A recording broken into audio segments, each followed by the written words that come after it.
Okay, I want to do Vampire Survivors because it's had another update.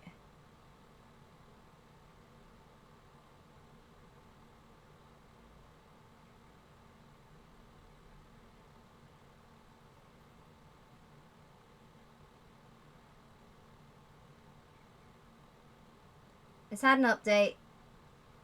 And I want to play it.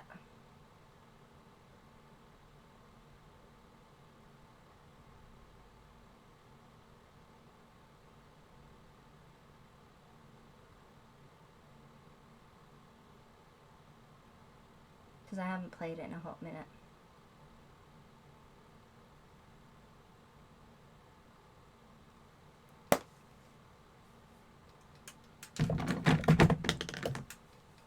Yeah, I've been playing Vampire Survivors for quite a while. But it's been a while. What is it? I played it when it was new. And then I played it I've 100% of the game like 5 fucking times. Because they keep adding new characters and new achievements.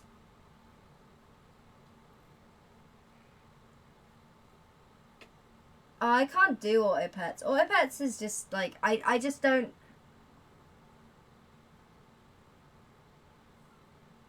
I haven't looked at Chop Chop yet because I was like, I think I was on the cusp of unconsciousness. It's Conan Chop Chop, which sounds ridiculous. Oh, that reminds me. I have diplomacy. What's it? Diplomacy is not an option. Why do you sound like you're trapped in a nest? Because I am. Also, I have a tray next to me. And basically my mic is balancing in my makeup drawer.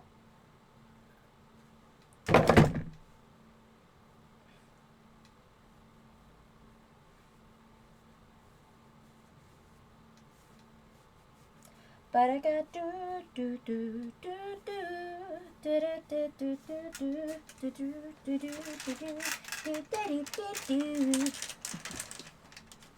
I'm so excited to play D&D with Wayward again.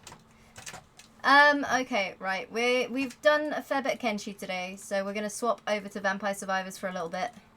Vampire Survivors.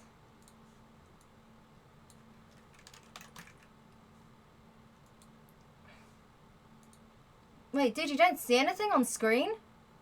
Hold up, you don't see anything? Oh, I got an update. Oh my god, there's almost 10 new achievements?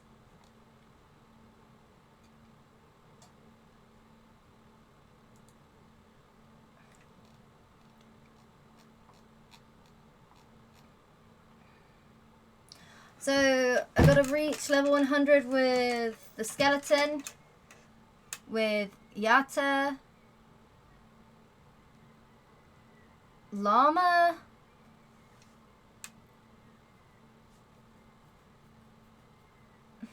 reach level 40 in Inlaid Library, okay.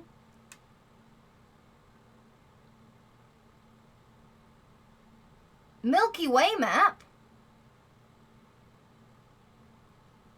Dairy plant? Wait, what? Evolve the Song of Mana? Hello?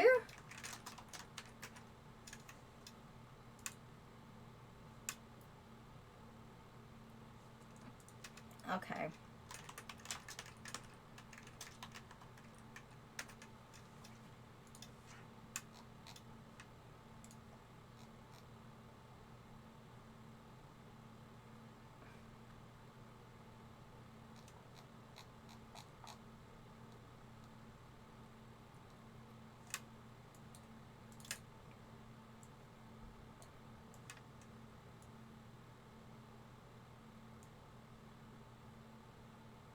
Okay.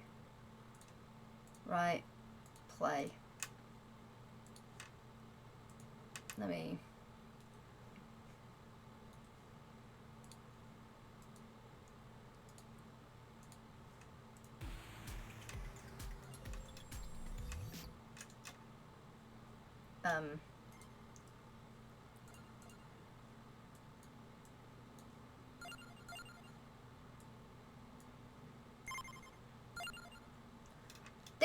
new stuff. Oh, it doesn't do game capture, it does window capture. Okay.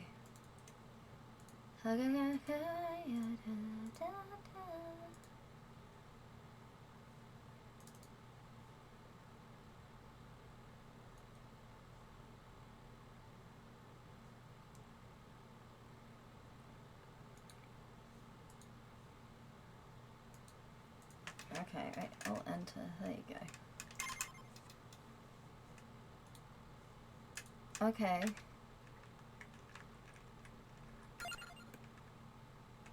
This is new? Cuss is new?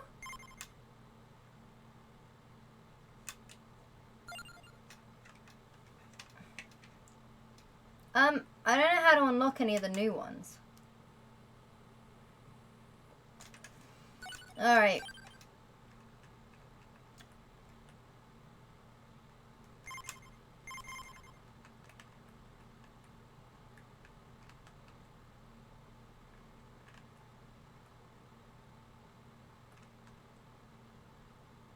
I've done that.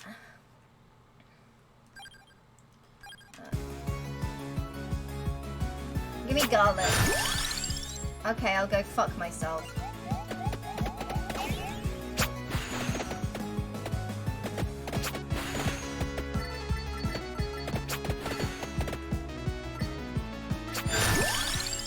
Sick.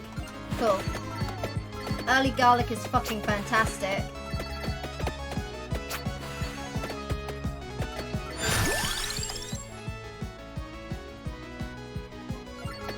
Bible.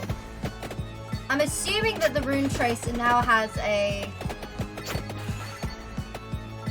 evil. We actually need to. Oh shit! We need to get everything that will give us. Okay. Okay, wait, shit. Spellbinder. Spellbinder is the one that's gonna give us the evolved book. So I'm gonna get that now, because level 1 garlic should be fine, because we can just level that up later. I need to get this boy to level 100, but I haven't found the fucking tiara.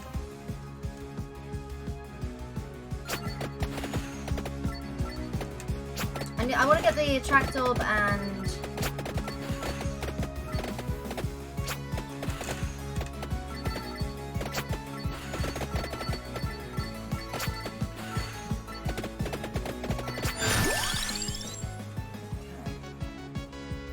don't have anything for the bracer. Fire one's fun and everything, but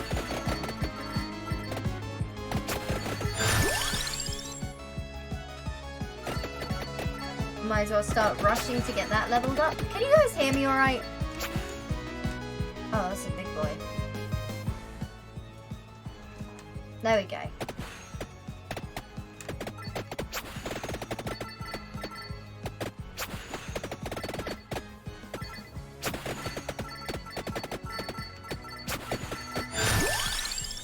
Don't need spinach.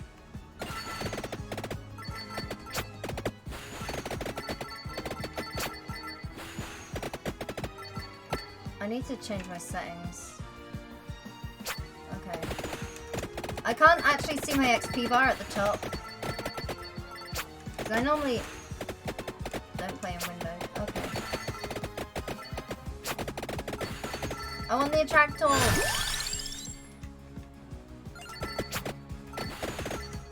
Bible. I'm going to try and max out our Bible before we can, so that our first chest at 10 minutes gives us everything we need.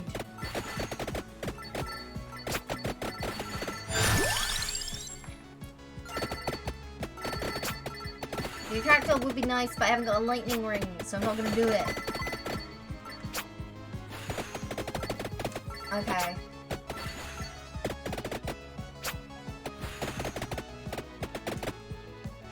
Oh, it's fine.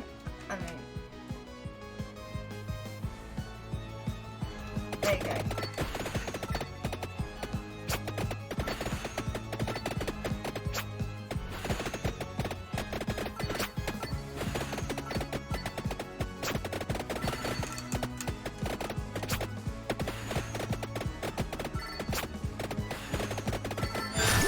What do you mean X?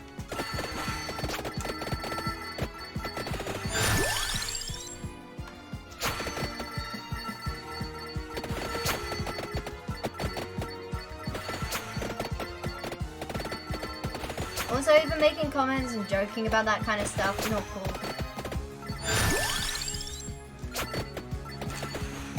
Kind of scary for me.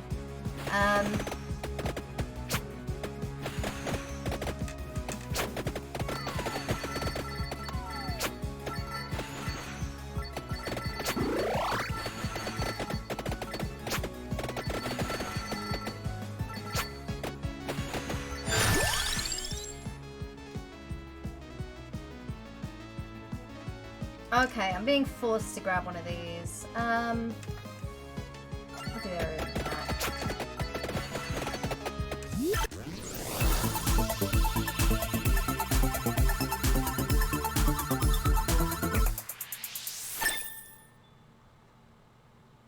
Cool. Cool.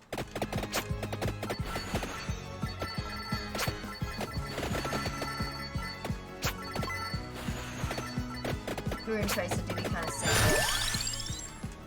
I need that. I need to hit level 100, but I'm really bad at that for some reason.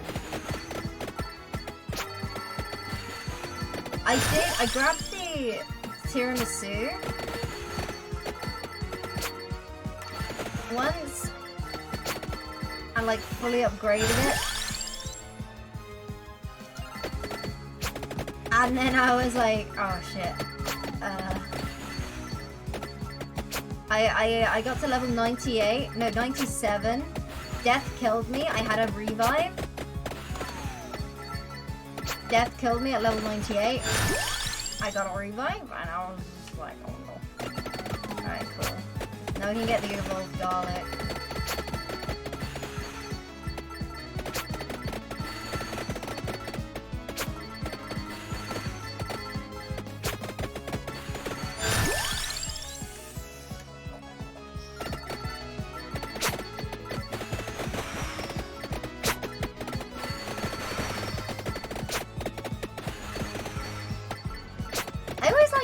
Different builds when I'm doing this, but with the garlic this early on, it was hard. It's hard to resist.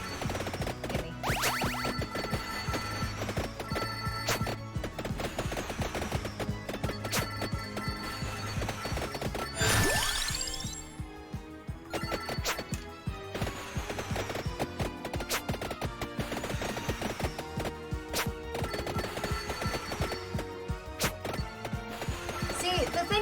I've done level 100 multiple times. Like I've reached level 100 on different characters, but I need to get it on this boy in order to unlock the thingy.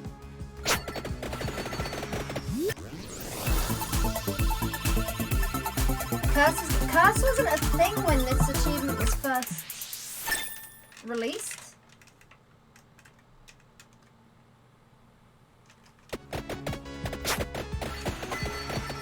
I have way too many hours in this thing. And I haven't played it since January.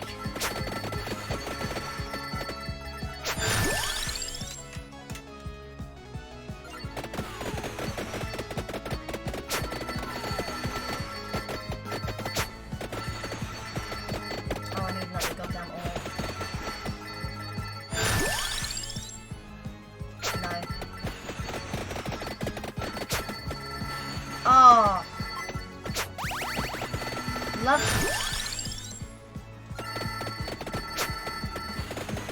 Really? So close yet so far. I think I'm only on level 1 garlic. Oh wow, well level 2. Okay.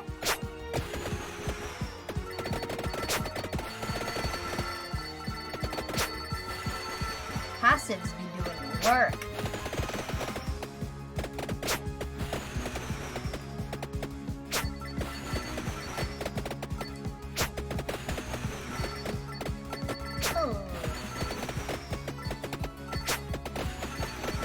There's a whole bunch of new characters.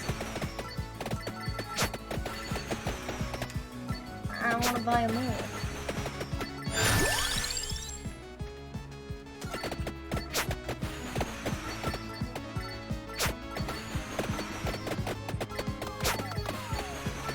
probably grab the lightning ring when we can. We'll grab the spellbook and the mask at the end once we've reached 6 passives.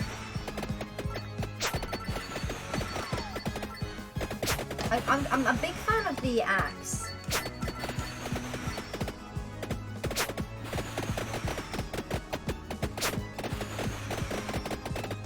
Also, this is definitely one of the best games to probably recommend people because it costs like, what, £2?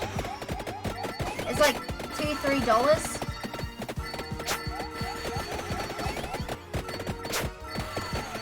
It's so simple, but so goddamn good.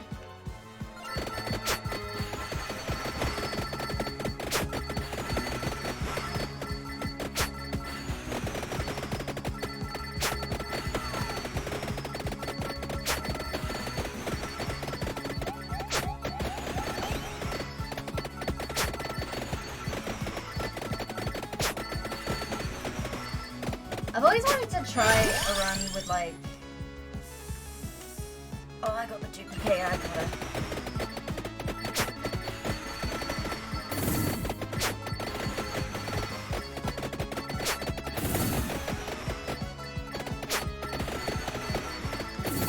I find it very strange because it's not the kind of game that I would usually play, but I'm a big fan.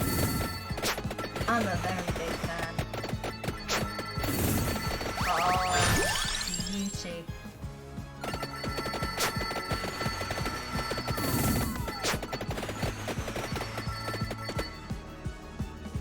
Okay, I can still break it down.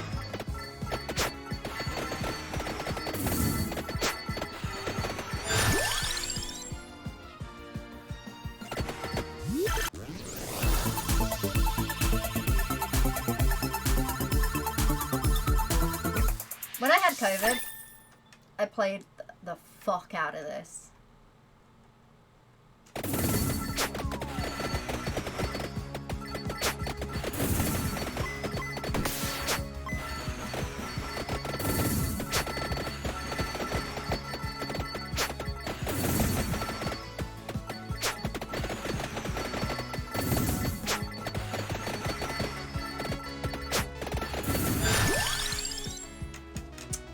Empty tome we can actually get later.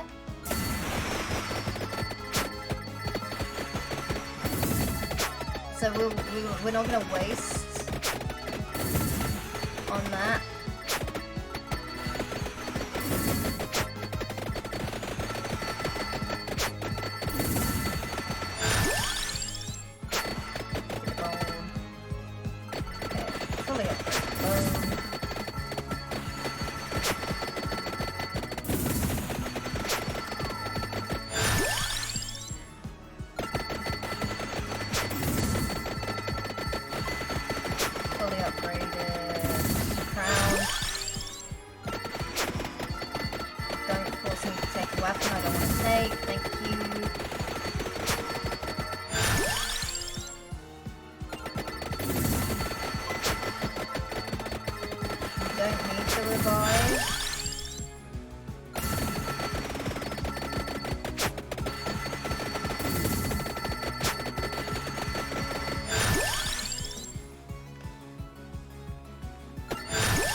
I read that sometimes you get multiple level ups because the game can't handle too many things on screen, so you'll get one of these gems basically as a stockpile of XP.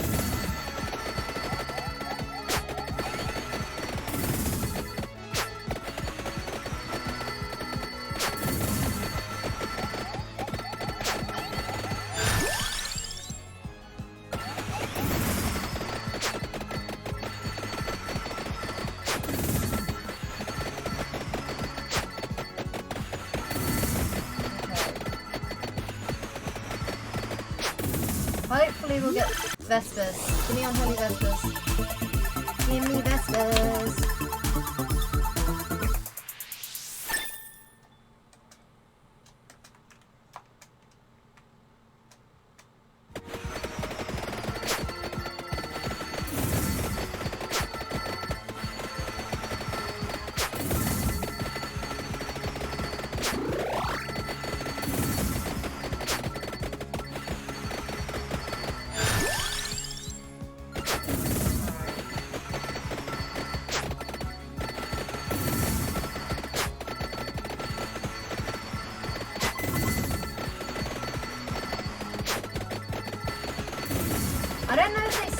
a red gem.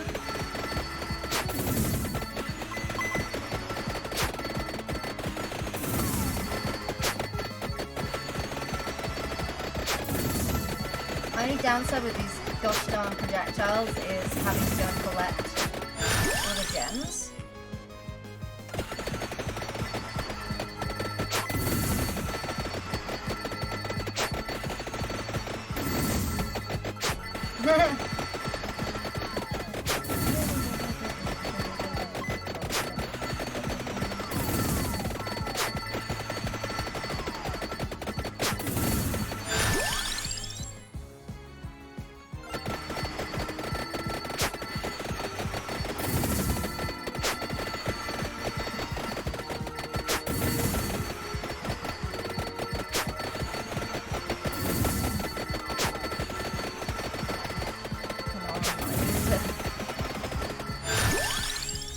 Not leveling up very quickly.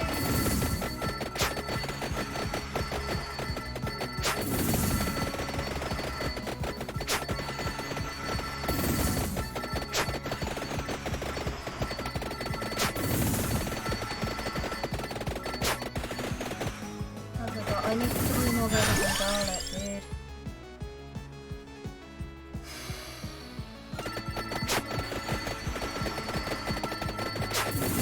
I want to increase my damage output.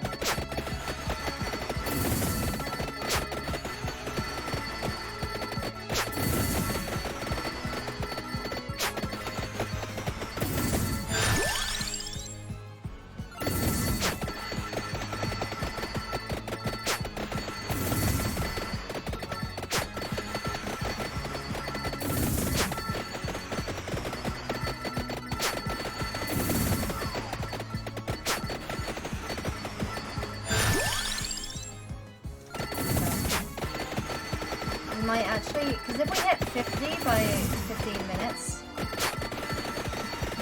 I'm going to be happy with that.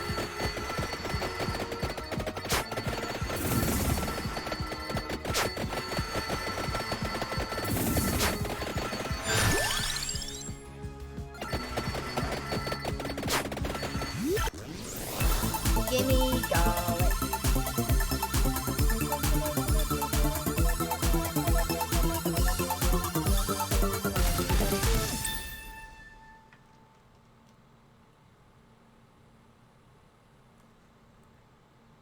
Wait. Gunpowder is the one I need for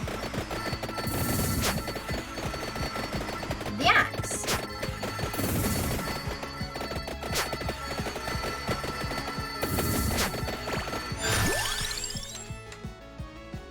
You know what? I'm gonna get the tractor.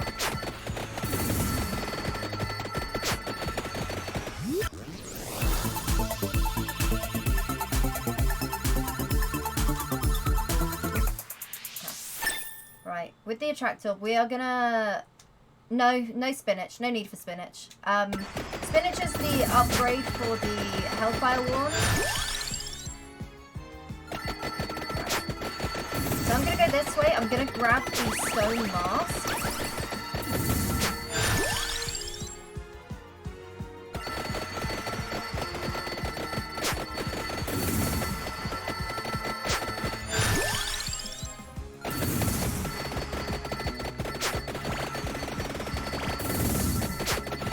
And then we're going to head back the other way and grab the...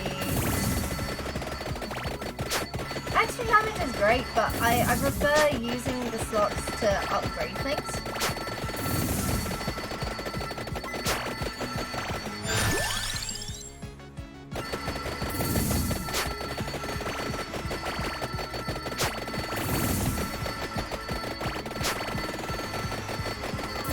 Come on, give us.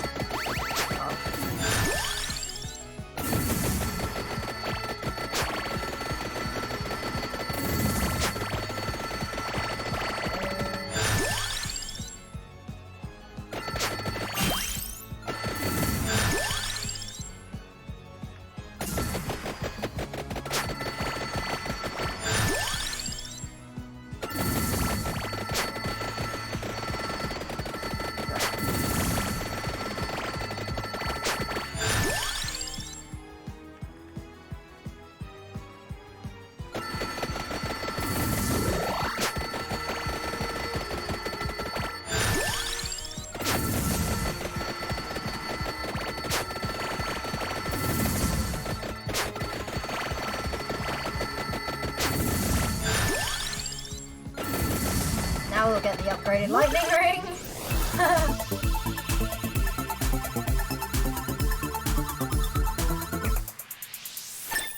Sick.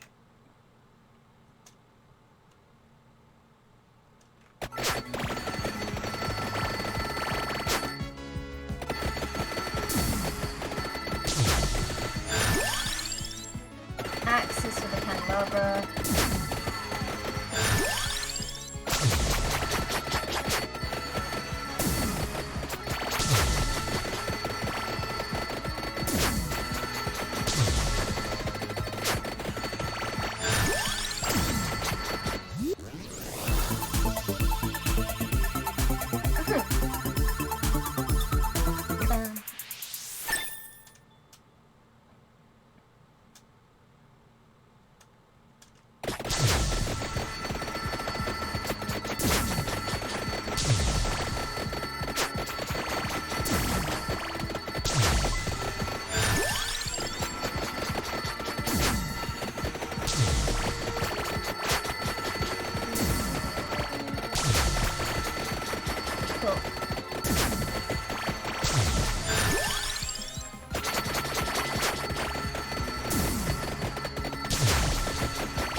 I'm just a little nervous about actually getting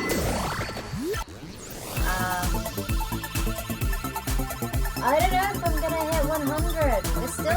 We're still, you know, 30 odd levels away, so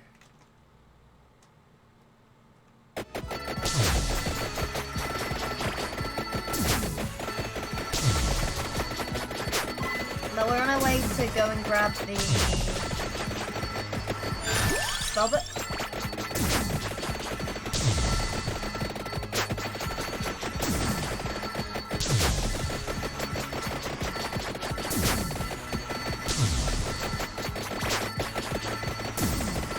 If it spawns.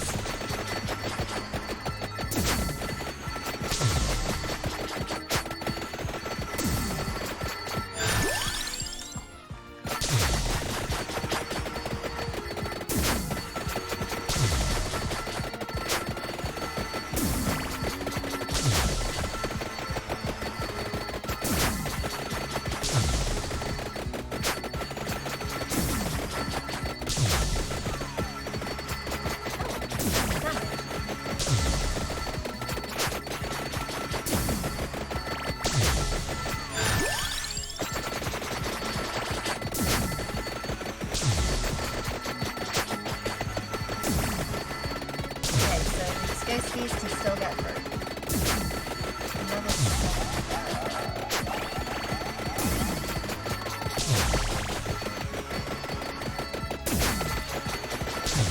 If we can somehow get to 80 for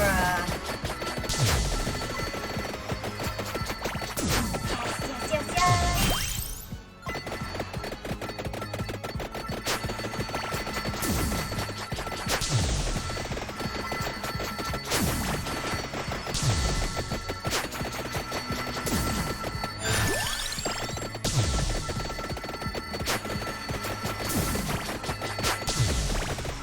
When I play it on my laptop, I have to turn all the settings off because, well, like, I have to turn all the effects off because my laptop's on laptop.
boys. Scythe baby. I haven't got any of the new characters yet. The last one I got was X-Dash.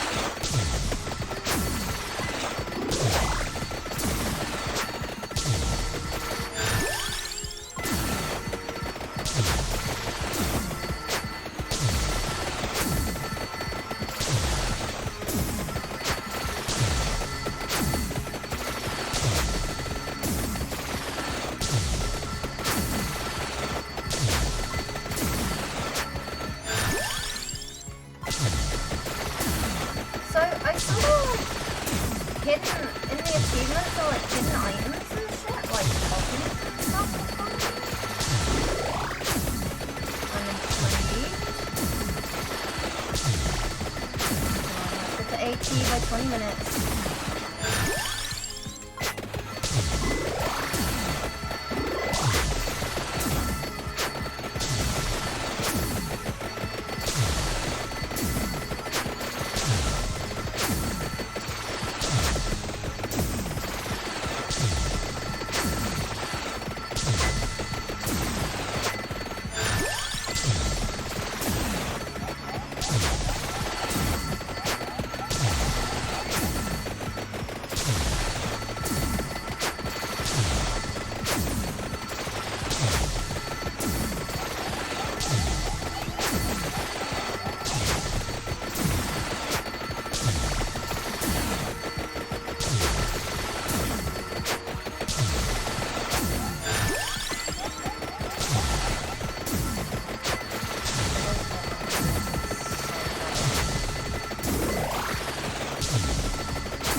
You can't hear me?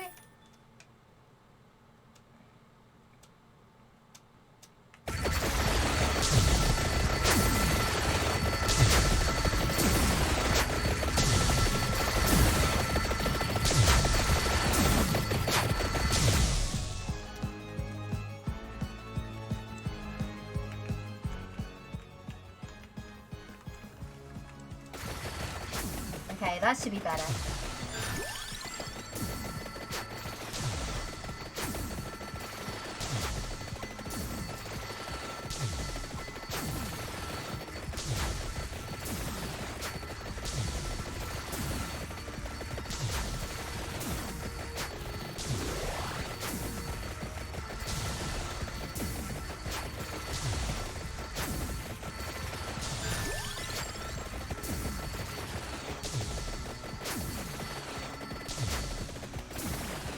Give me money, please.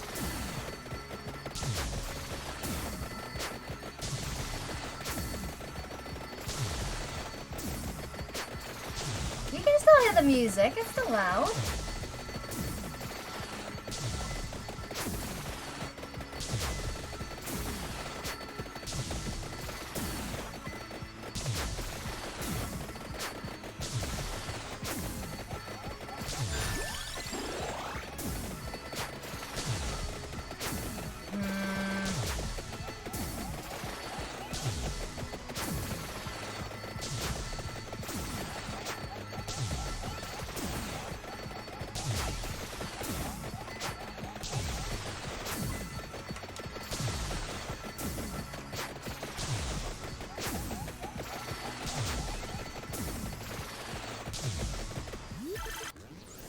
I need level ups. Ah.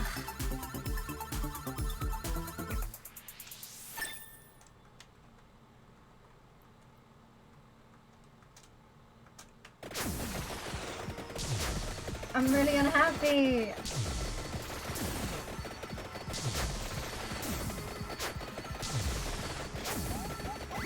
Oh.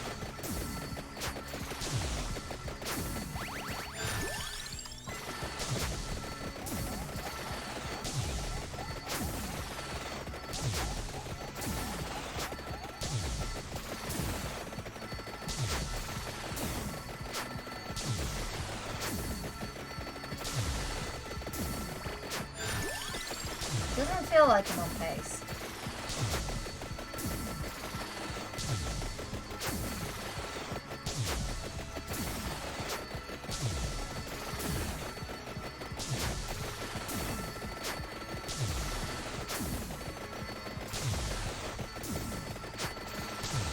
As I need the bats to come in for the, I can't all play it hyper as well.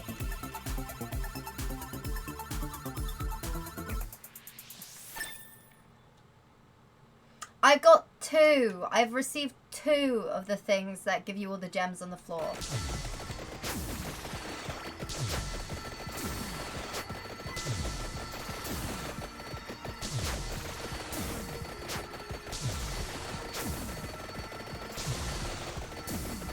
Well, you can't really do a speed run.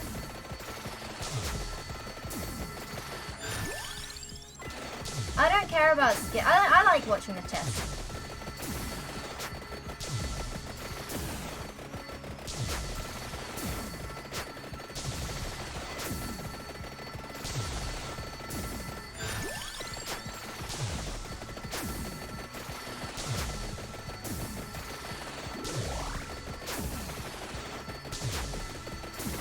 I mean, I've done dumb stuff like... I gotta claw chicken.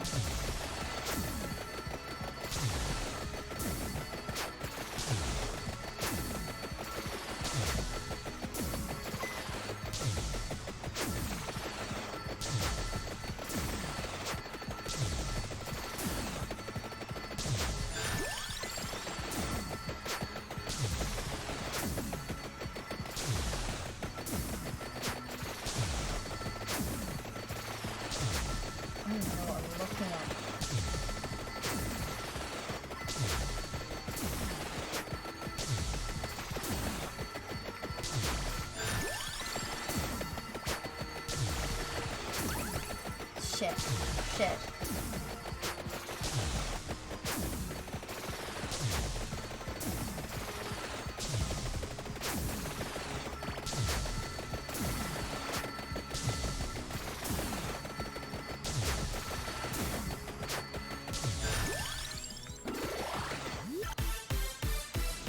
Oh.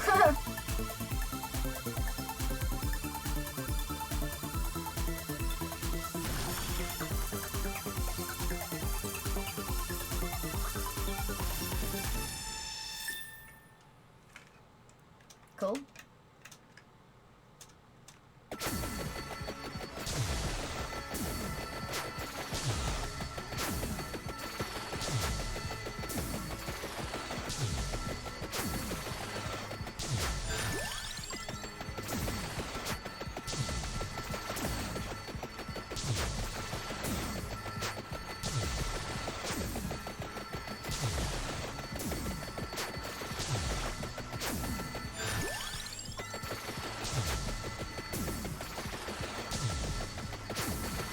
Come on.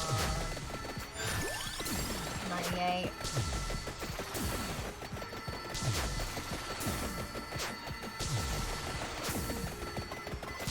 Okay.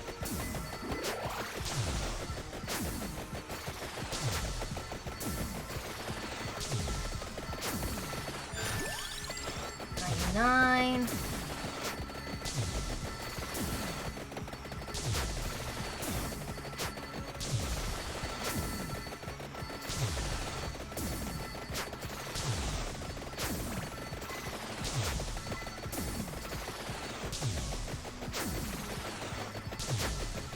I've always found the bandolier like the hardest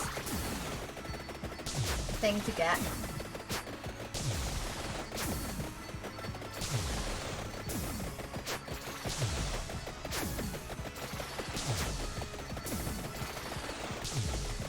Come on. 100. Hey.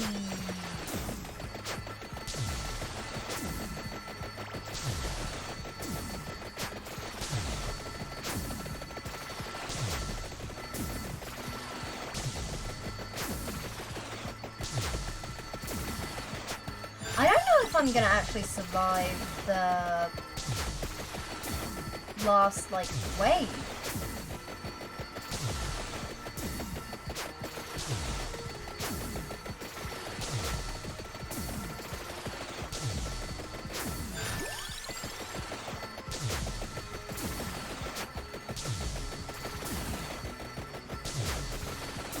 Like, the last 30 seconds are, like, the hardest.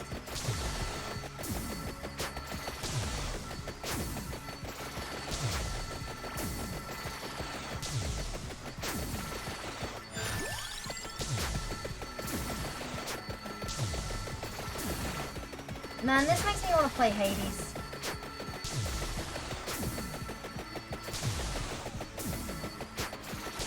I haven't played Hades in a hot minute.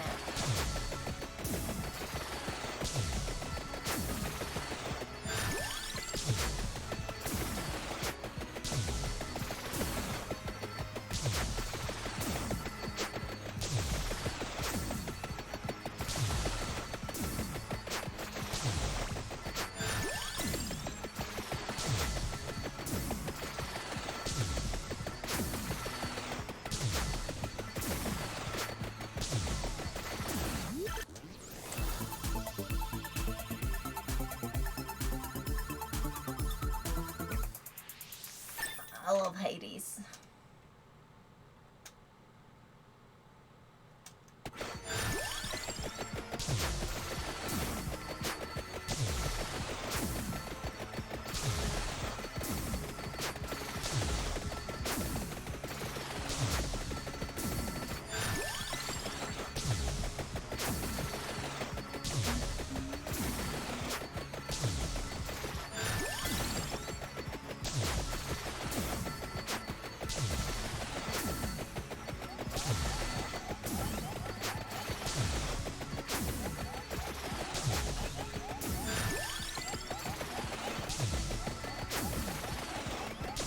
Sorry, I'm concentrating now.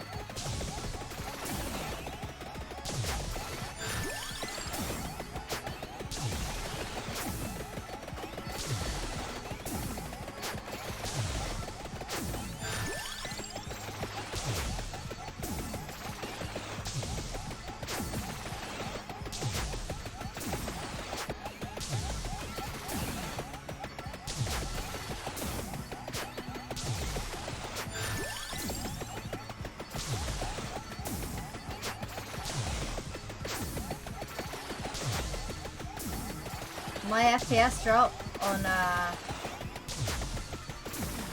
my laptop was so funny. Run away! Okay.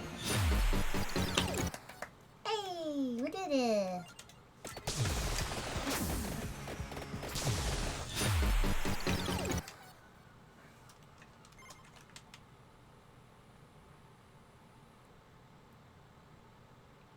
Hey!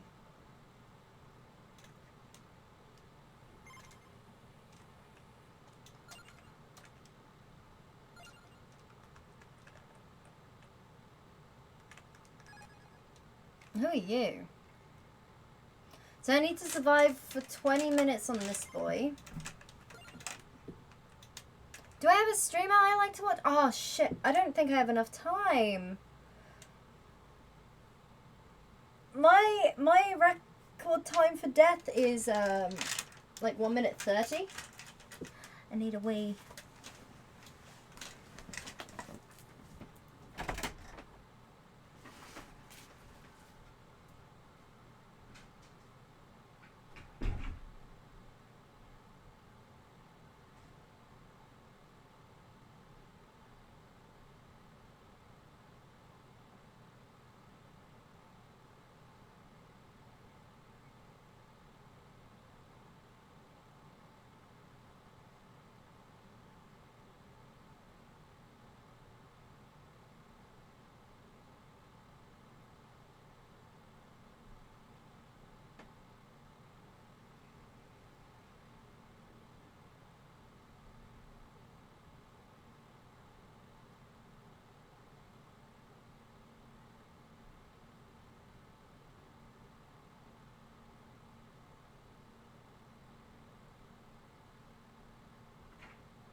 I'm gonna make another cup of tea.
Okay, I'm back.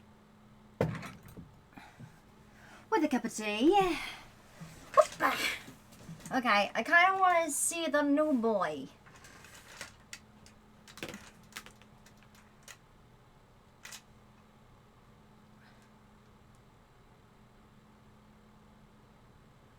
Hey, what?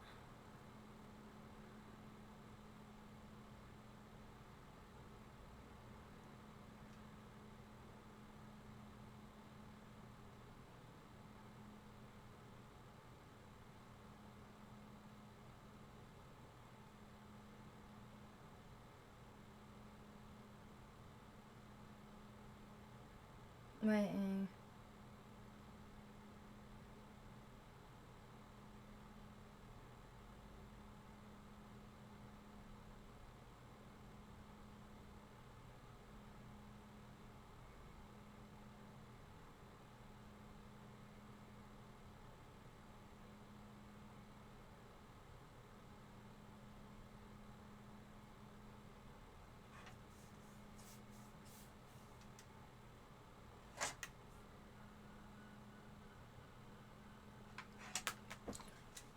How am I feeling? Yeah.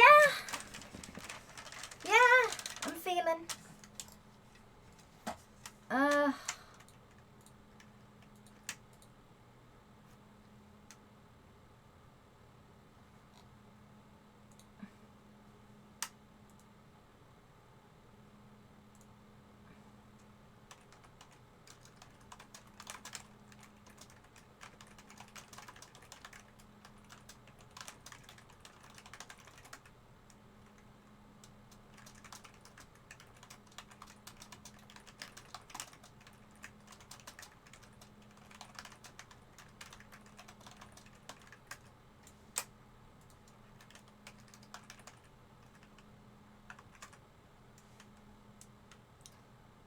Describe feeling, yeah. Yeah.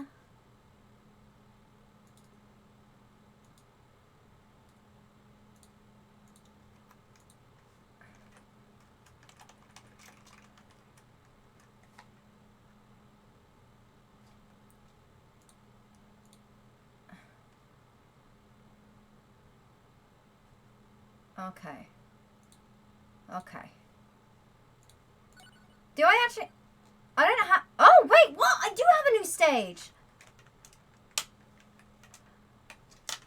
Dairy plant. Wait, what? Feeling is one of those things. Yeah, well, listen. I'm probably gonna be, like, laying down a bit when I play D&D. Because, basically, I'm a very weak person. I'm a very, very weak woman. And over the last couple weeks, without doing anything, I've managed to lose 10 pounds. Keep in mind, I'm at a healthy weight. I'm I'm very much healthy weight for my height. So I'm just like, okay, cool. So I've lost like 10 pounds, which, and keep in mind, I do nothing. I do nothing at all. So I'm just like, okay, that's kind of weird. Yeah, man. It's like, where did I lose that from? As well, on top of that, yeah, I've just not, I'm a bit broken.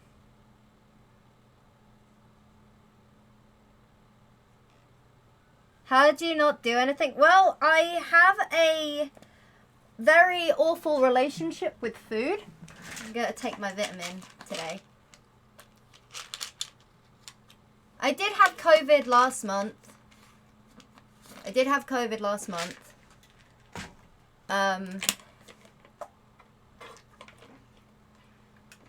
Yeah. So I'm actually working on trying to get back into not being a hyper vegan, because it turns out that I went vegan. I decided to go vegan because I was like, there's only one thing in my life that I have control over, and that's my eating habits.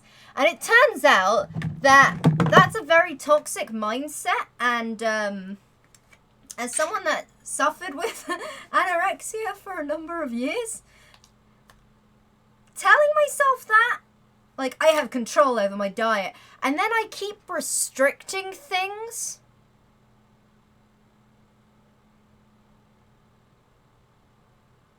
out of my diet, I'm just like, huh, maybe I don't have control over my fucking eating habits. So that kind of, like, stung a bit.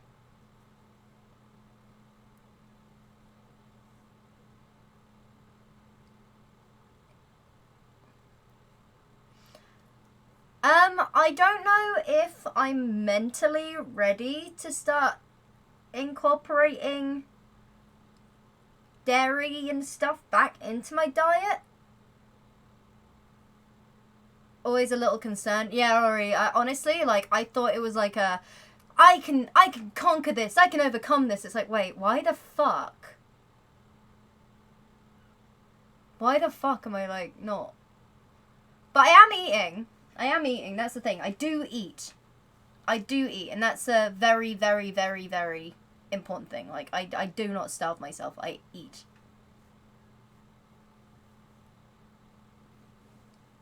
But the one thing that I'm gonna stop doing is not... If there is a product which is basically manufactured somewhere that may contain traces of milk, I'm not gonna not eat it.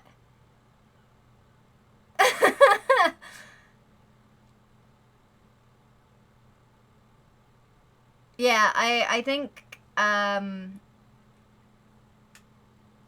because the thing is, like, cutting things out is, well, it was easy for me because I'm a fucking psycho, apparently. But incorporating things back into my diet, it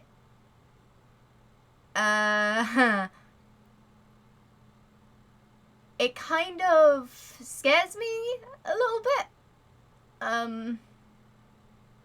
I get oh fucking hell. I get a little bit, yeah. Fuck. It's a weird one. It's a weird one. And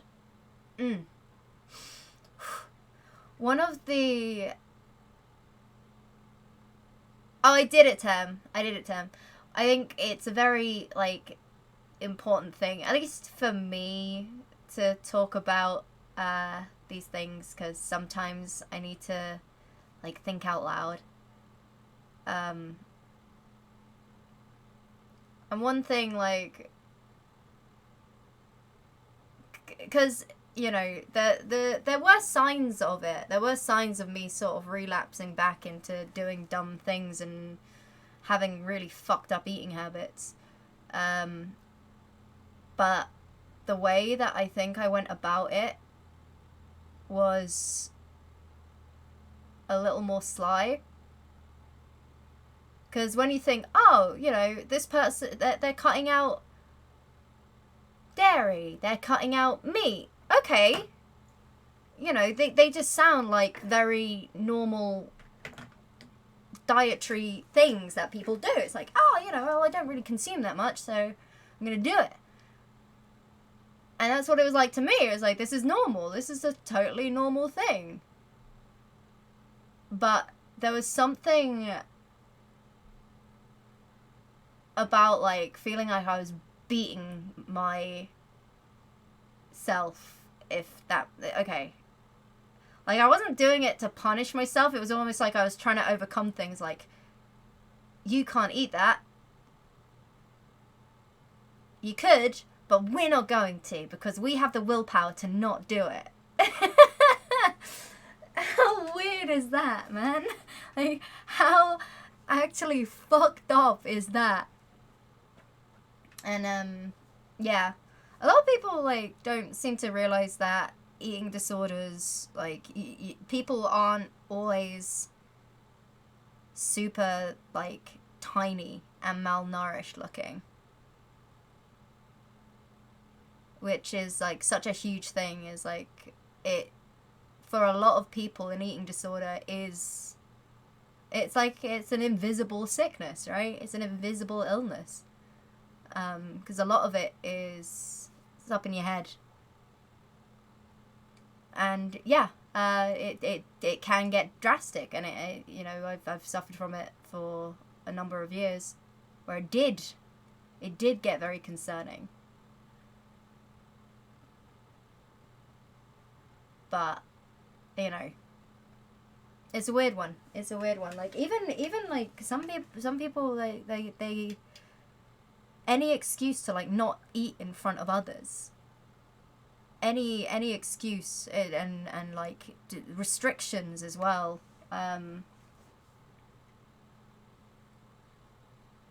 Because, it's kind of crazy, because with eating vegan, you spend so much of your time focusing on, like, okay, what am I going to make? What am I going to do? I got to cook this. Like, you are focused on food non-stop. And it's crazy. It's crazy.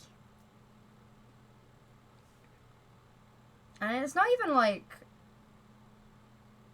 I'm trying to, like I said before, like, I'm at a healthy weight. I'm comfortable in my own skin. I'm comfortable in my body. And just the thought of me trying to, I guess, restrict things, like, I just don't understand why. I can have mini cheddars? Nah. Well, no, that's the thing. Adding things back to my diet, that's going to be a bit of a hurdle to overcome. If I'm being honest, that's going to be a hard one. But we're starting small, and first steps are, if food is manufactured in a factory where there are milk or any kind of dairy products, I'm not gonna just shun it immediately. Because that was like the big one. Like that was like the latest change that I'd made, which really confused me. As well, like I yeah. But I know about it, and like I said before, I still eat. I don't eat as often as I probably should, but again, we're working on it. It's a weird one. Sorry if this is just like kind of boring to some people. I like to use my stream as a place to vent about shit, especially considering I'm in a weird place at the moment. You never seen that in a label? Oh yeah.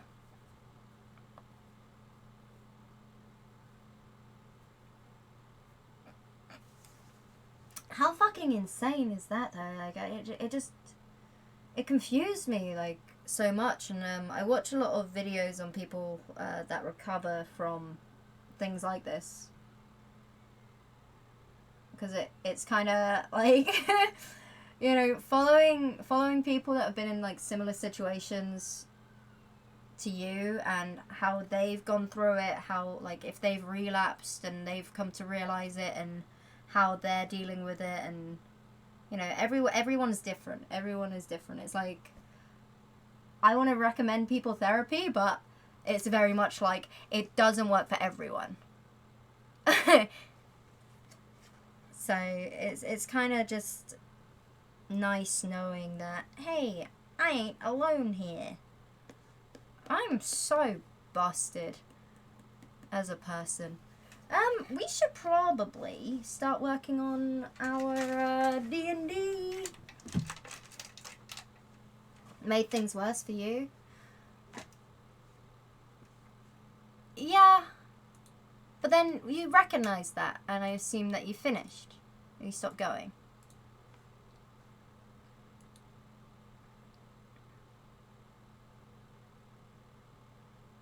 Oh, wait.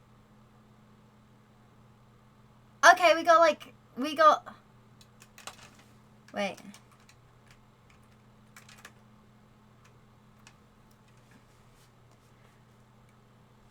I think I will be streaming my D&D session, but I am going to urge people to go over and hang out with Dunn as well, because he's the DM who's put all this together.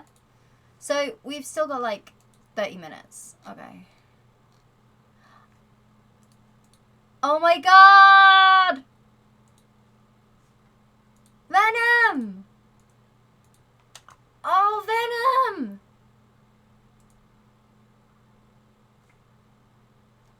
Venom! Oh, it's so good seeing Venom drawing again.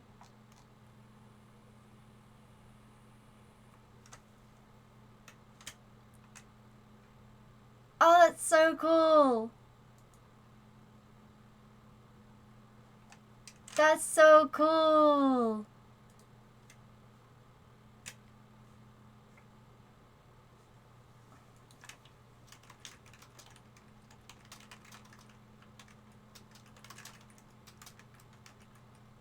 Oh my god!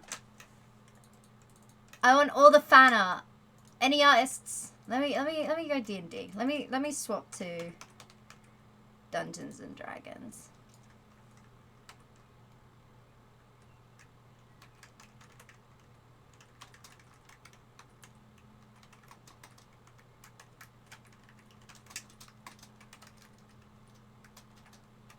Session. Hope.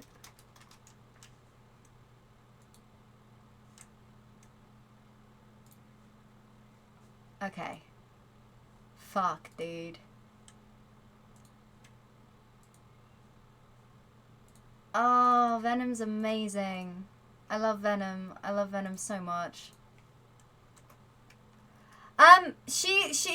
she's got like her skin is kind of like sickly looking.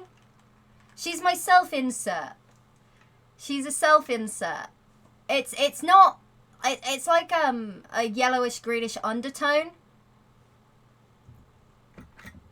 as opposed to like her skin actually being green.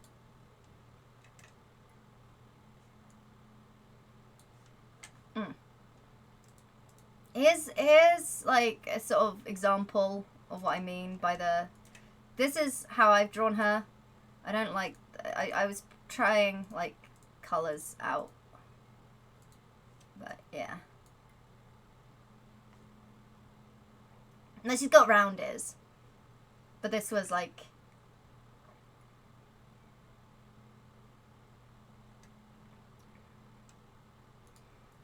And I drew Wayward's character as well ages ago.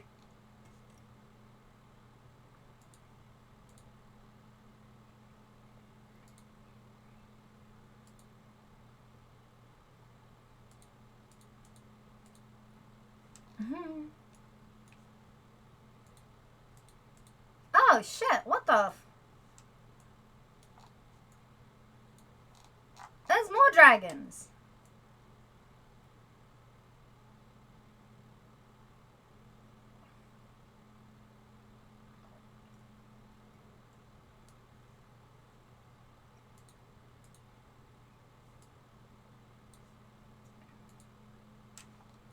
From the depths of southern Africa, the big cats they have come, delivered from extinction to a new life in the sun. Sorry. Oh, yeah. Ziggy's gnome.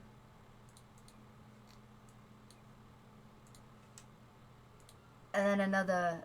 His head's so squashed. His head's so squashed.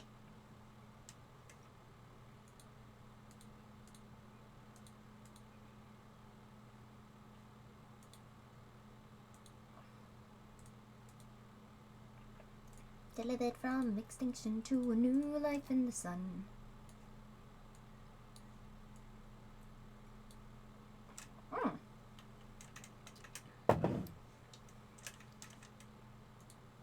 Let me...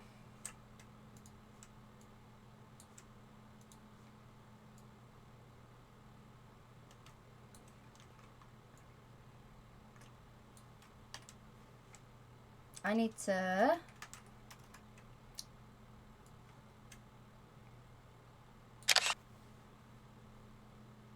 save that.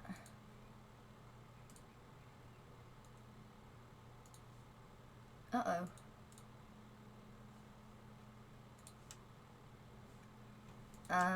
Beyond... I need to change my character avatar.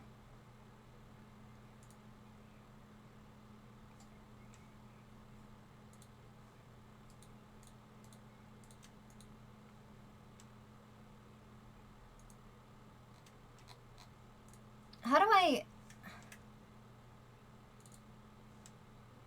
Okay, change sheet appearance, portrait.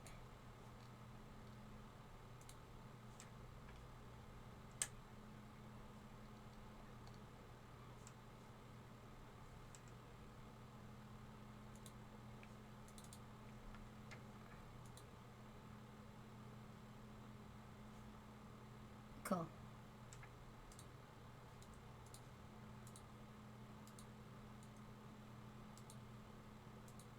I love her.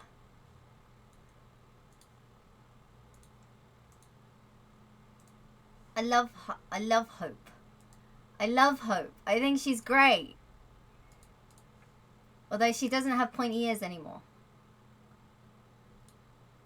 I literally like... Dude, she is such a fucking self-insert. It's not even funny.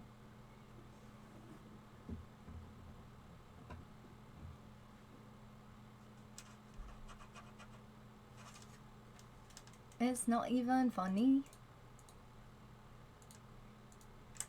Oh. There we go.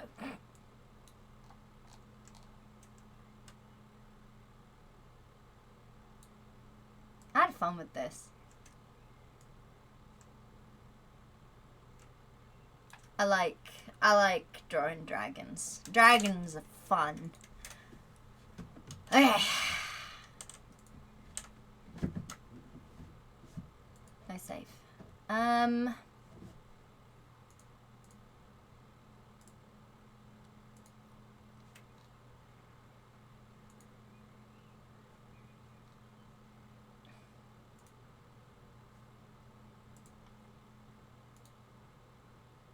Okay. So, okay.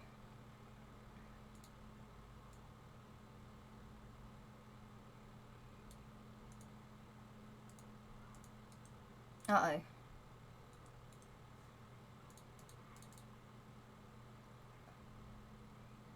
And then I need my D&D Beyond character sheet.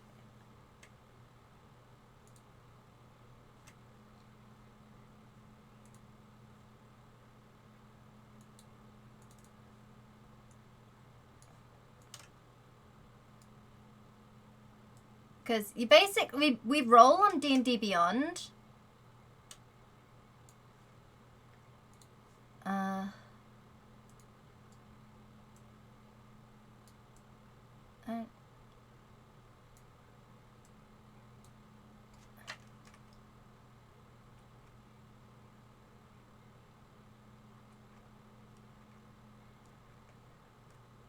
Cool.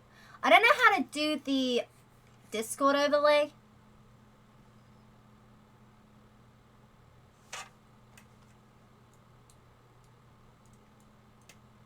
This is D&D Beyond. So I've just come from here, Moskalen. And we're going here.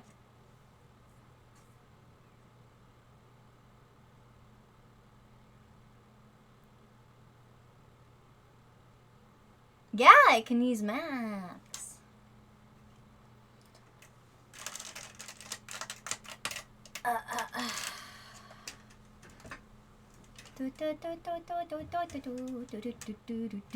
Why have I got that stuck in my head?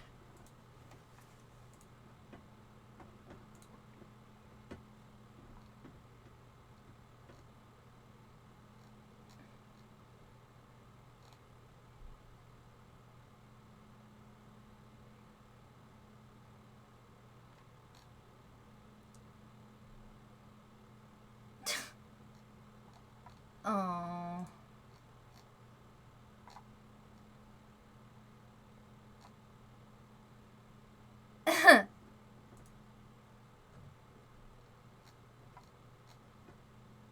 I'm so excited. I'm nervous. Horrid marshes? Yeah, it seems great.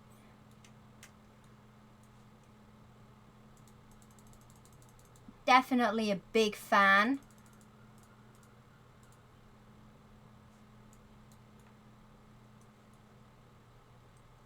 I'll be honest.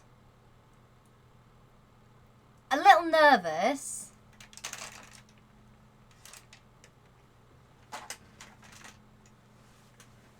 About it because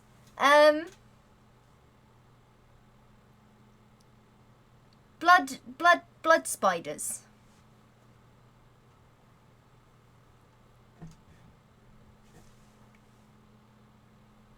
Wait, do I have my purple choker? Oh, I do. I might.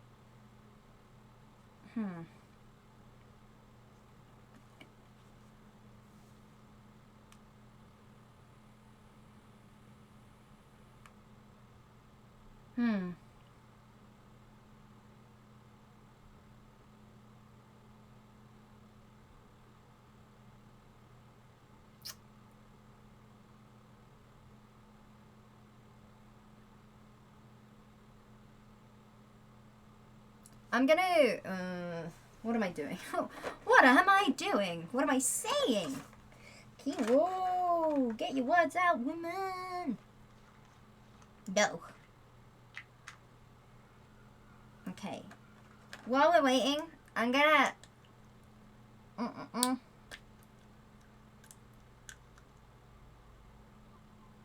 So we got Flo, Chandler, Wayward, Sock, and me. So 2 rogues, a vengeance paladin, a sorcerer. Wait, 2 rogues, source.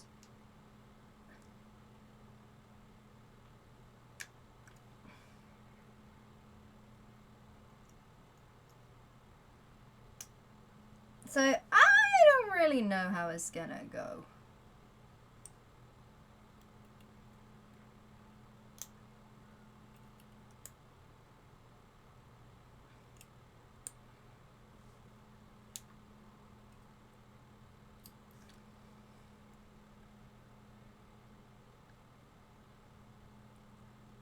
Oh, and a warlock.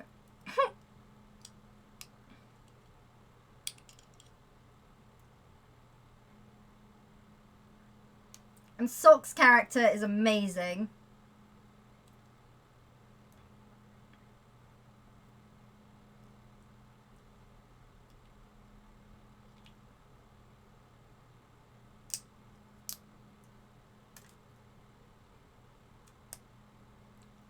I'm a, so I'm taking apart one of my contact lens cases. Oh, there it goes. I am a, I don't know what kind of rogues that, I mean, I know what rogue I am. Obviously, that would be, gosh, imagine if I didn't know what kind of rogue I am. I've lost a contact lid. Woo! How?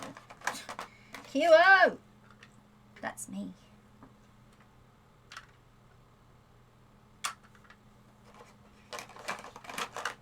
I'll take those apart later. Delivered from extinction to a new life in the sun.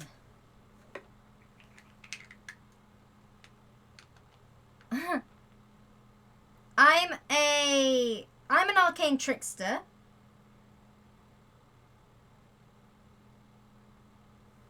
That's the kind of rogue I am.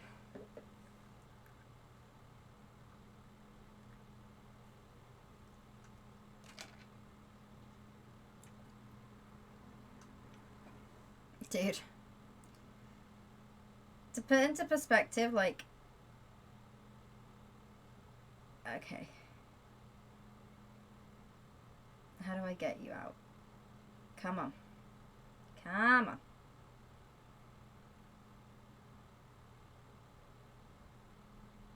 Dude. I can't get this fucking contact lens out. Oh, she got it. Oh, baby, she got it. Wow. Wow. I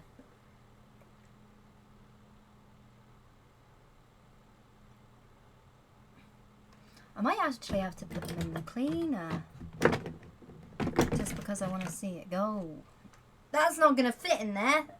My scleras are too big.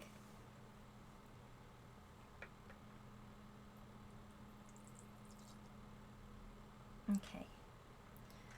So that is all washed up. That's gonna, I'm gonna leave my scleras to soak in there. I'm gonna take a picture so you guys can see like the size of the contacts compared to each other.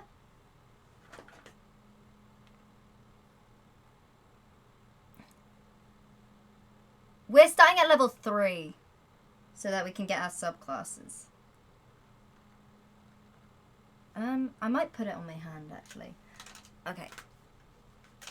Let me... Whoop-ah!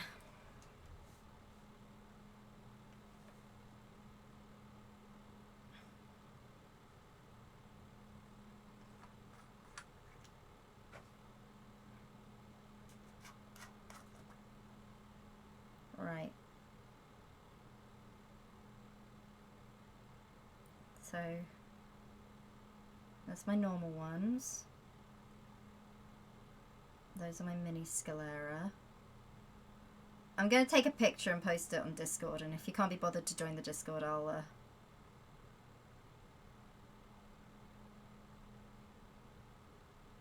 also be sharing it on stream. Oh god, that's leaking on me. Okay. Stop it. Oh, wow. Okay. Okay. Let me... Camera.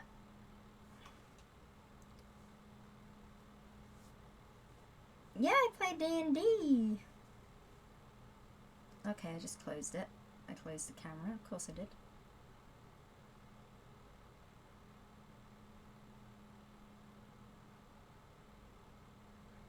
Okay.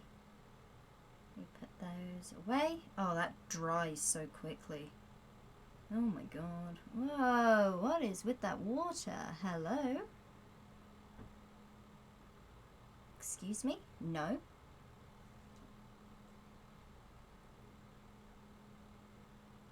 Lens solution looked dirty.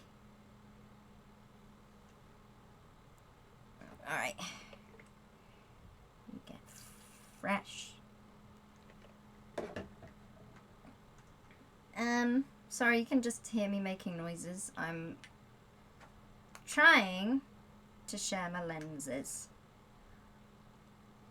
You go there. You go there.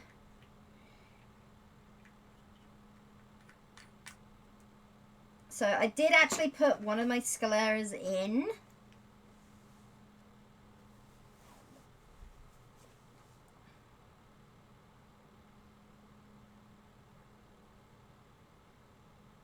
I'm gonna just send those to Marek real quick. Whoopa! Okay. Right. Give me a second. Making noises. What's new? Okay. Okay. Call me out like that, bro.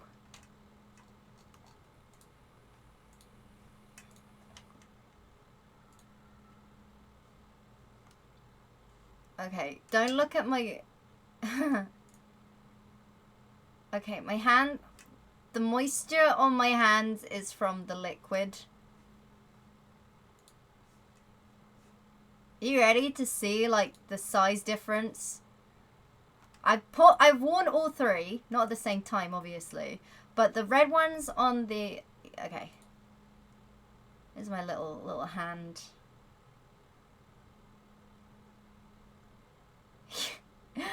Yeah. Yeah. So it goes 14, 17, 22. Mm-hmm. Yup.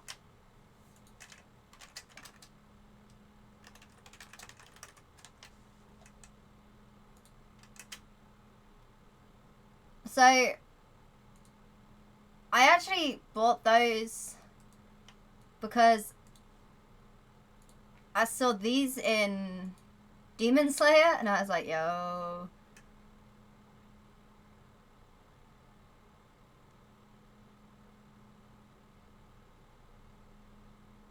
Because I thought the eyes looked really cool. I was like, I want some contacts like that.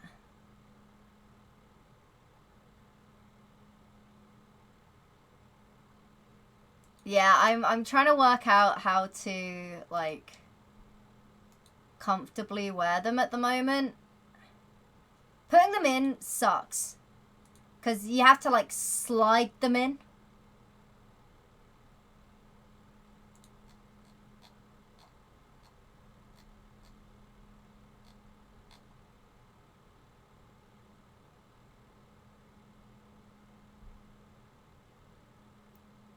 Yeah.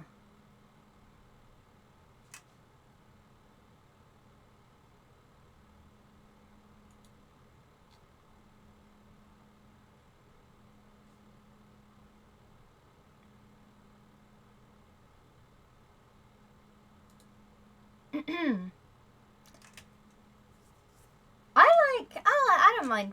I was always like really scared of it, but now I'm just kind of like, fuck it. I love it. I just love it so much. Contexts have made me more confident, as weird as that sounds, because I actually like my eyes. I actually have quite lovely eyes.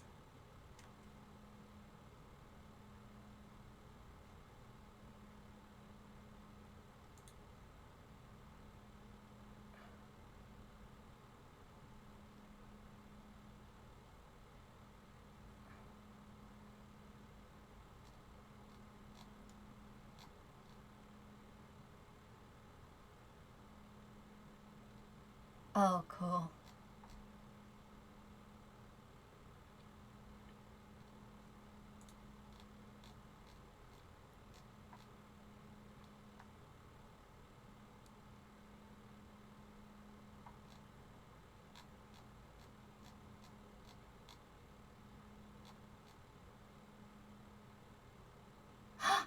Oh? Oh.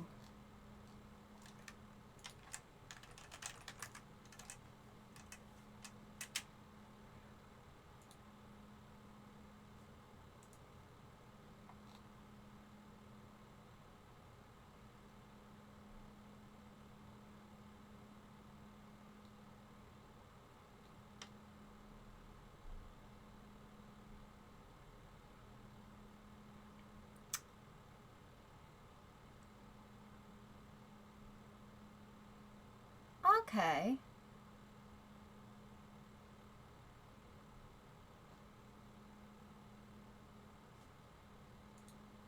So, I'm still waiting for this to all start.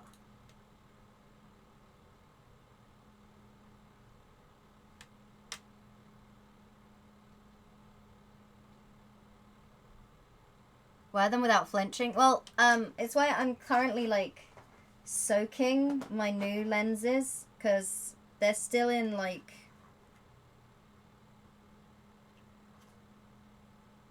they feel very weird. Like, I don't think I could wear the big ones for too long.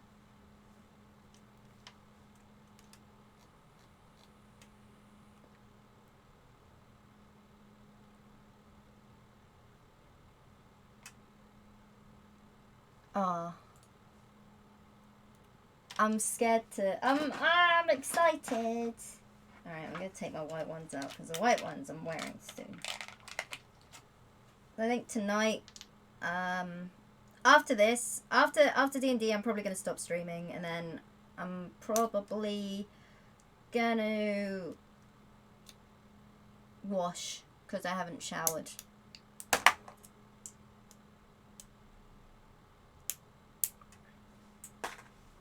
For like 3 days.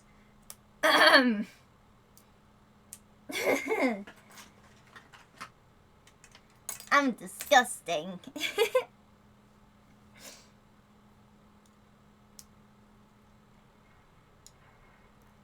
Okay. Dude, I'm so excited. Oh.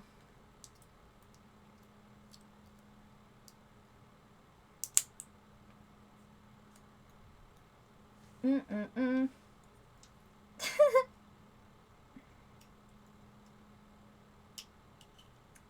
I'm trying to work out if I want to go to TwitchCon London.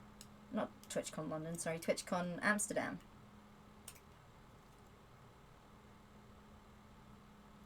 I don't know if I want to go. I mean, I do and I don't. You know?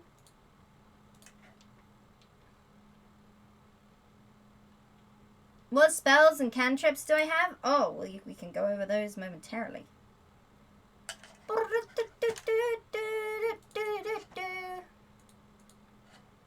Dancing lights, minor illusion,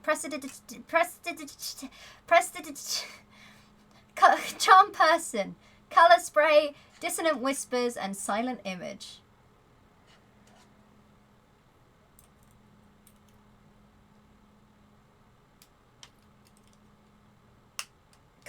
Ephemerate was the other one that I didn't know.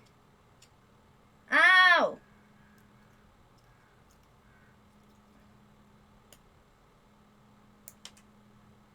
For some reason, it's got like little jaggedy bits. It's got like metal to keep the caps on. Which I totally get, but it just cut my finger.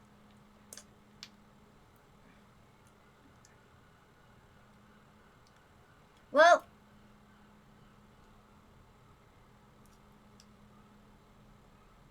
I can just make objects, right?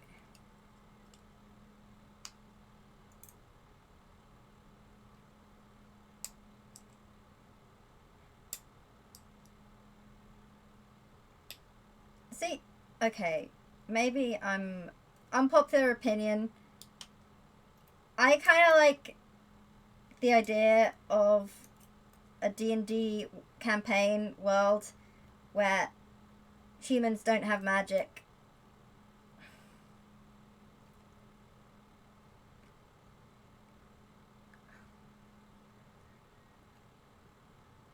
I think it's really interesting because humans are usually OP in everything, right?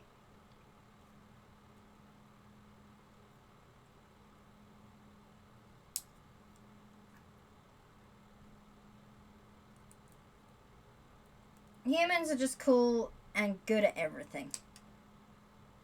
It's just a thing. They're usually just average. I mean,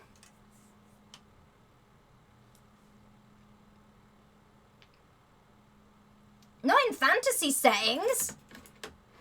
In fantasy settings, humans are literally like, humans have the biggest everything. Yeah. Humans generally seem to rule over bloody everything.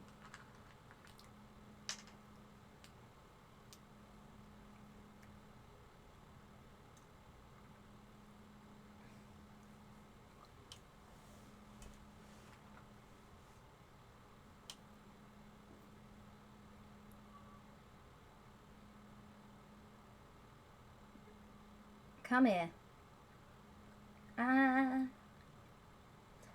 Mascaleras. In the pot you go. That pot goes there.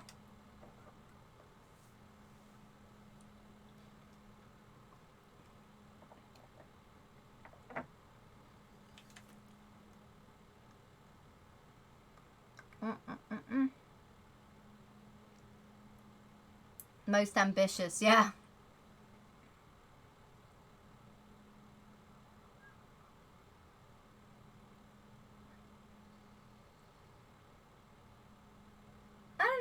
I just like...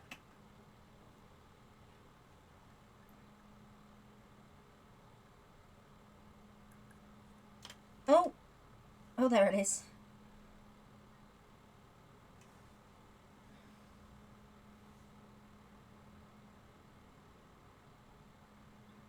Into the pot you go. That goes there. All right.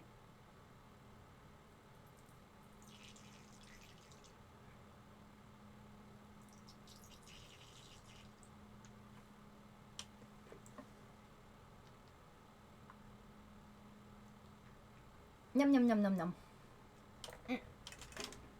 Oh, I'm bleeding. Alright.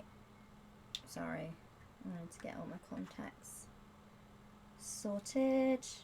Give them a little shake. Give you a little shake.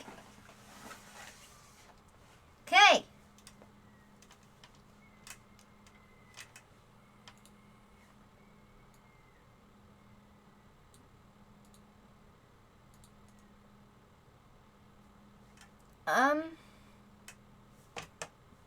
Alright, I'm gonna come and annoy you. Hello.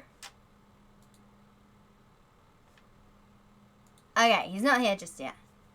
I joined a Discord channel. Hello. Oh, hello.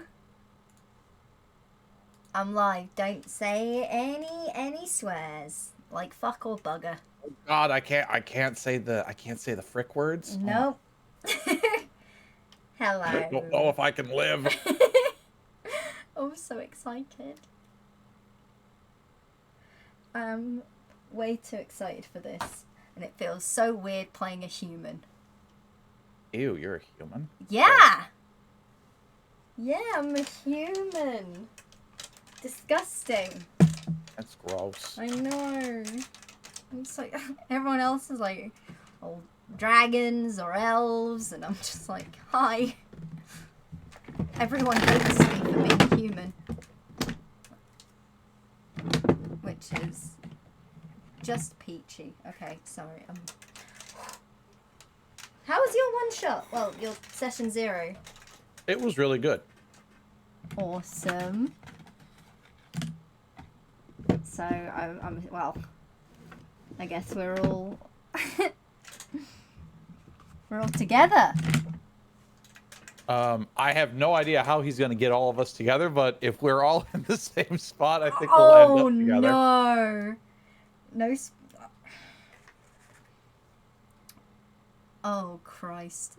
Okay. I am so excited to see how... Oh, no. Oh, maybe we aren't. Okay. I haven't played D&D for so long. Well, that's not true. I played it yesterday. But it feels like I haven't played in ages. With a party.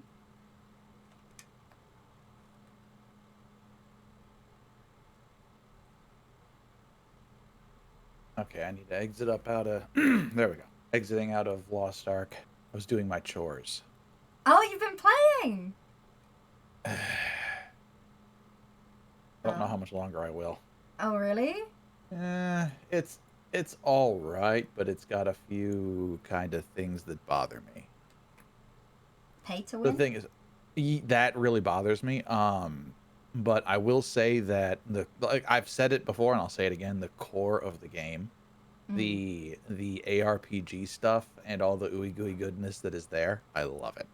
It's just all of the bolted on, freaking gotcha mobile game systems that are there make my skin crawl. I found, like, as soon as I reached the, like, main city, I was just like, I don't want to read any of these tutorials. What am I doing here? Oh, I skip so much. I normally don't skip quest dialogue, and I don't know. I have skipped through all of it. Yeah. I was like, yeah, no, your writing is not that awesome. I'm just going to skip this. Some of the cutscenes were really cool, though. They do have great set pieces. But, yeah, I didn't know what was going on. But I do need to ask you guys your opinion. So Dunn knows what I'm about to ask. Okay. Oh, God. Well, I've got 2 voices for this character, and I haven't decided on which one to use. I used one of them on session 0, but I've got another one that I've thought about using as well. Okay. Go on. All right, so the first one was very Geralt of Rivia, so give me a second. You got this. Yeah, it was more like this. Very kind of raspy and brooding. I like it. You, raspy and brooding? Never. Oh Never? That would never be a thing. But the other one, I started thinking about, Kiwo, you might have run into my orc shaman. Did you play on Devils? Yes, I did. And this one's going to take me a second, but I can once I get to this one, I can comfortably sit in it forever. Now, the orc shaman was more like this. Yeah. That's the one. I like that one. Yeah. And well, I figured, just know the other the other one. In our session 0 thing, I so badly wanted to fit in my character comparing yours to sounding like the Joker, but I couldn't. Oh, you mean like this? Oh, Because we could absolutely do that. But, you know, Jesus Christ. I wouldn't want to go ahead and trot the Joker out too quickly, you know? Oh my God. Never mind. You know that The Joker model on NoPixel was put there because of me. That's mine. No way. Yeah. During That's 2.0. fucking awesome. Yeah, during No 2.0, the Joker was definitely there. Seeing Jack Knaves like Oh, go from seeing like Jack Knaves and then the Joker model come in, it was just like, oh my.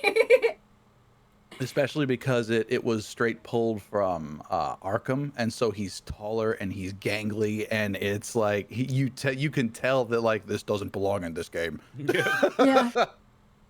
I think one of my favorite arcs, well, my favorite call that I responded to, and I was a little gutted with how it like ended, was when you kidnapped, was it Augie? Yeah, I And kidnapped Augie and forced him and Lonely Hawk, or no, I forced the police to decide which one of them would die. I was watching all of that from one of the from one of the buildings nearby, and I see the like tanker explode, and then I found a note that you'd left in one of the buildings. I was like, he was watching from here. Oh my god! And then Daisy wouldn't decide who died, and so we killed them both. it was so cool. It was so fun. And well, the thing about that one was, for the entire 2 years that Connor and I were playing Black Mask and Joker, everything we were doing was actually part of a wider arc that we had already planned out. And then at the end, I let Snow and Copper know, oh, you remember all of this stuff? Well, it all led to this. And they looked at it and they're like, wait a fucking second. It's like everything we did was building towards something else. And we just made it look like we were two bumbling idiots the whole time. It was wonderful. Oh shoot! The party's here! Good morning. Morning! I'm excited. Well, good morning for some, I guess. Yeah, good morning for some. Oh, right? Oh no, my God, God! Yeah. Oh, no. What happened? We had a cold front, I guess, over the night, and you know, it was all hot during the day, so I let the cold air run through the night, and I woke up and. I mean, that's a great Every- voice. Great was- character voice. oh. Snap in the corridor. Thanks. Yeah, great. Dun's gonna do Geralt instead of me. Oh no! Can we get him some honey and lemon? So do me a Yeah, Dun, I'm do me a brewing favor. some Say tea right say now. evil is evil. Evil is evil. See, there we go. He's got it. Oh, God. You know, the only time anyone gets me like they're like, "Hey, Kiwo, can you say?" It's always, was it the Red Queen? You're all going to die down here, and it's like, are you fucking kidding me, dude? Like, that is a child, please. I'm talented people with voices. Whatever. Do you know how many times I've heard you in different games? It's like, wait a second, is that? Yep. Yep. It happened. Kiwo voices that. Apparently, she voices me now. Yesterday. Kiwo voices everybody, and then Spicy Backplane plays Kiwo. Mhm. I hate how he looks more like me than me. It was uncanny. I was like, wait a second. It's so Well, there's like there's like a year between those pictures, because I have the original one that he based his cosplay off of. I was out and I was with my boyfriend. I was just like, hey, have I ever shown you this? He's like, what the fuck, dude? Why? That's so cursed. Okay. I'm ready. I'm not quite. No. I'm getting my tea ready, and I've popped some cough drops. If you guys stop by to give me an extra 15, and hopefully I'll clear up the. Oh, man. Whatever is good for you. Take your time. Oh, bless him. Bless him. What has your luck done? The day you need to speak so much is the day you get a God, I call. know. I can't believe I he's think- done this. I think I think the combination was all the Tabaxi voices yesterday for Kiwo, and then last night I guess in someone else's session where I played the Horseman of Death, and I had to talk a lot, and I think I just that plus weather fried myself. That'll do it. Bless you. God damn, man. That sounds fucking rough.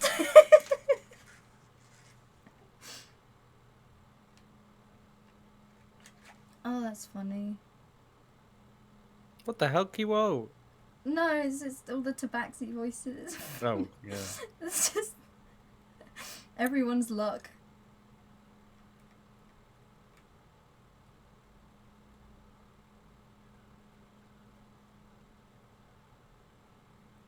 It does give me time to play with my contact lenses. Read your character, Kiwo. What the hell? Huh? Make sure you know everything, Kiwo. I know my character. Yeah, I know you do. Listen, I'm just here to roleplay. I don't do numbers. You got me there. No, I got you there. I'll cover you. You know my character. How dare you better than- not know your numbers? Terrible. Ooh, music. So as a disclaimer, I'm forcing myself to like learn an Australian accent and get better at it, but it's really rough. So Oh, I hell yeah. apologize. Don't I apologize. apologize. Oh, we're advance British. You're for- fine. I feel like I last session I like slipped into like a little bit of British at the same time of like trying to do Australian. It's fucking rough. I actually got a dialect coach like earlier this week because I was like, this is fucking embarrassing. I can't go in public on a stream and say that I'm an actor and not be able to like do other accents. You got a coach? Go on, then, It's Chandler. more- Go it's more on. like- That's it's more, dedication. you right know. there. I mean, it's partly for this, but it's also just like I need Yeah. to be able to do other accents. I Goddamn can't. professionalism in this room is astounding. Not fucking around. Oh no. I'm sat here in my pajamas like Yep, me too. Oh yeah. Oh yeah. Please, I've got my work laptop off to my right. I'm just listening for certain dings to tell me to turn around and take a look and be like, do I need to? No, we're good. No, we're good. I'm painting fake eyelashes. Me too. Hold on. Everyone's doing their art for the little pop-ups down there. I think I might need to get one done of Aldernir, but make sure that the hood is up because the hood needs to be up right now. Is important. Very true. Is important right now. I don't know if I can. I don't know where I put my tablet. It's somewhere in the tiny hovel I live in. Oh, Kiwo, you would have loved the way he was introduced. I have a question as well. Does anybody know how to operate the Discord speech bubbles to like be active on a screen rather than on like in a game? On talk. Discord stream kit. Yeah, go to Discord Stream Kit. You can install an OBS plugin that you put into your browser on OBS. You can set it to pop up when people talk or just pop up constantly, even when inactive. Discord Stream Kit. Look at me, dude. It's I'm- surprisingly. I know. I hadn't heard of it until our last session. I was like, what the fuck? How have I never heard of this? I'm actually. Look at me. I'm a streamer now. This is great. Professional. Look at that. That's too much. All y'all, all damn professional and got your layouts and shit. No, don't. Imagine having a layout. Imagine having a schedule, a stream layout. I have a command for when I have a black screen. Look, if anybody from my community is sitting in Dunn's channel, which they should be because I sent out like, hey, everybody go there, they're all gonna start suffering. Imagine actually streaming. Yeah. Oh. Okay. I don't anymore. People are like, hey, Wayward, what do you? I don't know. Sometime, maybe. Cooking, thank you. Maybe sometime in the future. Yeah. Yeah, sometime in the future, maybe. Get the I sit in on funny- your cooking streams every so often. I'm just like, oh, this is nice. You Yeah, cook, I too. gotta do so that the next challenge I have to overcome is a full meal that is kid friendly, that is under $15 total, with no single ingredient costing more than $5. And the only concession I have is that standard pantry items that you would find, like various spices, those don't count to my cost, but everything else does. Oh, well, how many people would you be feeding? I'm assuming a standard family of like 4 to 5 is what I'm going after. I mean, I think can you do can it. do that. You can do that easy. Yeah, it's wait, like no it's soups, no kid-friendly. salads. Kid-friendly, is though. the other thing. Like, yeah, no soups, no salads, kid friendly. And I'm like, $15 or less. Okay, I can do that. God. I mean, I'm not gonna do something like stupid easy. I'm gonna do something like out there. I just got to figure out what it is. Ooh. I mean, I could probably do budget Chipotle for that amount. Kick it up a notch and make Budget it vegan. Chipotle. Make it vegan. Actually, vegan stuff in under $15 is incredibly feasible because of how cheap produce actually is when you try and buy it and how much you can get. Oh, we can buy it in bulk pretty good, but then like anything which is, you know, like real sustenance is so expensive. Oh yeah, it's not anything like you're gonna be giving the kids vitamins to make up for everything they're not getting Yeah. when you're cooking like that. Yeah. Living off of roast vegetables is not good. Hey, Dunn, you don't mind just putting something in general or anybody in general when we're getting started? Is that okay? Yeah, it's fine. I'll sit here Okay. and drink this cup of tea, then we get ready. Oh my gosh, I don't want to say this, but you sound extremely attractive to me right now, and I don't know what it is. Okay, all right. I thought I was about to get pitied, but never mind. So No, you you get hit sound on. great. Yeah. Anywho, all right, yeah, just poke me if you don't mind. Love you. Given what he just said, that takes on a dual meaning. Yeah, it does. It does. Brown chicken, brown cow. All those times he flirted with me in character on No Pixel, I'm questioning my life now.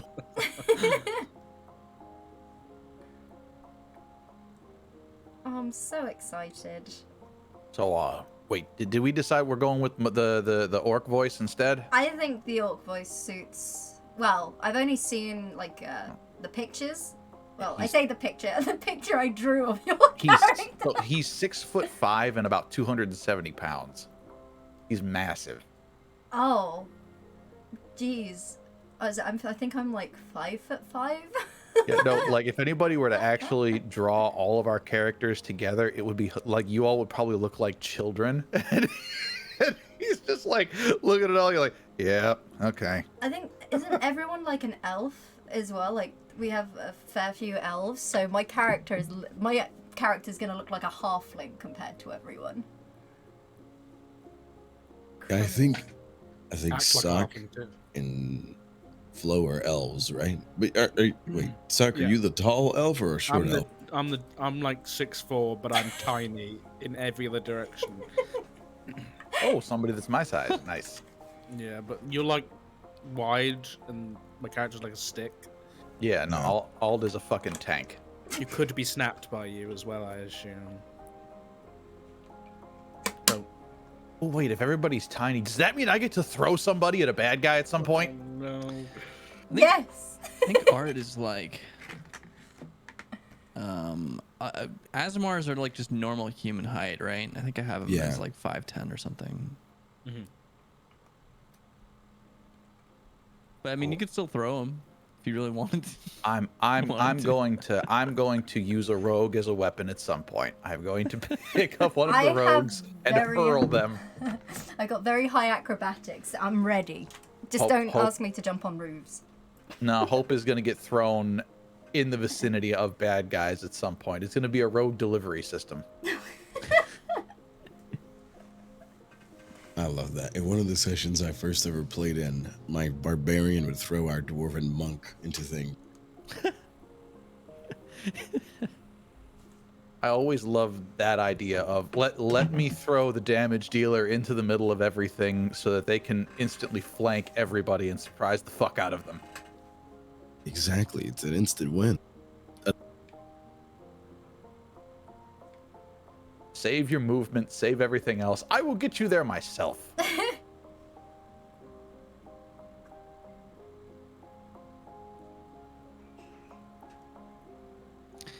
Hey, Dunn. So I was looking yesterday and I couldn't find it. So the thing where like we teleported through the fucking water, I can't find it on my sheet anywhere. Well, it's something you won't be able to do until higher levels. You're able to do it in that situation to save yourself. Okay, that's right. That's right. My bad. It's all good. I think it's called Plunge of the Deep, I think. I think it's like a level 14 ability. Damn. Hey, don't take that away. I'll have to retroactively die. If you look, by the way, Wayward, Yes, I you see should. it. All right, making sure. Yep. I also discovered that I can breathe underwater. Yeah. Nice. I discovered I actually cannot. really like that. What on earth did he put you two through? Yeah. Do you want to Oh, it know? was a shit show. Wait, how actually done? How am I not level 5 at least after what I did? Listen, levels will come quick. Don't worry. I slaughtered a kraken. Oh, you think it's dead? You thought it was dead after It that? better be. Shit. It just might be really. Okay, we cannot go on the water. I might have pissed something off. It sees everything. It's got a fucking eyeball on my hand. As soon as you said that, sorry.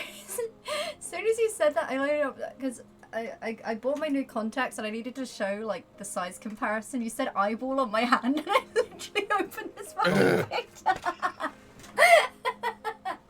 Yep. Yes. Yep.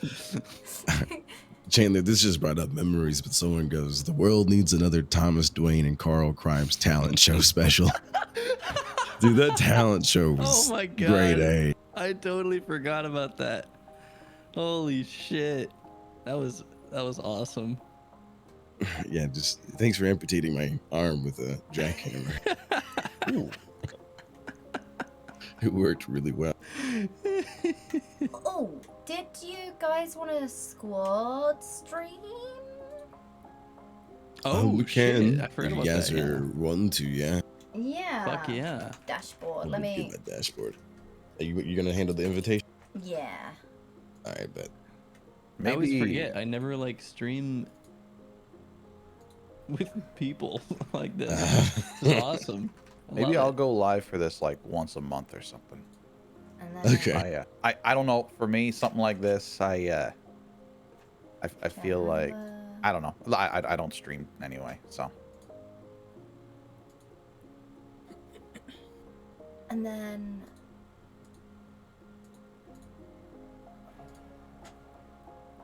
Flo McNasty. Okay. Nasty TV. Alright. Okay. I can't invite Flo. Why not? Streamers squad stream preferences. Mm. He'll just have to add it, right? I think. I've sent you one. Yeah, I accepted. Is it working? I never know how to tell if it's working. The invite has been sent.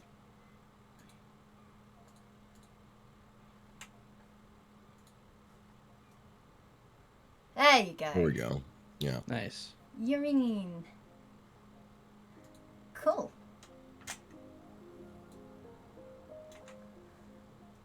And you got loads of new music for this as well? The current music Yeah. is very nice. Mm-hmm. Good little backup. I honestly was really loving the music that was playing yesterday for Kiwo session. Oh, yeah. I really enjoyed it.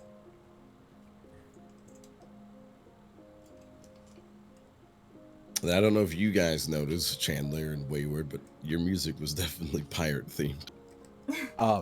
Honestly, I couldn't hear our music, and I don't know if it was couldn't because either, of my yeah. settings or what. Oh, really? Oh, Yeah. Okay. Yeah.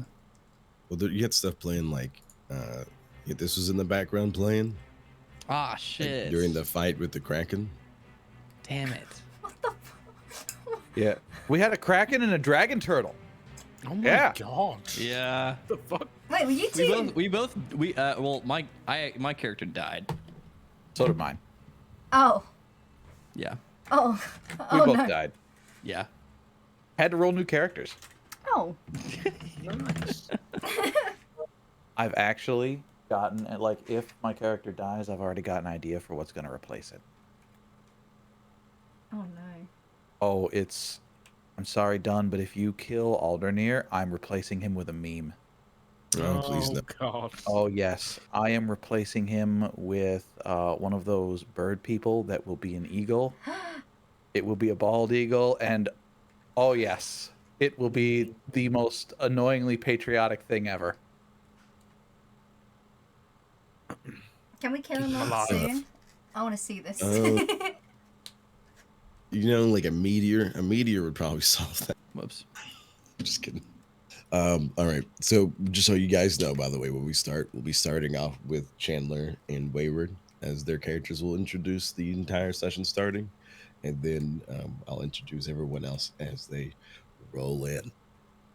I'm gonna go pour me another glass, and yeah. Do you guys have any like quick questions? Anything you guys feel like you need to know before we start? If you do, shoot a DM.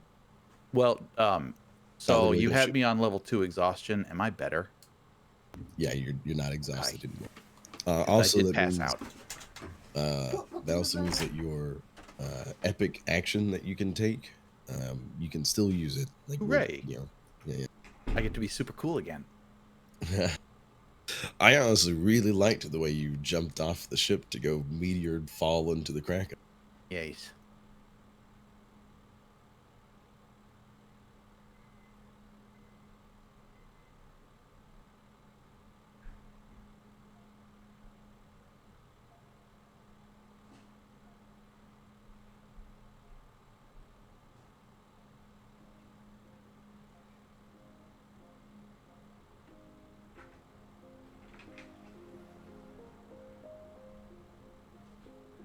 I'll be right back.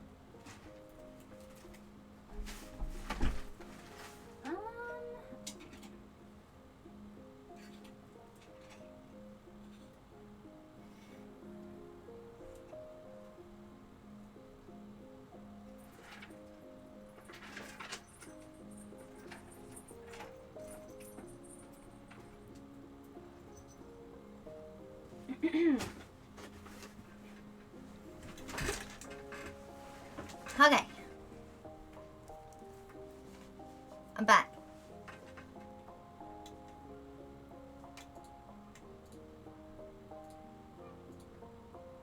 Oh, this is so cozy.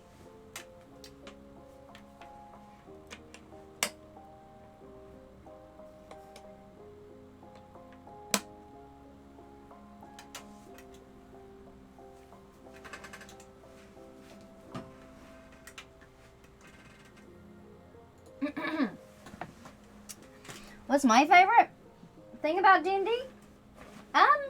Playing with my friends.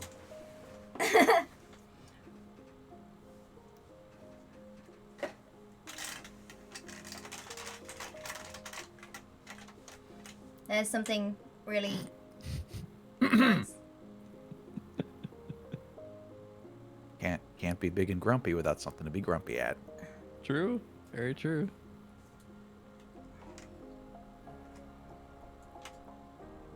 I imagine he would always be annoyed at Oh art. yes. Like it's just like a persistent thing. Oh yes. He exists mildly grumpy. But there are reasons for that.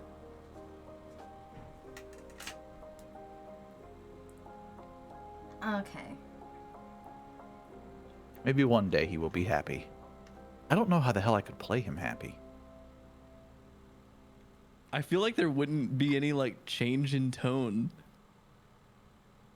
Like I think he would just like be just like quieter than he usually is.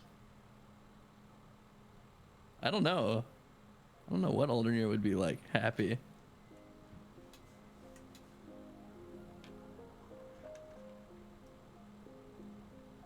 Currently, he is happy when he's in the middle of shit swinging that sword.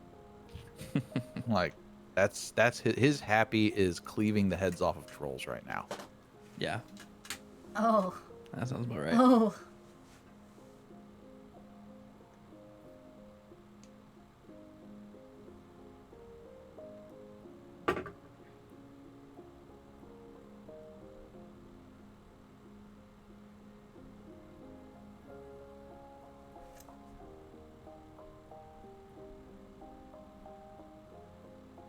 they are. Because we're traveling from... Let it be like a week. Here. Yes! Oh man. Okay. Oh, no. He's really. He's grumpy. He's grumpy as fuck.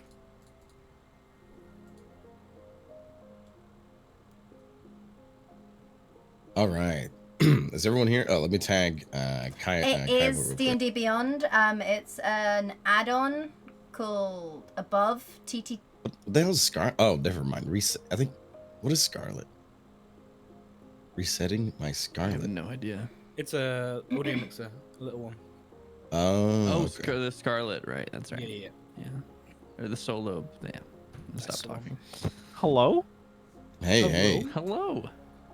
Hi. I was sitting here struggling trying to figure out what the fuck a Scarlet was. I was like, what the hell? You reset what? Oh yeah, no, it's for some reason these Scarlet interfaces they pop. So, anyways, Gotcha. All right, so we're getting ready to start. Is everyone here? Yes. Just want to make sure. Yeah. All right. So, Flo, like I told them, we're going to start off with Wayward and Chandler's character. And then we'll segue into everyone, meeting up just so you guys know. So it would be them two. Pay attention. You might learn some things. I don't know. Might see some information. All right. So, Art and Aldranir. Aldranir, do you roll that first R or do you just go Aldranir? Is it Aldra or Aldra? It's just alder, like the tree, Alder. alder, and then near, Oh, okay. Aldranir. as in not far. Gotcha. So, Aldranir and Art.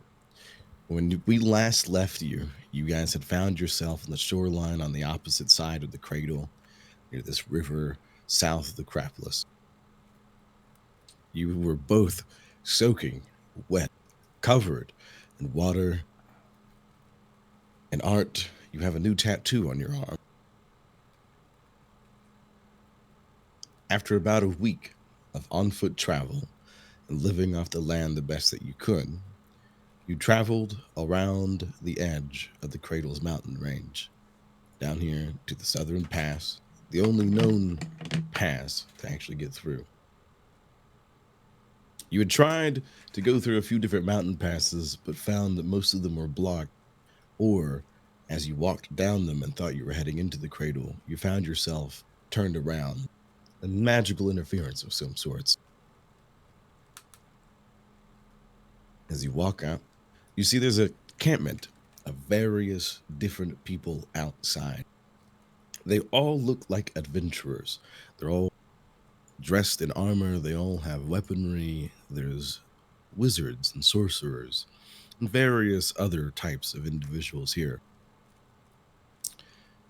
The first one who greets you, though, is a small gnome individual. White hair. His eyes are green, though, with jaundice. He's very well dressed, dapper, and on his belt he has these vials of various different colors: blue, green, red, and yellow. He waves at you. I do apologize because my throat, but... Oh, good morning! Wait, is it morning? And he looks around trying to find the sun and realizes he can't really see it too well. Well met! How are you? Oh, g'day, mate. Hey, you wouldn't happen to know where the nearest town would be? Village?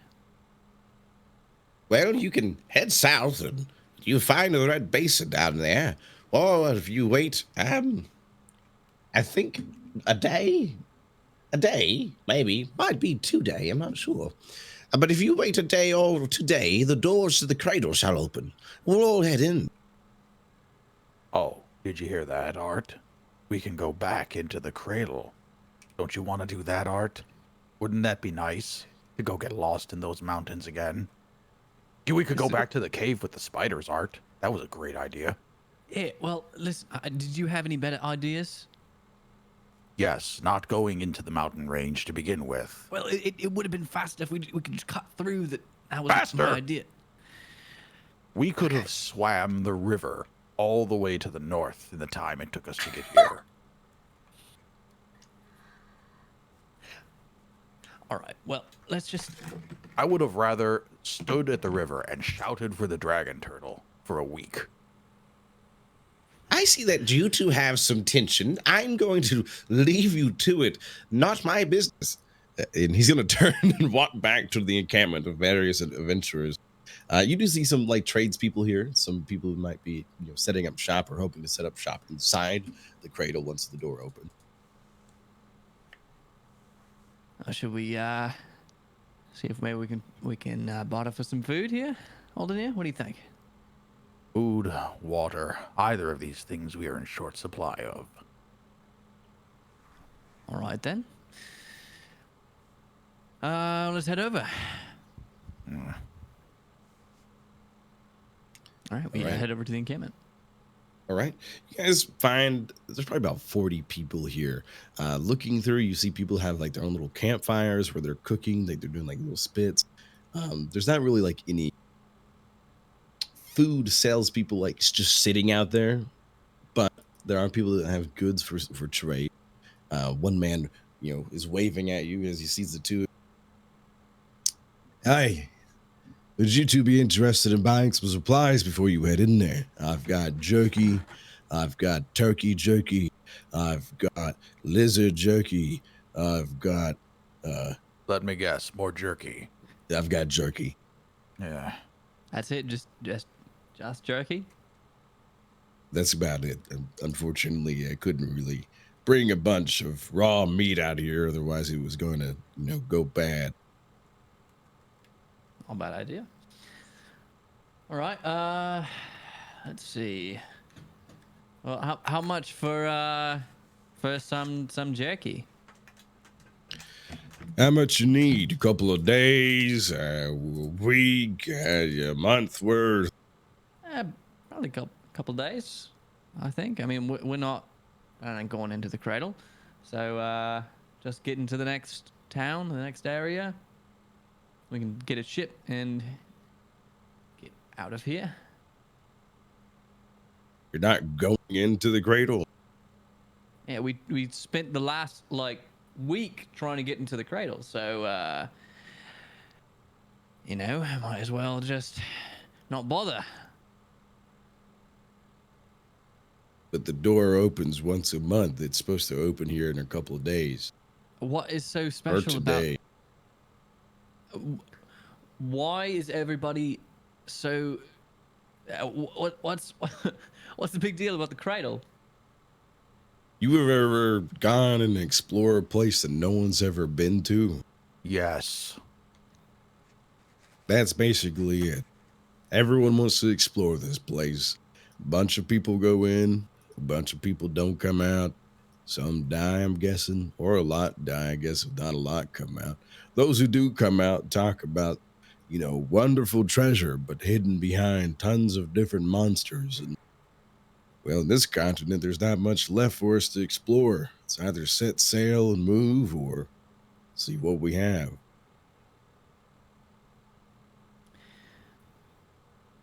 Okay. Well, I'm not exactly looking for more adventure. I've had kind of my fair share of walking. So, yeah, we'll take a couple of days worth of jerky and we'll get out of your hair. All right. Any kind to just surprise you. Aldenir's going to look around for a place to fill the water skins. He's dying of thirst. Okay. I wouldn't really say that there's a well or anything, but there are some people out there who have already gotten some water barrels. It looks like there's a guy setting up shop that's, offering ale and refreshments with a little carriage off to the side. He'll charge you 2 silver to do that. Ald'll worry about filling the water skins first and then decide whether or not he wants something to drink. Okay. What was your question to the jerky salesman again, Art? I'd like to buy a couple days worth of jerky. All right.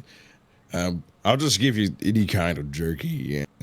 We'll call it 3 silver. We'll be square. Let's see.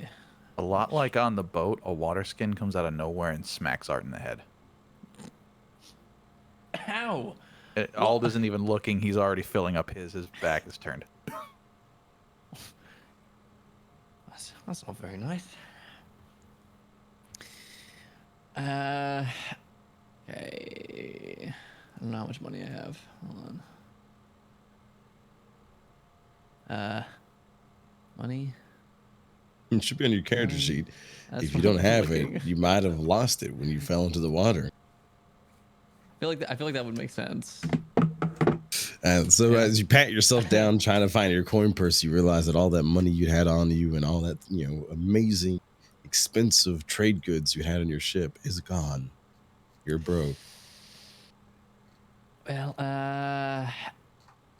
it's a funny thing. I don't happen to have any silver on me right now. I might have it at our last encampment, which was not too far away. So, what you say we if I can just take the jerky now because I'm starving, and I can just run over, and I'll be right back in like an hour. What does that sound all right? He's giving the most flat stare. No money, no jerk. Beat it. Well, no, listen. I'll pay you double, okay? Listen, if you can't pay, I'm not giving you jerk. I can pay, okay? I'm just give me a moment to be able to pay you. Holds his hand out. Just a If you can pay, pay now.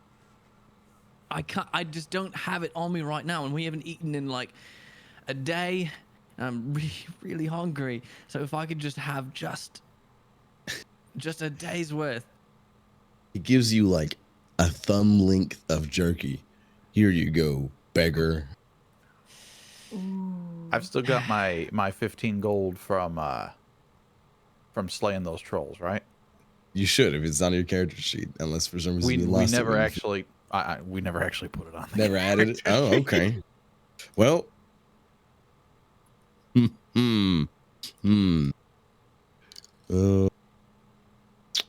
It's a hectic moment that sea was. That 15 gold might be gone now. All right. Well,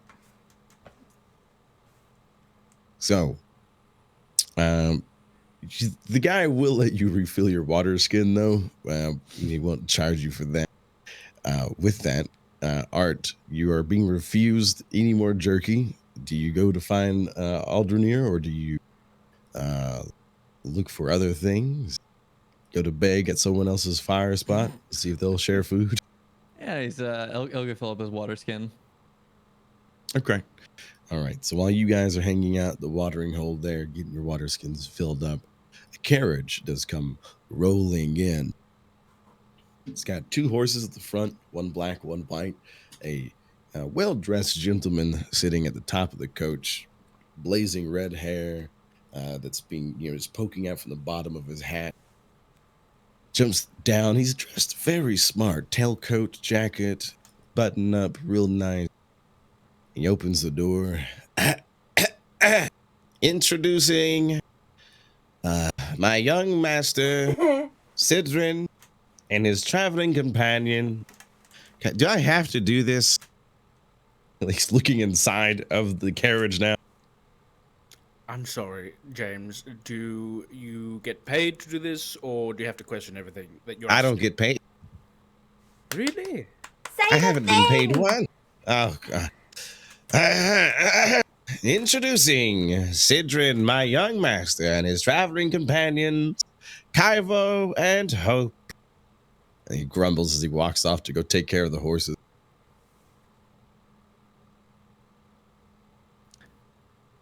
Stepping out, probably first, having to bend pretty low, is a very tall, very slender, pale-skinned high elf who has short black, kind of slicked black hair.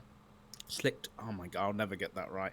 He has a small pair of like round spectacles on, and very kind of bright like violet purple eyes. He has a very grandiose cloak with very high collars. It's purple. It kind of comes and wraps all around him, but kind of his arms are sticking out, and you can see the cuffs of like a black suit underneath. He's got very long, pale fingers, and his pinky nails are like pointed and sharp. And you can see some black finger paint on there.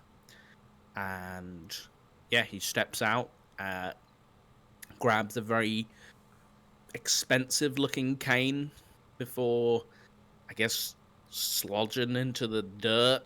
Is it? Yeah, I guess it's dirt here, right?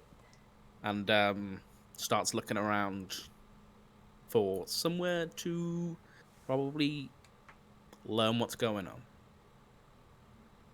As he's exiting the carriage, Hope is gonna, a small human, she's about 5 foot, very slender, she's quite pale, she's wearing this really dark, raggedy leather armor, she's got dark hair which is pulled back into a ponytail, and she sort of slinks by him and sort of scoffs as she notices his face grimace as he's walking through the mud. And as you look at her, the one sort of really defining feature on her face are her wide-set eyes. She has these abnormally large, wide-set eyes where you can barely see the whites of them. Their pupil and irises are just black pools. And she sort of scrambles out, scoffs at him and starts stretching. And I'm so bloody sick of that carriage. Can we please never go in there again? Thank you! Well, Just to be clear, Kiwo was in this carriage, correct? Dun, we can't hear you if you're talking. Oh, that was strange. Yeah, you were introduced as well. It was Kiwo, Hope, and Sidra were all introduced from the carriage. Okay, and Kiwo hops out. He's a, kind of medium height, dark elf, like, bluish gray skin, pointy ears. He's got purple hair. It's done into one single braid down the back. Black eyes, completely blacked out. He's got some face paint on. It's kind of like faded. It's, up the bridge of his nose and beside both eyes, kind of in a W. Little kind of like markings, I guess you could say. He's wearing like, he looks like he was working at a bar, so kind of a collared shirt, like frail. I'm not sure what the word is here, but like, he kind of looks like he was. He looks like a bartender. He was wearing a vest with an collared shirt underneath, leather pants and black boots. And he hops out of the thing, and he's very quiet. Kind of almost seems let down, as well.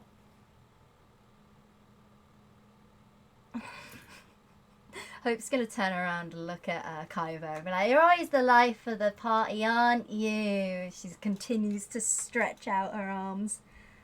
I lost my bar and my friends, so I hope you understand why. She she pretends to reach into her pocket and she starts like rubbing her fingers together. "I'm playing the world's smallest violin for you, sweetheart." And she follows off towards Sidran. Yeah, DM, is it common knowledge that the cradle is only opening once a month? It's not really common knowledge. I mean, everyone here is going to be like talking about it. The rumors that you've been hearing is that the cradle has opened. There really wasn't any specification of how or when. But everyone there is very quick to say, "Oh yeah, it should open today or tomorrow. Today or tomorrow." So, as Hope is following after Sidran, she sort of tugs at his cloak and is like, "So when..." He stumbles like he nearly falls over with like the tiniest tug. Oh, sorry. Yes. I'm gonna go start looking for a library. That's what we're looking for, right? Hope we're not, darling. We're not in the cradle yet. I think that's it. And points towards. Is there like a big door, or is it like a mountain pass? From where you're at, it's a mountain pass. You're like at the bottom. You can see the pass, and it leads further in. So unless someone's carrying around a library in their pocket that you can steal, I don't think we're going to find what we're looking for here. Well, there's no harm in looking. And There isn't. she starts skipping towards the crowd. Oh my god. How is she so happy? I kind of repeat. I repeat exactly what he just said and said, "How is she so happy?" I don't know, but you're both very strange in your own way, and that's quite entertaining. Strange. You think we're strange? Look at you. Thank you. You're welcome. DM, looking around, Hmm. these adventurers, is it like, are we talking like common folk who have just put on a backpack and looking to get some relics, or are we talking people in like plate armor and shit? They're like a bit dangerous. Roll a perception to see, who you're noticing first and what.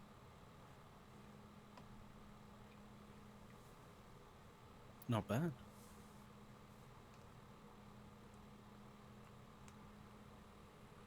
So, I mean, a dirty 20 for your first roll of the session. By the way, first roll of the session as the party, right? Woo! Well, that being your first, you notice there's a few individuals out there that looks like they're just common folk. They've thrown on an adventurous pack on their back. They've got rope and some other things that they think they might need, and they're looking to come and get something that's probably maybe going to change their life financially. But there are some people out there that look dangerous. There's a few individuals. I'd say with that dirty 20, you notice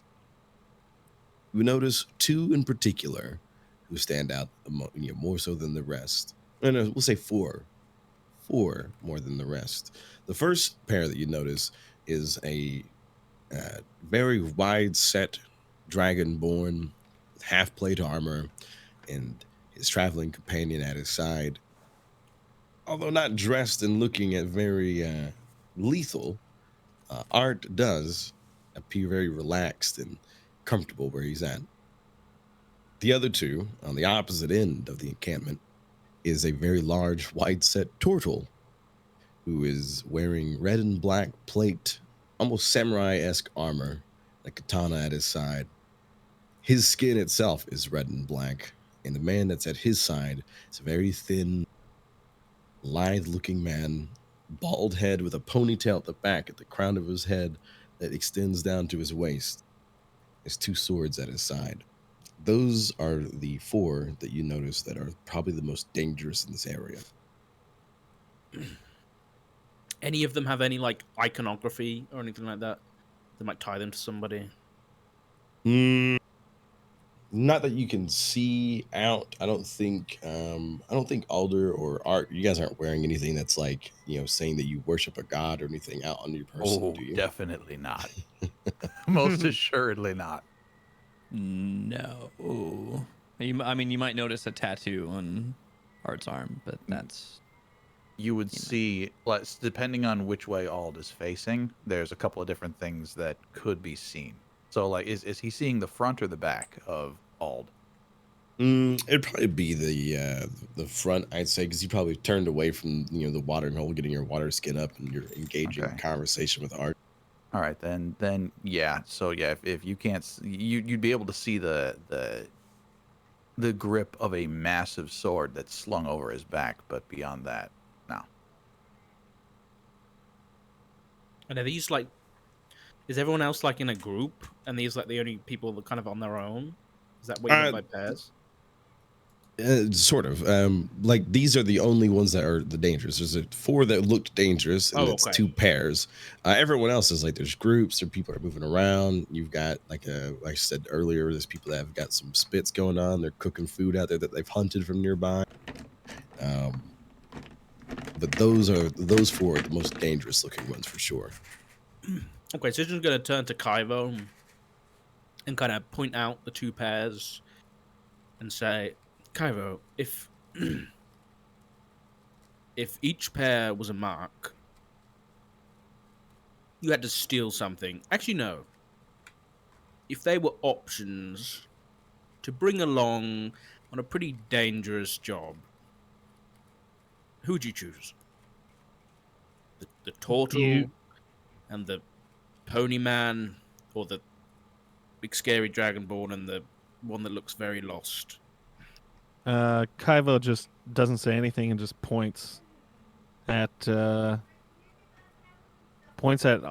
and just says, "Do you see the size of that sword?"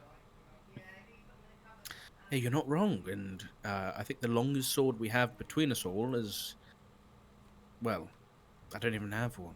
Do you have a sword? I have a short sword. You're not going to be intimidated, are you? Can you repeat that? Sorry. You're not going to be intimidated by his sword length. Uh, no. Mine is the perfect size. Of course. That's It's what how that's you what use everybody it. tells me. Yeah. Good. All right. Well, I guess. Oh, What, do you think we should go talk to them or check them out from a distance first? Because we do need a bit of muscle, and we don't have any right now. So I point at Hope and I say, "She should do it." good idea. Let's watch. Yes. All right.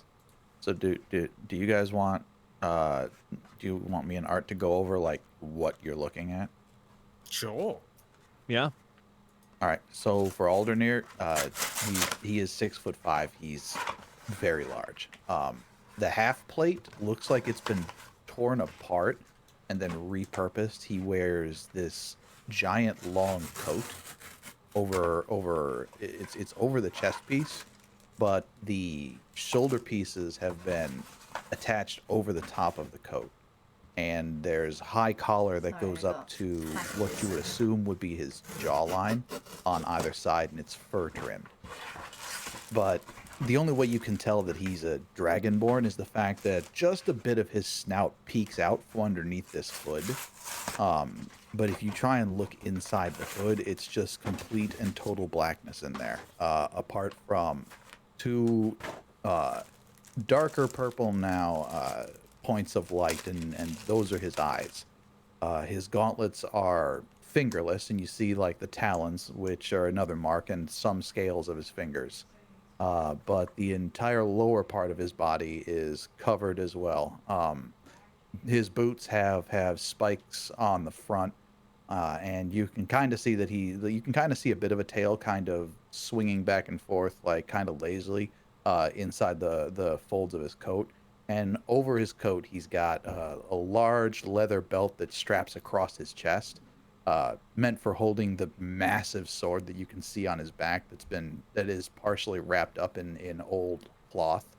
And then he's got two more belts at his waist that have various pouches and things on it. He's obviously accustomed to traveling a long time and to being out in the middle of nowhere.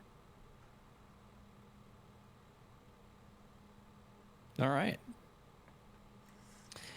Art, he's about 5'10". He looks pretty much like a standard human. There doesn't look like there's much, uniqueness going on. He's got his black hair is kind of slicked back.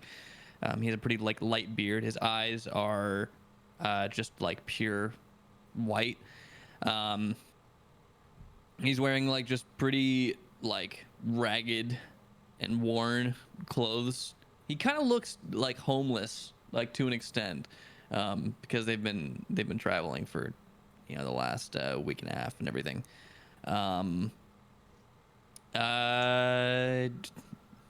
Yeah, there's not much else to really describe about him. He's kind of in a power stand. He's got his hands on his hips while he's talking to Aldernir.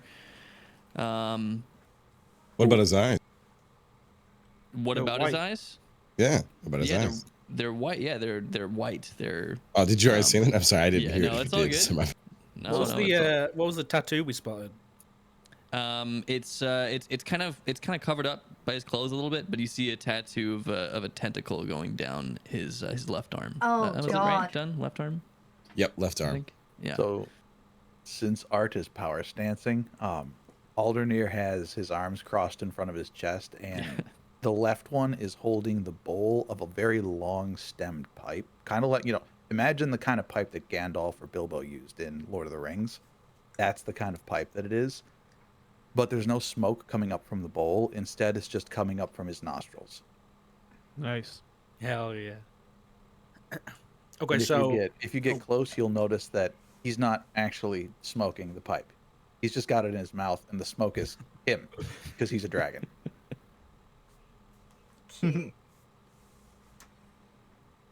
So Sidron will kind of twirl the ring on his finger a little bit and look to the direction you saw Hope going, and Hope, in your head, you will hear, Hope, darling, you see the big scary fella and the homeless looking one? As this is happening, she's stopped still in her tracks. So I'm assuming she's like in a crowd, and she's like sort of slumps down a little bit, like hunches her shoulder, like, oh my god, why is he doing this? It's so uncomfortable. Go and talk to them. Just be you, and they're possible people we'll be traveling with. Just see how they are. She just kind of like she shakes her head and thinks to herself, oh, I'm gonna go do it, and then she just starts like flipping off the air in anger.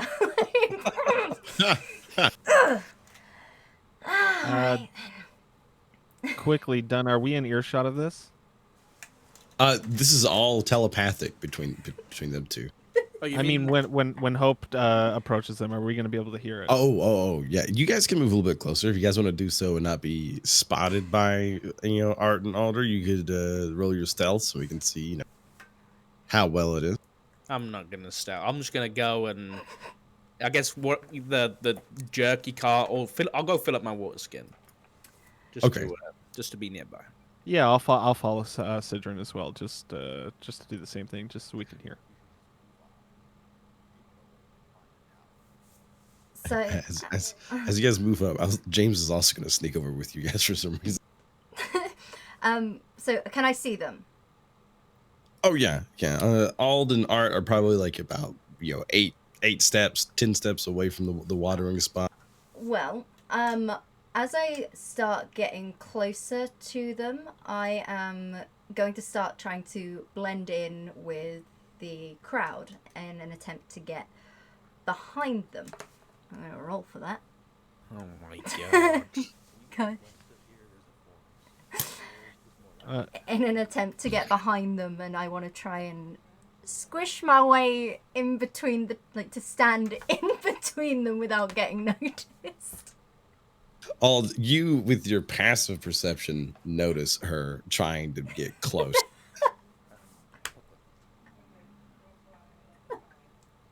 So his eyes, like Art will see, like the eyes kind of move slightly to the side as he kind of feels something wrong, and Hope will notice, like, since she's now behind him and sees the backside of the sword, there are runes etched onto the sword that have a faint orange glow to them.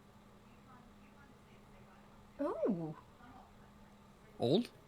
You alright? Somebody is attempting to be sneaky. I'm assuming I And can they're overhear doing a this. fairly poor job at it. I assume that Hope can hear all of this, and she's just kind of like giggling, like. Oh yeah. He definitely says it loud enough for her to overhear. He gives zero fucks. And I continue to try and squeeze in between the two of them.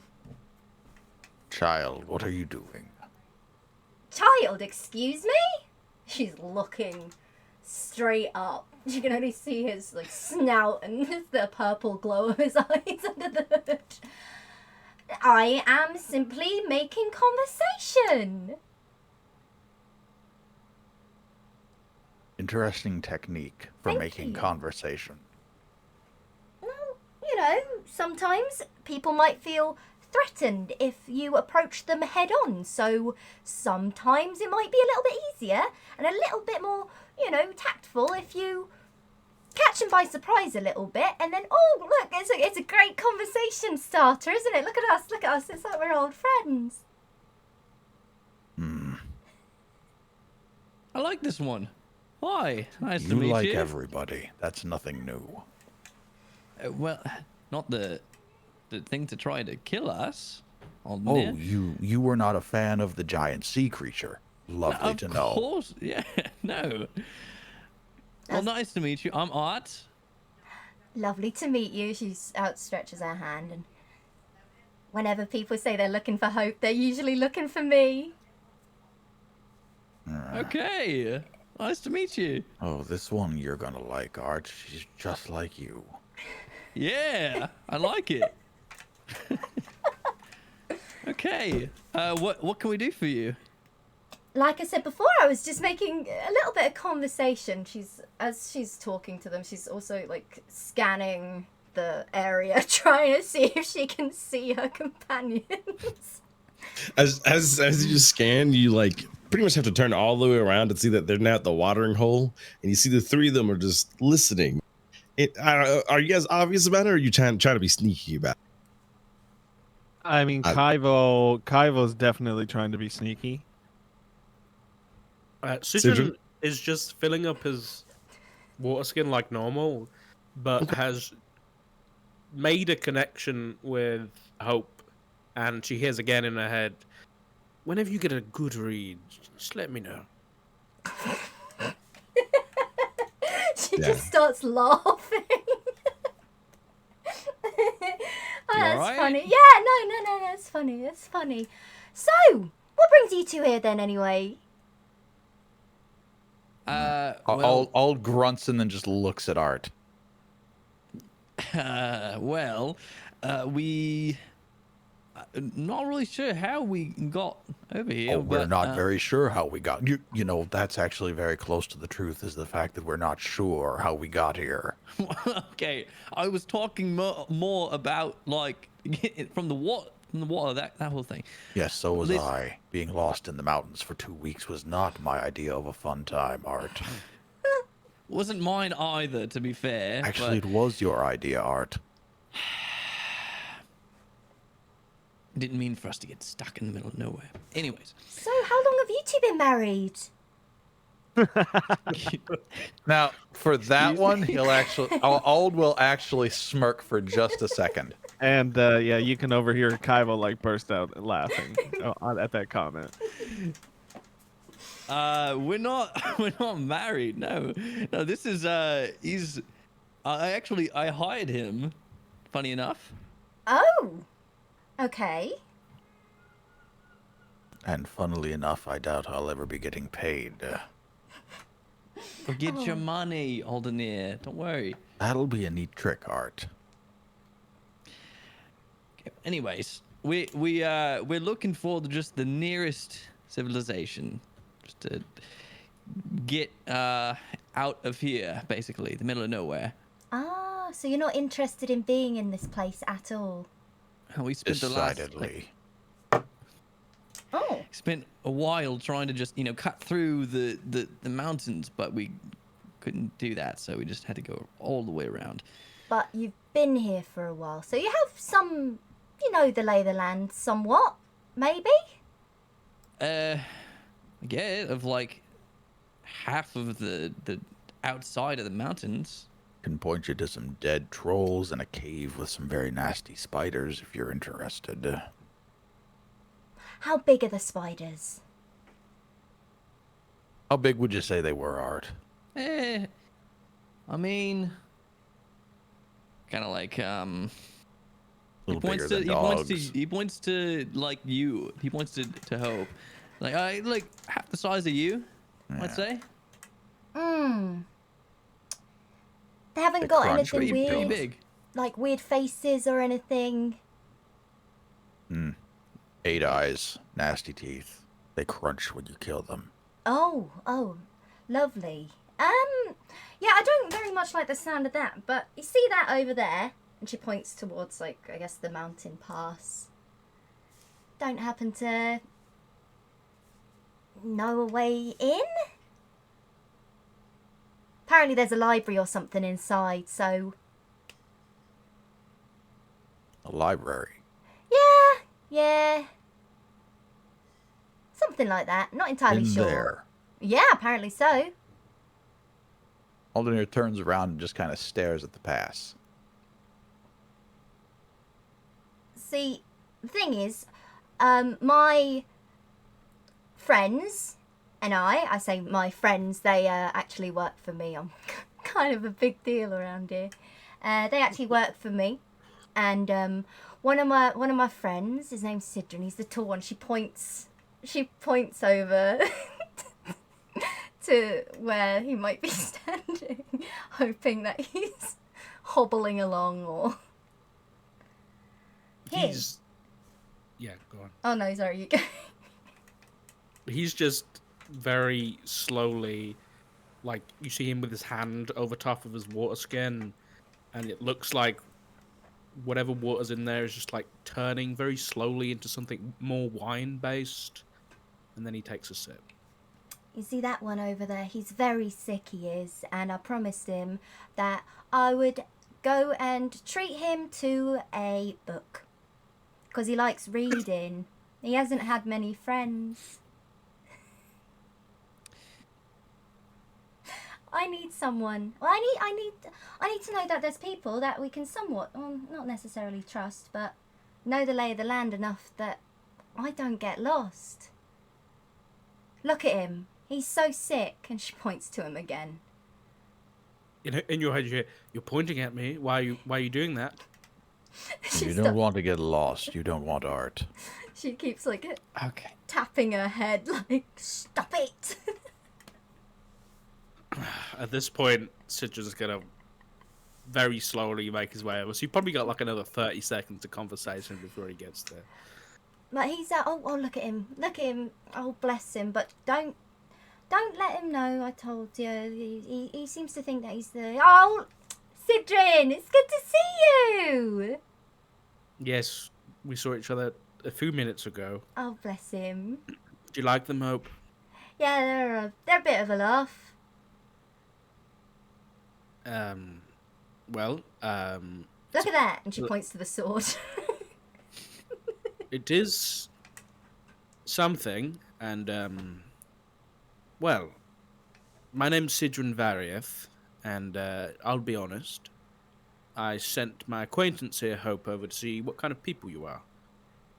And she seems to like you, which means you're probably not murderous, death, homeless people. I mean, you look homeless a little bit, but It's been a long couple of weeks. it has a long journey. Yes. A lot of folks coming here for the opening, by the looks of it. Okay. To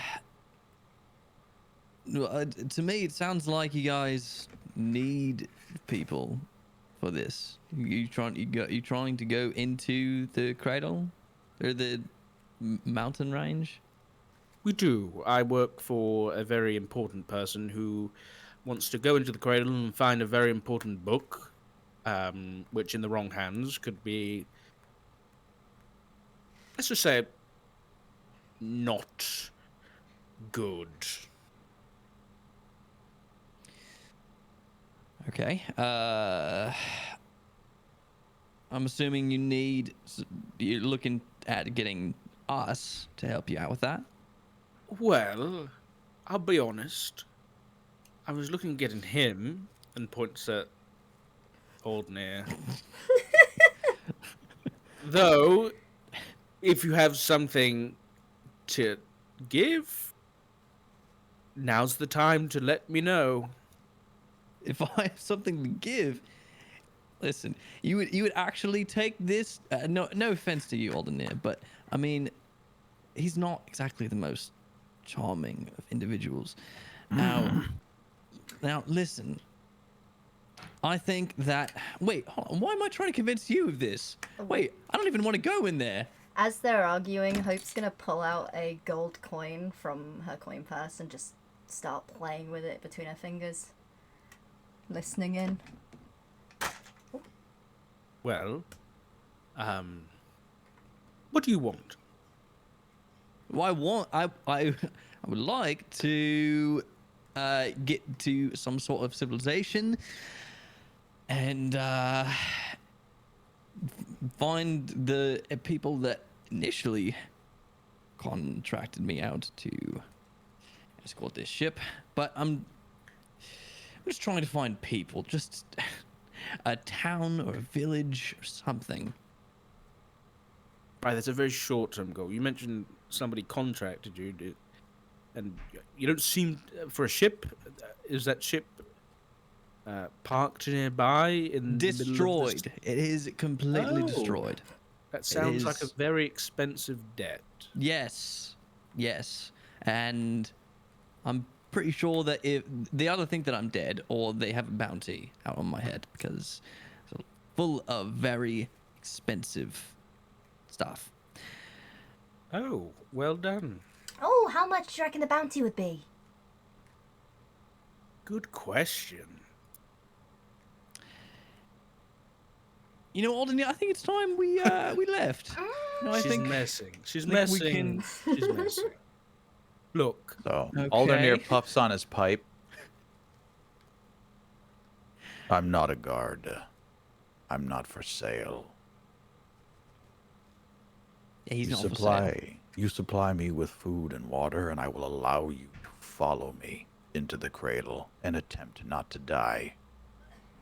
This is when Hope leans over to Kiwo and just like, see, everyone has a price. He's just, his coin purse is his And- stomach.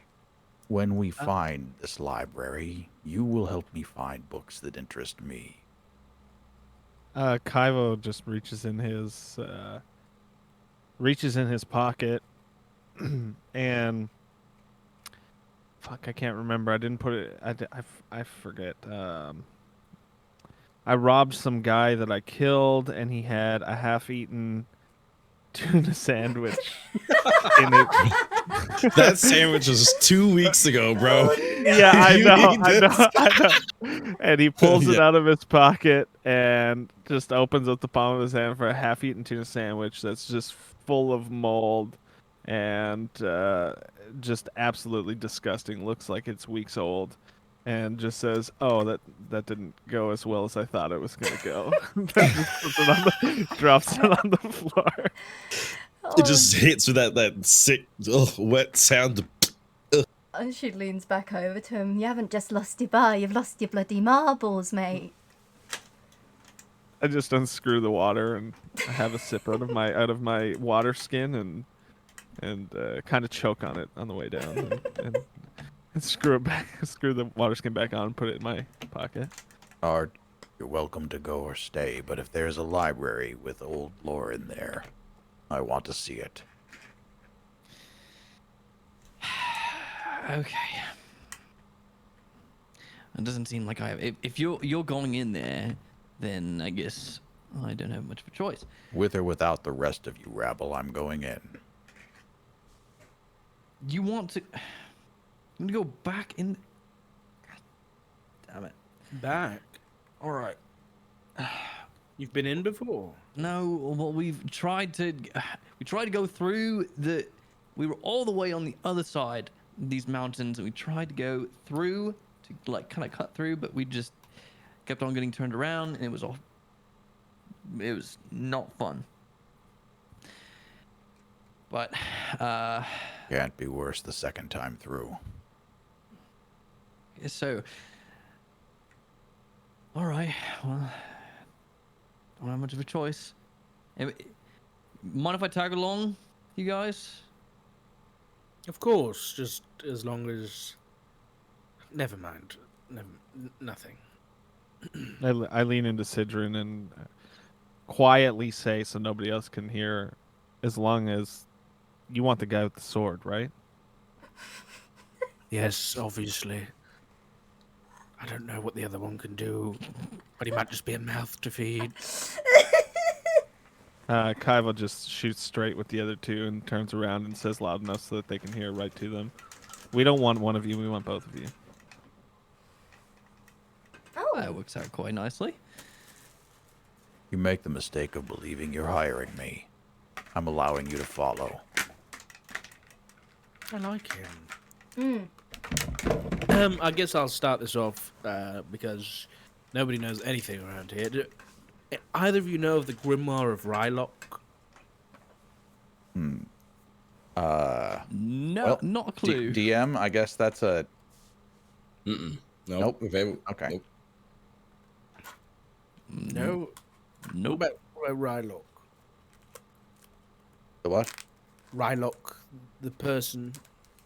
You may roll a history check to see if you know who Rylock is. It'll be at disadvantage as well for both you and Art, or anyone else who wants to make a roll for it. Really? Oh, All right. hell yeah. So, Damn. 18 and 16. Okay. There's some stuff about Alden here that might come out now. Oh, shit.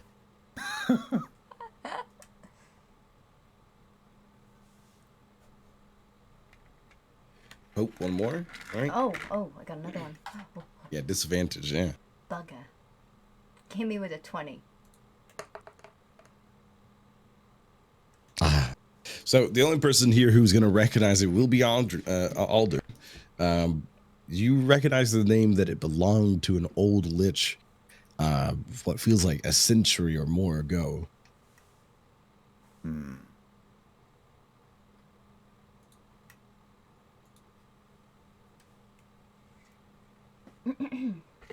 All right. He's not going to say anything. He just, his eyes will flicker for just a second, but he won't say a single word. All right. I So- have no idea. While you guys are having your conversation, the person that earlier talked to you, Art and Alder, will kind of gather up in a spot where he can see everyone. You can see him on the screen. I tried to get his token. Hang on, I'll make him a little bit larger so you guys can see what it looks like. That was the gentleman who talked to you earlier.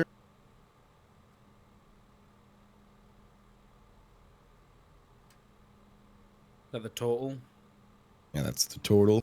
He looks badass.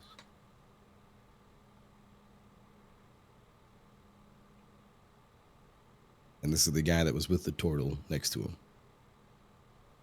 Now, the three of them have gathered close toward the pass, and the small gnome with this graying white hair and the jaundiced eyes. All right, everyone.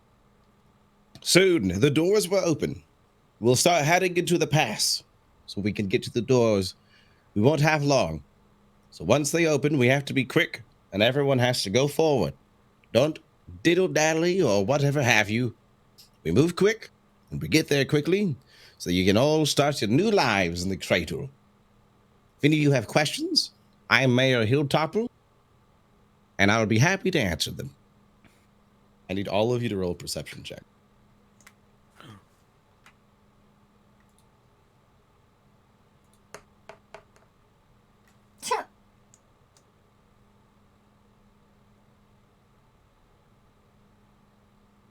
Let's see. Kivo, perception? I just did. Did you not get it? It hasn't came through yet. Let's see 4. it. Let's see. Okay. All right. So that leaves Sidron. You're the only one to hear it. You hear the flapping of very powerful wing up above you. Can I see what it is? You can look around if you'd like to try to see if you can see it.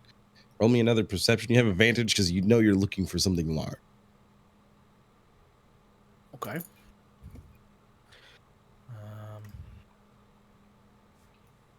Then another one.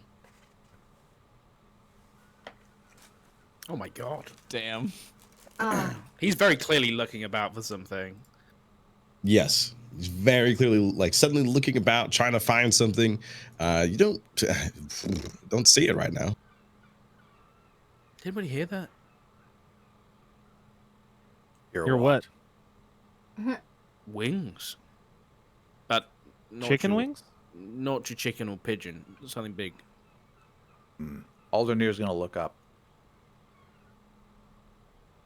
All right, now as everyone begins to look, I say as you guys are all looking together as a party, you'll see in the distance, heading towards you, is a wyvern.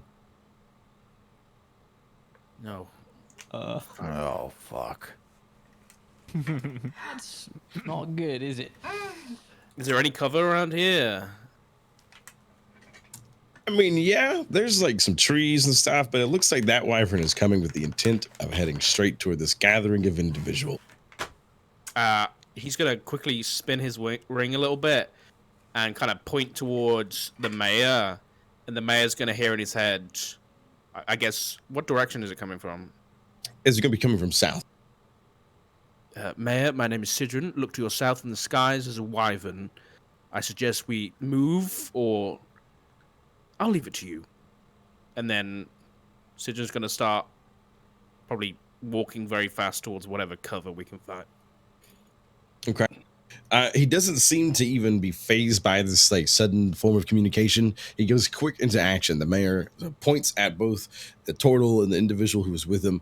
You two, gather the travelers and merchants. Start heading into the pass. Everyone, we need to start moving now. Aldernir's gonna take the sword off of his back and just kind of have it resting on his shoulder. All right. So you guys may take cover. If you guys are wanting to hide away from the wyvern to not gain its attention and perhaps its ire, you may all roll stealth. Half plate, no, you're good. So everyone can roll stealth. You have disadvantage, don't you, with half plate? Yep. Not even worth the roll. Yeah. Hope's gonna shout towards Aldernir. Hey, big guy! Do you want to give him a hand? And she points towards Sidron. Best course of action? I think we should fucking run! Is everyone running towards the pass at the moment? Oh yeah, it's a large group of everyone heading in that direction. It's getting a little congested even. It's kind of slowing things up because it's a tight space. Does it look like Sidron is going to be able to make it himself? Yeah, with the limp, maybe not. He's moving, but you can see James is trying to help him. He's trying to get the carriage brought around. But as it's coming in, the wyvern, lets out this large, loud screech. I can't do it. My throat's fucked up. But it comes flying in. The horses go running off. So now the carriage is stranded. All the other people who had horses or individuals, animals that had came out and helped them have all also gone into a panic or a fright, causing this utter disarray. People are abandoning their peddlers' shops and everything else and just heading straight for the pass for safety. Kiwo is going to kind of step to an open space where nobody really is and just kind of whistle really loud at the wyvern, try to gain its attention to give everybody enough time to scatter or get to cover. So he's gonna take the aggro basically on the wyvern. Hope notices. Oh, would I notice you doing that? I mean, it's a loud whistle. Hope's gonna run over to Kiwo and it's like, "Come on, you can do better than that." And I am gonna cast Dancing Lights, and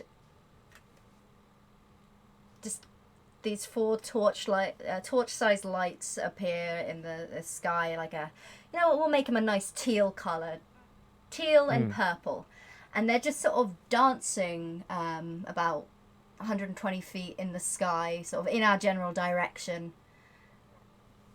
And Okay. Yeah. All right. So with the light, the wyvern plus the whistle, as it's heading toward the people, it comes like this full halt, and you can feel the wind buffet you guys from down below as its body just brings it to an end in its travel. It immediately turns back and tries to swipe at the lights. Not that intelligent. It realizes that they're not corporeal. They're translucent. They're not real. It immediately lands, and you hear this as it hits the ground shaking.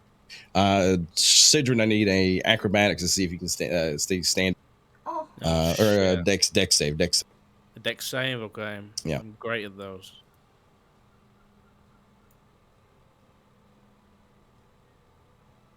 Yeah, you're able to stay up on your 2 feet. James kind of, props you up as well. -1.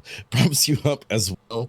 What you guys see is like what's essentially cousin to the dragons. A wyvern has these two thick, scaly legs, these leathery wings, and a sinewy tail that comes sprouting off of its body. This huge stinger at the end. The stinger is quite literally dripping this green, icky poison from it.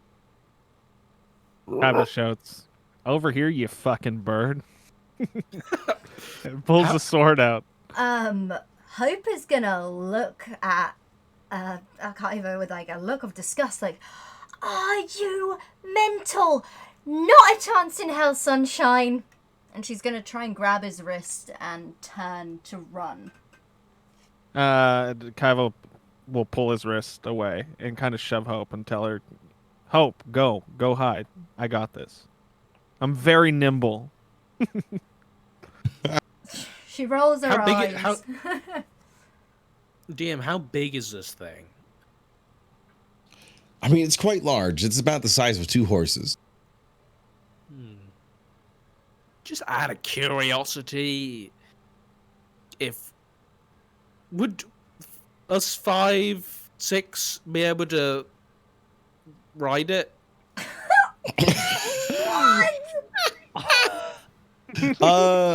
Like looking at it, maybe. Now that it's on the ground and you can see it, you can see that this thing is haggard. I mean, it looks like it hasn't eaten in a while. The very bones of its body are pressed up against its scaly form.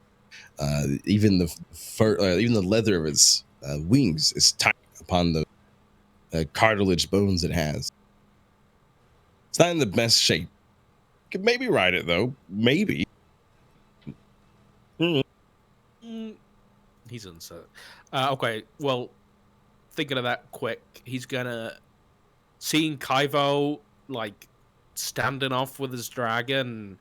Sigil's gonna reach his hand out, and there's like a purple little bit of a mist that comes out. And if I'm in range, I'm gonna about 10 feet to Kaivo's left. I'm gonna do minor illusion and just make a 5 foot tall Kaivo with his sword out just to the left. And he's gonna hear Kaivo go here in your head. I hired you for a job. I don't need you dying before it's even started. Kaivo says, "I got this," as he bends down, picks up the old tuna fish sandwich, and throws it at the feet of the bird. Okay. All right. The wyvern like sniffs at it and then just swipes it away with one of its claws from its wings, and a lot of dirt goes flying up in your direction, Kaivo. With this, I'm allow. We'll say that's Kaivo's action. I'll let you guys all do like one surprise round here. So that means all art and hope you guys can all do something since Sidron also just did something. Yeah. Before we start off. I can't. Jesus Christ. So, are we fighting this thing? Who knows? Do you want the answer to that? Is that an in-character question? Okay. You know what? I guess so. Are you going, Kiwo? She's up close, isn't she? So she's gonna turn to him. Point. You're an idiot! You're an idiot! I'm not happy with this. And she pulls a short bow. And she's muttering to herself, I can't believe it. As she's pulling the arrow back here. Idiot, what am I doing? This is so dumb. And she trains her sight in on the wyvern's face, and I fire a single arrow at the wyvern. All right, roll for your attack. Oh wait, did I do that wrong? Yeah, that was your damage. That was your damage. You're gonna roll the other one, the plus button. Oh right. Let's fucking go! Hell yeah. Yeah. It does hit. We'll say that your damage there is rolled, so there's 8 points of piercing damage. Like immediately goes into like the shoulder of the wyvern. It jerks back and it turns and looks at you now with fiery intent because you are its target.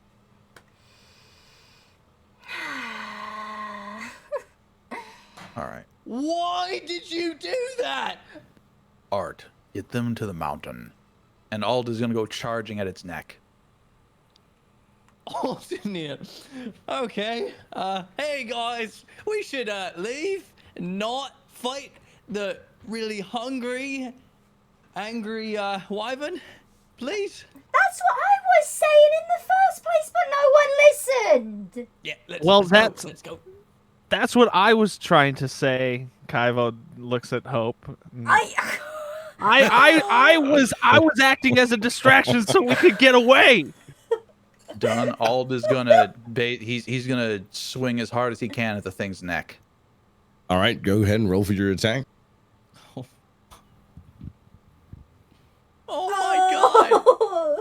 All right, roll for your damage. Hell yeah.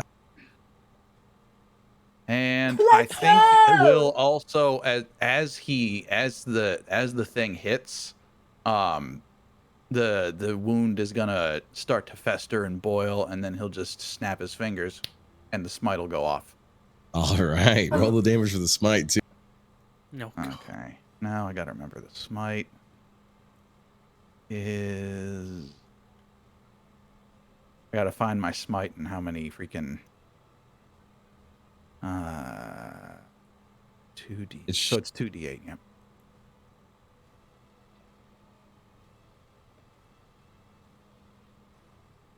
Damn. So total of 19 off of that, and then he'll put the sword back on his shoulder, and get ready to take what's going to happen.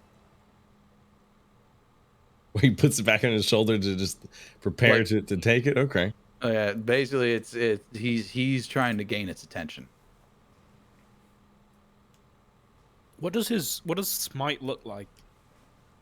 His smite, I haven't honestly really thought about it. I would say that for him, it's going to be this kind of deep purple blast that seems to erupt out of whatever the gash that's now on this thing's throat.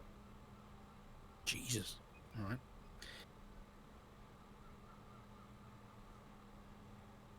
All right, yeah. So you watch as that festering wound on his throat expands, and you can smell it, like that acrid smell of burning flesh. Just it tries to prepare to swipe back at you. I think that would be Art. You haven't done anything. Is there anything you wanted to do? Yeah, I'm debating on a couple of things here. Yeah. Okay, so is Hope, Kavio, and Sidrin? Kivo, and Sidra. Kivo. Sorry, my brain. Are you guys near the wyvern? Are your characters near the near the wyvern, or are your characters running back now? I imagine Sidron's at a distance, and the wyvern's kind of facing away a little bit. Okay. So yeah. Ivo and Hope I think we're side by side. Yeah. Kivo and Hope are about 30-40 feet away from it. You got Ald, who's right on top of it, practically, facing it down. And then you and Sidron will be the furthest way, about 50 to 60 feet. Okay.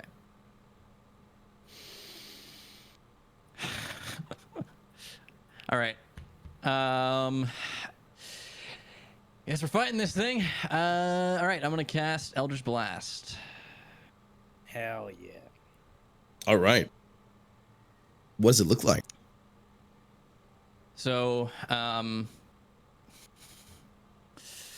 actually, I don't know. Let's see. All right. So it's a beam, right? Yeah. Okay. So he brings his hands together, or kind of close to each other, and conjures up his energy and focus into the center of this ball kind of energy creating in between his hands. He focuses on the wyvern, directing the blast straight towards it. And then it's a charisma, right? Is my It should be on your spellcasting? character sheet. You should charisma is your spellcasting modifier. Yeah. All right. Fuck. I think it should include proficiency as well, so it's like a 13. Yeah. Okay. It should be on your actions. It might be on your actions. Yeah. If you look at your actions in your character sheet, hang on, I was pulling up. So I can describe. Literally right there. Yeah, plus Yeah. 6. Well, yeah. Go ahead and click it, and you can roll it again since this is, Okay. you know. There we go. Well, all right. Damn. Yeah, so as it's like focused on the two in front of, or sorry, the large dragonborn in front of it, it peeks over. I mean, it's a large creature, and it does have, you know, eyes that can look in different directions. It sees you out in the distance, like near the woods, like holding cover, and the blast of beam that comes at it just ducks under, just enough to avoid your damaging blow. With that, it will be the Wyvern's turn, and that will be our turn order then. So we'll go Kiwo, Hope, Sidron, Ald, Art.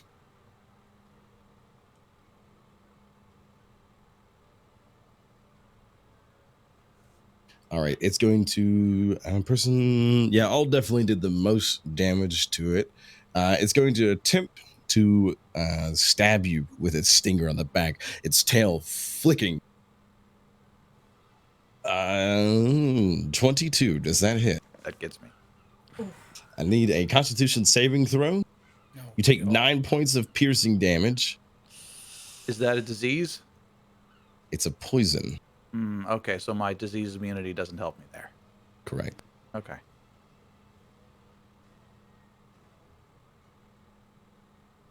Oh, for fuck's sake. You take 24 points of poison damage. What the fuck? I wanted you guys to leave,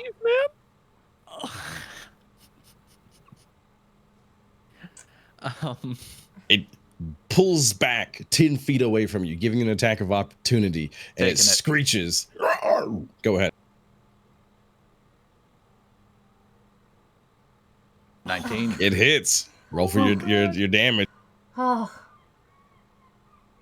Oh nice. my god. You smite again, or you holding on? Yep, he's gonna. This is desperation time. He's angry and he's smiting. Smite, baby, smite. Here it comes. Nice. Holy Another 11. So that's fuck. 20. Oh, Jesus. Oh my god. Yeah, you can tell. You Like, like that, you dirty fucking beast. I'm assuming that you're chopping like in the same place again as you cut into that festering wound. No. This one, Huh? he actually Yeah. he brings it back and makes an X on it. Oh, okay. Something for the archers to aim at because it's at its throat. So he wants them to aim right there. Yeah, its elongated neck like whirling and whipping around in its head, just in excruciating pain. Hit it there. It's going to, let's see, move 10 feet. It's going to take another 10 feet away and then go into the air and attempt to fly away. It will, however,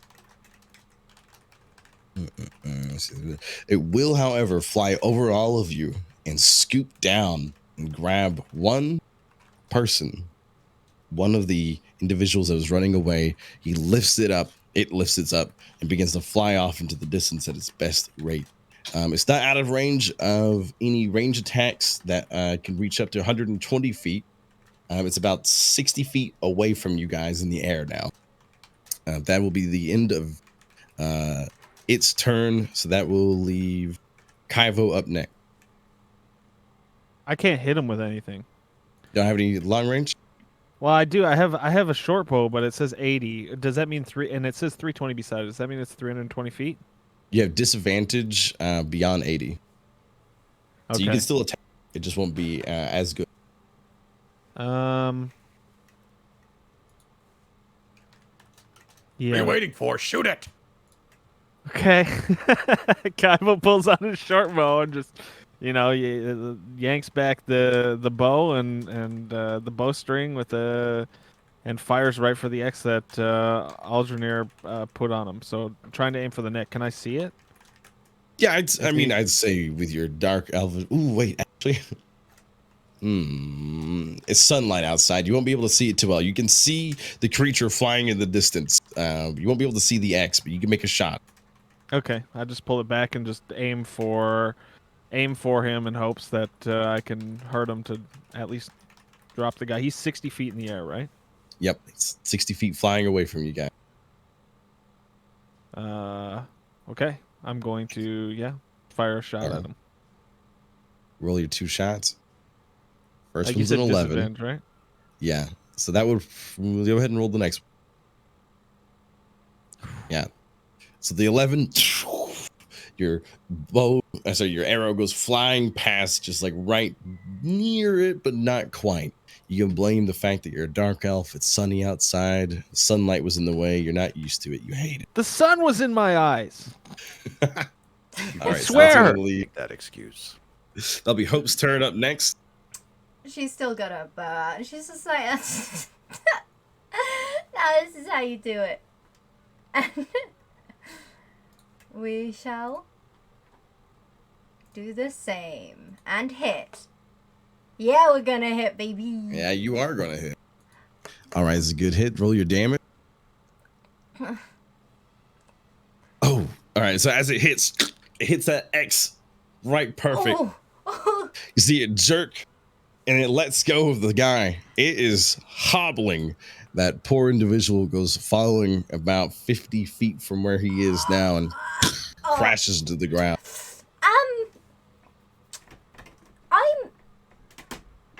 She just points to Kiwo like, I didn't do that. Is he dead? Actually, hang on. Yeah. I'm sorry. I made a mistake as a DM. It's a short bow as well, so you also have disadvantage. You got to make a roll for it as well. Oh no! Come on. Oh, It hits. All right. Oh, Pepper. All right. So the guy's been let go. Hope you can go running off if you want to. You still have your full movement, which is 30 feet. Okay, I would like to run towards Sidron. Okay. All right. He's from where you are. He's within that range. He's probably like at the very edge of your full movement. I'm gonna run over to him and like, whew, little out of breath. Just see that? You see that?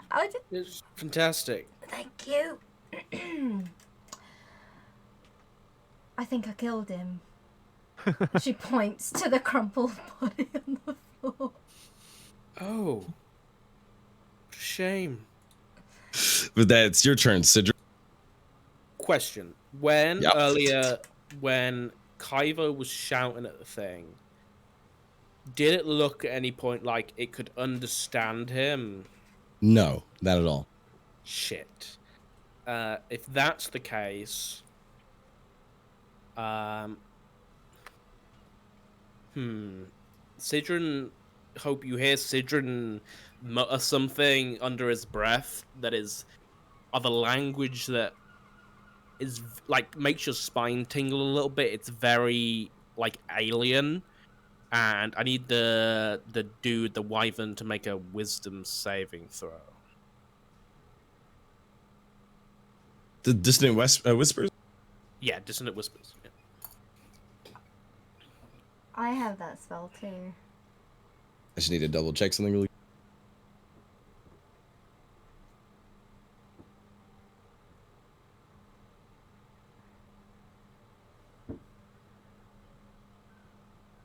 I just had to make sure. I couldn't remember if it mattered whether or not the creature had enough intelligence to understand what you were saying or not. But it's not. Just dissonant, uncombobulated whispers. All right.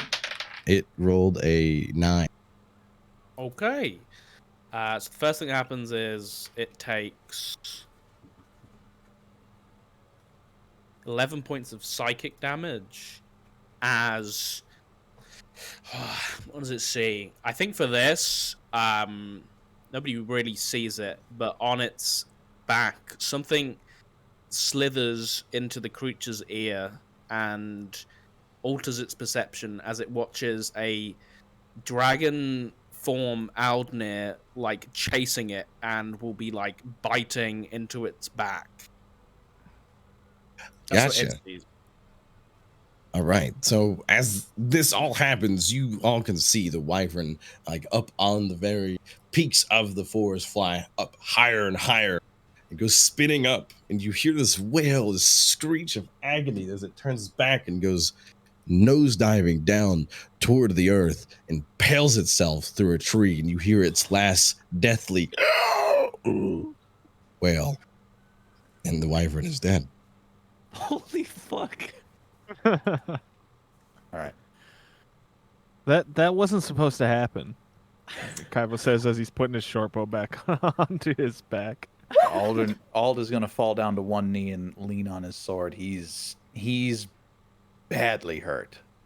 All right. Art's gonna run over to Aldernir and cast Healing Hands. Oh, Oh. okay. There should be a dice roll option under your actions, so you can roll how much it Yes. heals you. Okay. Well, it says restore 3 hit points Oh, okay. Yeah. I was thinking of equal to your level. cure wounds. Okay. All right. So you get 3 hit points back there, Ald, as Art comes up and heals you. You notice, Art, that this healing spell looks like waves of water that comes pouring out of your hands across Ald. He's not actually wet. Just pointing that out. Yeah. Is This might water feel a little wet? bit weird. Just don't worry. Everything's fine. Yeah.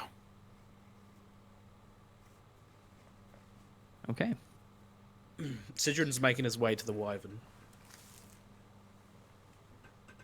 All right.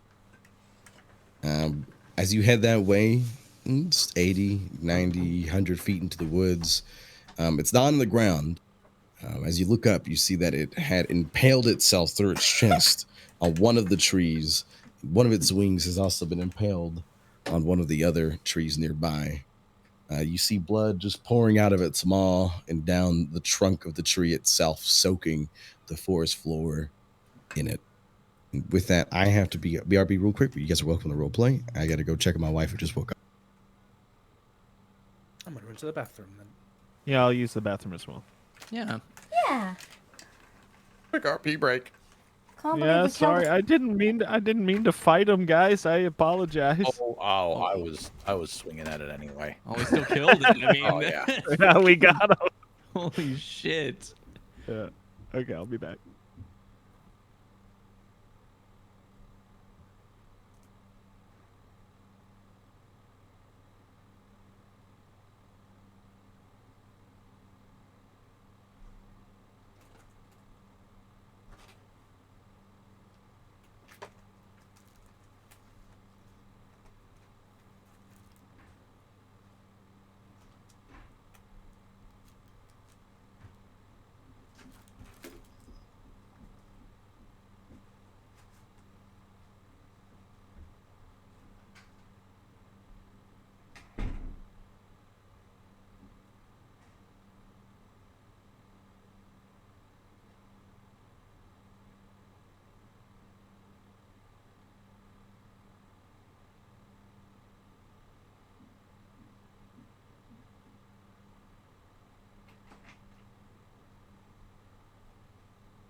Hello. Okay. I've got a salad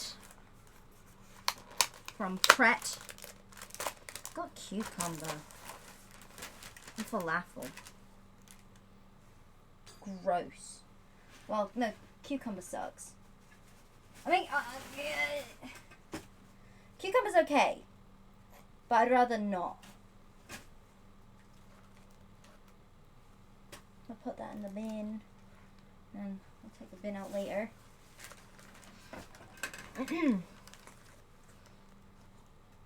Yeah, Art is an Azimir. But he looks very human, so imagine Hope, but with fucking, like, black. Sorry, white eyes instead of the black that she has. Which I think is kind of cool.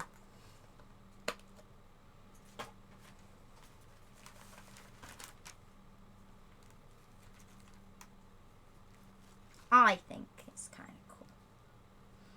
Yo. Whoever thought it was a good idea to put pomegranate seeds on anything.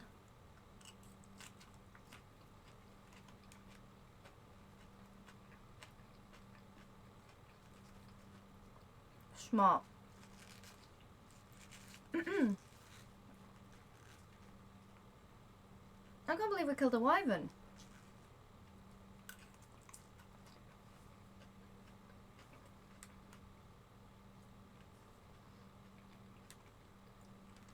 I'll just have to find out. Smile.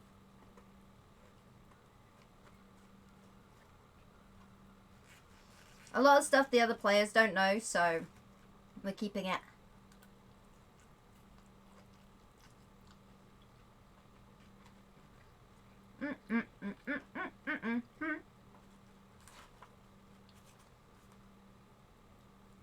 I'm so happy that Bendy found that fine image from the sim.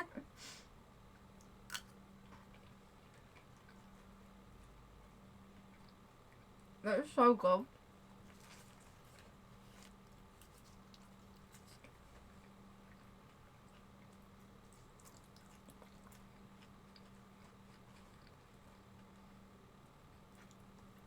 So, trying to think of like what's hot topics right now. How about Amaranth getting on the fart jars? How's that for current trends on Twitch?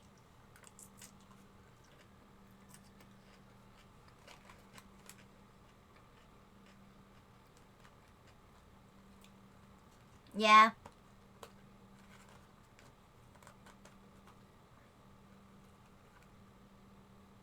It's obviously just a big fucking publicity stunt.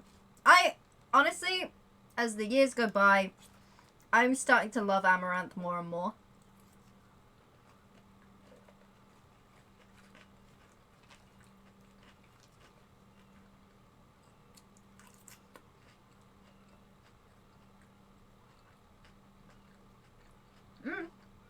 Well, because the thing is, there was that woman on, was it like 90 Day Fiancé? Or some shit? That used to do the same thing. And then she was in headlines because she changed her diet up. And it fucked her insides up so much she was rushed to hospital. And of course, Delphine with the bath water.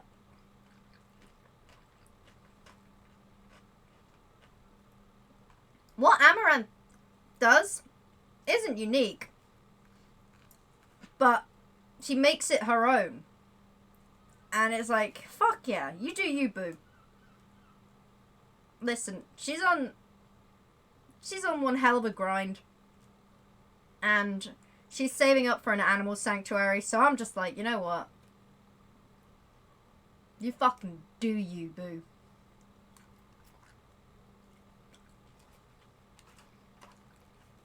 Hello. Hello. Hello. Well, hello there, folks. Yeah, sorry I don't have any cool accents. Yo, Aldrinir, I just want to let you know, like, your character sounds badass, bro. Thank you. Super good. Yeah, no, Yeah. I have one accent, and that's my dick chiclets, and that's all I got, dude. That's it. Well, I appreciate that. Thank you. Yeah, no, he sounds super, super badass. And actually, like, to the point where, like, I feel like he could be my vision of him. Like, I feel like he would be... Did you ever see the... Do you ever play World of Warcraft? Yep. Did you see the cutscene with the Lich King and what's her name? Like, for what's the recent expansion? Where what's her face breaks the crown in half and opens up the sky. I feel like he would belong in like a scene like that, like just like a really super cool dark scene. Great voice, love it. Sylvana. That's who it was. Or Yeah, Sylvana, Sylvanas. or whatever. Yeah. Yeah, Bolvar and Sylvanas. Iron Yeah, Mouse is adorable. Great. I haven't played WoW in a while. Her I and wanna get Sea Dog back make me into very it, but- happy. I stopped playing this expansion. It hasn't been that good. Yeah, it's funny that a lot of people were talking about BFA not being that good, which I loved BFA personally, but whatever. That's me. I didn't like the whole corruption shit that they added, but other than that, I thought everything else was great. Yeah, I'm not a fan of borrowed power system. It's just, can we not? Yeah. Can we not? Yeah, I agree.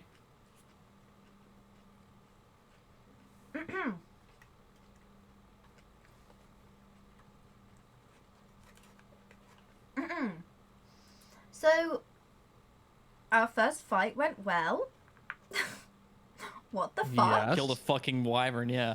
Yeah, Kaivo, what the fuck is wrong with you? Listen, I'm super acrobatic, so my thoughts were I would let everybody run away, and then when he took a swipe at me, I'd just jump out of the way and run into the cave with you guys or into the mountain pass. But Yeah, no, that was a wyvern. I mean, I'm pretty dexterous too, but we had a chance to run. We had many distractions, and you're like, no, I'm gonna throw a tuna sandwich at it. hey, I thought that was a great idea. I thought he'd eat it and give us time to run. I don't know, I took everything. Have a nice snack.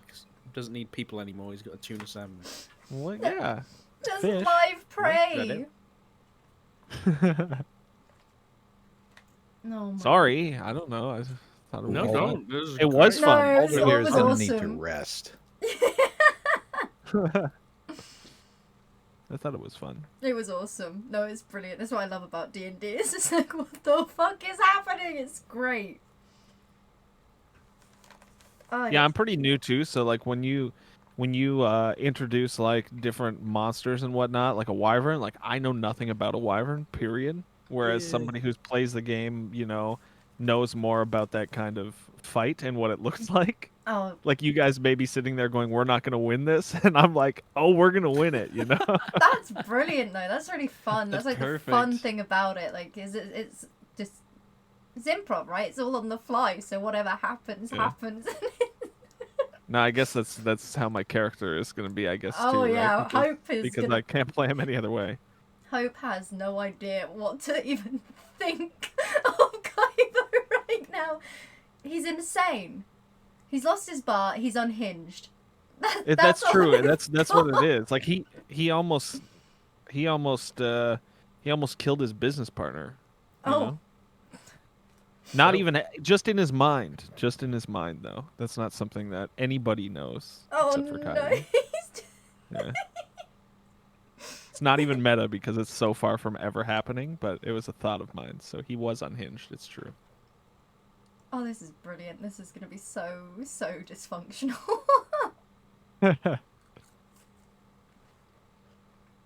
Yeah, he's like a child.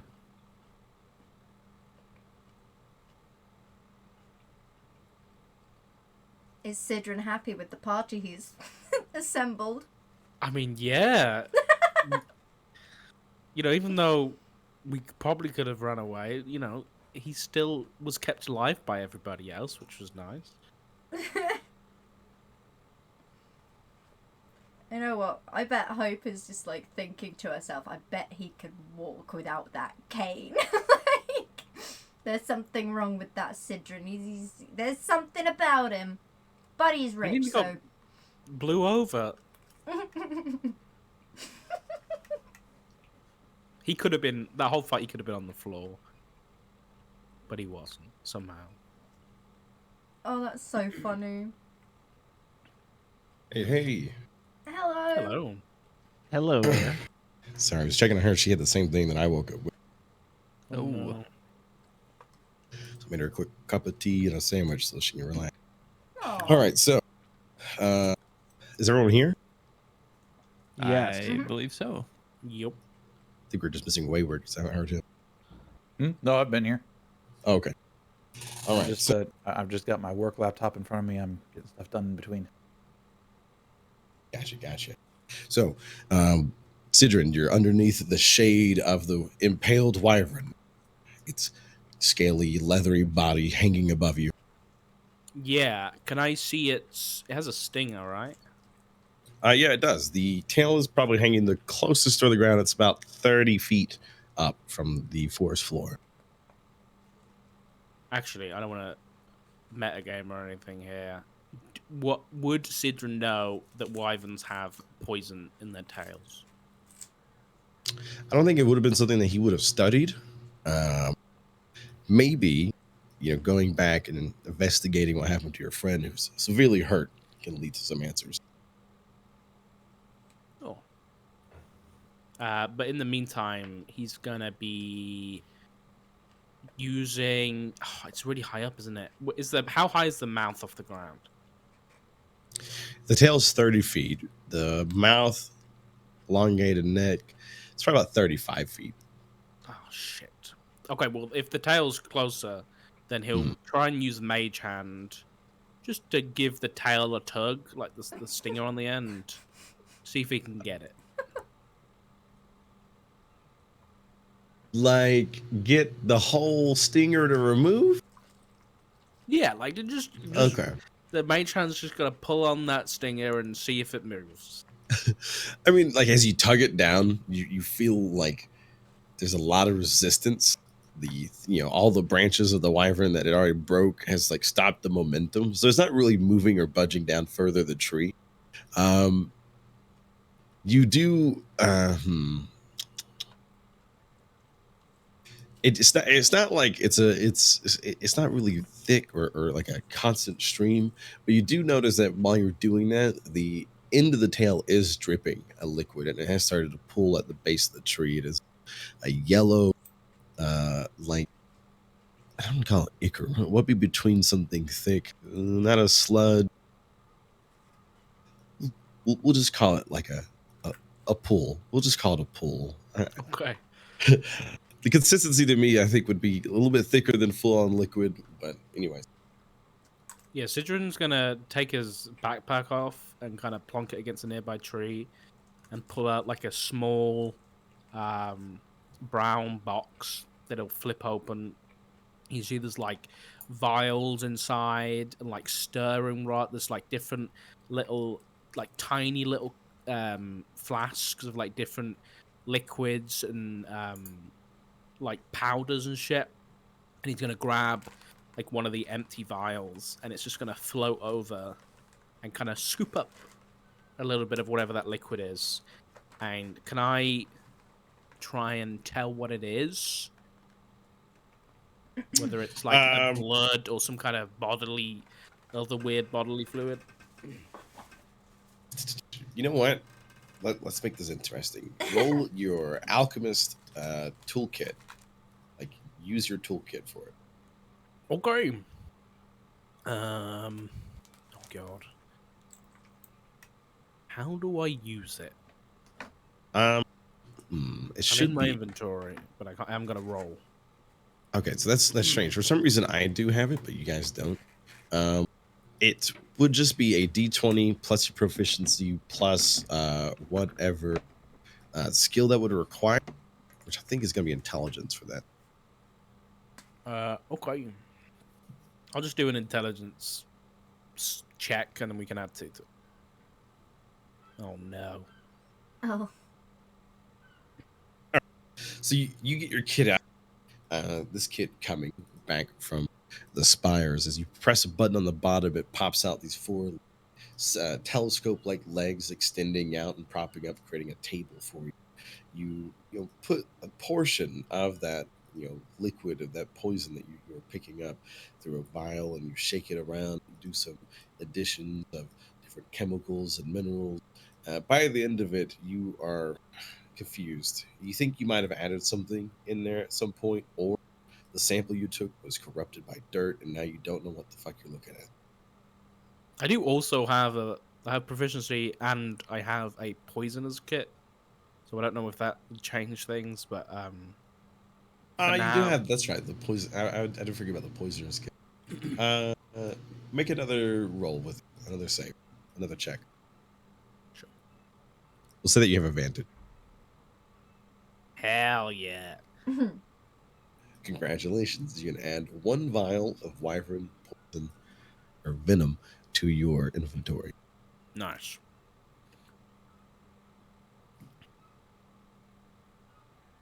That's me done for now. Kivo walks over to where Sidrin is. Sidrin, right? Sidrin. Yeah.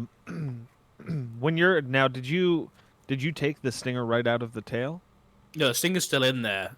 It wouldn't come out, but like Okay. from the tail, there's like a wound that's dripping with this poison. As you kind of walk over, I wouldn't touch that if I was you, unless you lose your hand. Fair. And then I put my hand out. You're crouched down at your table. Yeah. I put my hand out to assist you in standing up. Thank you, sir. No problem. And the table will fold away on its own and float back into the backpack before he picks it up and puts it on. Before he does, I'll grab another vial if there's enough left. Otherwise, if there's not enough in the pool, he's not going to wait around. I'd say like at this point with its like dripping rate, there's not enough for another. There's enough for like half of a vial, but not a full vial. Okay. No, we'll just take the one full. Can I reach the tail? It's 30 feet up from the ground. You could try to climb the tree up there to it if you wanted to. Yeah, I mean, yeah, that's exactly what I'll do. I'd like to climb up the tree to try to get to the tail. All right, roll an acrobatics. Okay, second. That came through? Oh yeah, yeah, that did come through. Yeah, you scale that tree up that 30 feet. You see a branch that's hanging out. Looks pretty good that you could like probably put your weight onto or like to scoot over, and it's going to be level and close to the tail itself. And then I pull out my short sword and try to saw through the end of the tail to get the stinger out. All right, yeah, no, you're able to do that, so you get the sting. And I You just see after doing so, Sidrin, are you still standing down there? Yeah.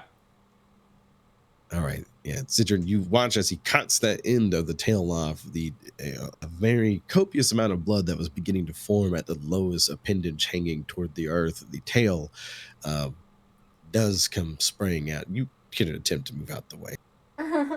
He's not fast enough for that. He gets splattered. All right, yeah, you're covered in both blood and venom now, mixing together from the wyvern. Oh. You don't have any open wounds, do you? No. Okay, good. I climb back down the tree, get on the ground with the stinger in my hand, and I rip a piece of my. Don't, please. This is already enough. So He just waves his hand and will use prestidigitation and get rid of everything off of him and just like splat it on the floor and clean his clothes up a little bit. No, I wasn't doing that for you. No. Thank you. It was all right. It was a kind gesture, but I got it.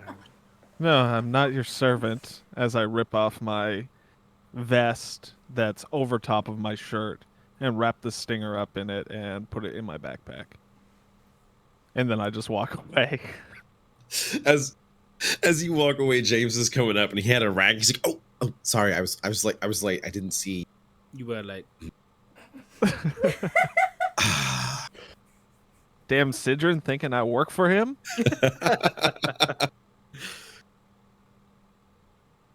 James, did you happen to see a person that might have been dropped in the forest on the way here? Did anyone go to Jove check for the survivor?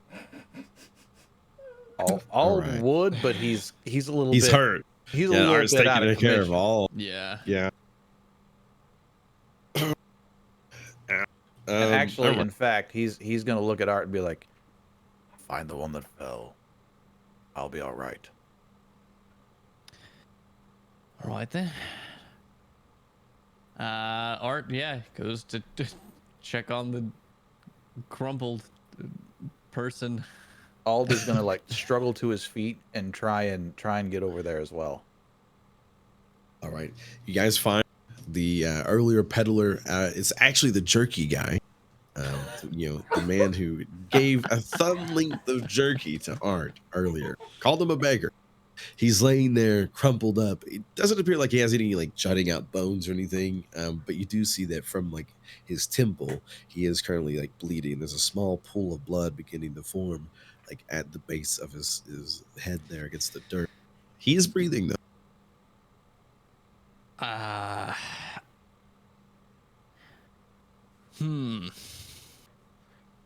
He's breathing. There's blood coming out of his head. Yeah, from his left temple, pressed against the dirt right now. You can see like there's blood beginning to pool. Hey, Aldnir. Yes. Should we just, put him out of his misery? Ald is gonna like sink to his knees right next to him. No, we should not. I think And he's gonna reach his. Oh, I'm sorry. Go ahead.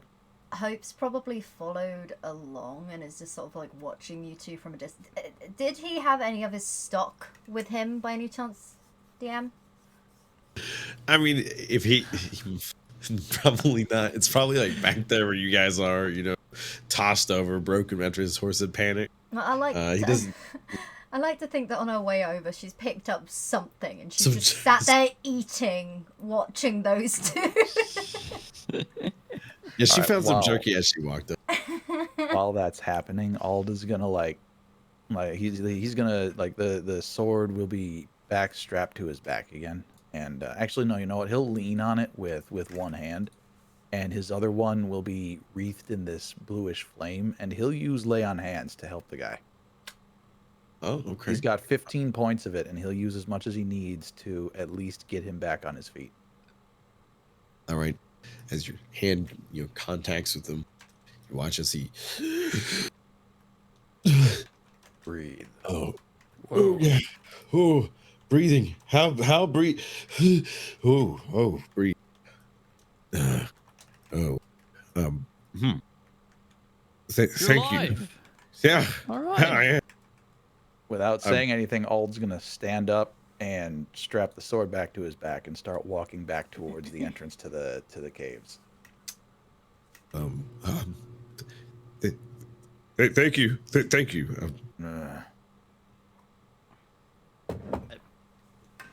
Okay. Well, best of luck. And Ald's gonna like jog away from him to catch back up to Ald. He's very shy, but he's still a little doozy. But the jerky guy will get up and start walking back. Hope's How just much? standing How much did there. I have to use? It's up to you. I'd say how much do you see? It's 5 times your current level, correct? So you should have 15 I've got points. 15 total points. Yeah.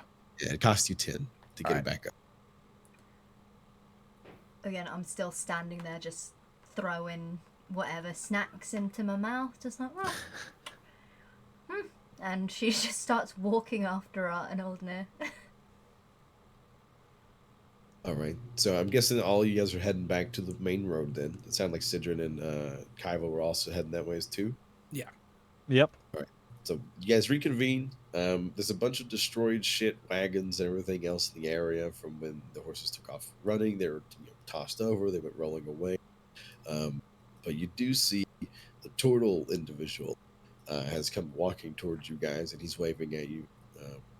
A soft smile, or what could be called a smile, a turtle-like beak face comes up. Hello. Howdy. Hello. You guys did quite a job with that wyvern. We did. You could have helped. Well, I was helping people escape into the passages. There were kobolds there. We did have to kill them. Did anybody else see them fighting these kobolds? It's just him standing there right now. But you do see that like he does have his sword out in his opposite hand, and it is dripping blood. Okay. Kivo scoffs. Just What he means to say is thank you for coming and checking on us. Yes. Then by this point, Ald and Art are slowly kind of getting up to the group. Right, as you guys also come up, he's waving at you two as well. The jerky guy has come up, and at this point, he's like next to you, going, "Free jerky, life, free jerky, whatever you want. Turkey, got it. Ham, I don't know if I can make it, but you got it." He's just swearing to you that he's going to ensure that you will be well fed with jerky. Now the All right, so individual. Ald will just supply us for the journey, and call it square. Of course, I'll make it right. He starts looking for his jerky wag. For you guys, the turtle, wipes away the blood in his katana and places it back in its sheath. Listen, the passage is open. The doors are opening soon. We should all hurry, or we're gonna miss them. I just wanted to make sure you weren't dead. Is the mayor alive? Yes, no casualties on our side. All right. Is he from the cradle, or is he from somewhere outside? The mayor is from the cradle. He comes out here and waits for people. All right. And what was your name? I'm Krill. Krill, it's a pleasure. My name's Sidran, and I'm sure if the rest of them are interested, they can introduce themselves, but we should probably get going. Yes, we could walk and talk. Let us go. And you guys will begin to head into the mountain pass. You'll be traveling for a minute. There are some cobalt bodies along the way. So, Sidran, what is all of yours names? Name's Art. Nice to meet you. Art. Like art, like I draw. Yeah, well, it's Arthur, but I go by Art. Oh. Yeah, the nickname, yes, all right. That's great. Art. All right. Well met. You, and he points to the other large individual here. I'd say all you got like an inch or two on him for sure, both in the height and width, but he's looking pretty square himself. Ald will just kind of look over his shoulder at him, and then back to focus on walking forward. Like he's using, if you're perceptive, you'll realize he's using everything he's got left just to stand up and walk and look like he's not hurt. Hold near.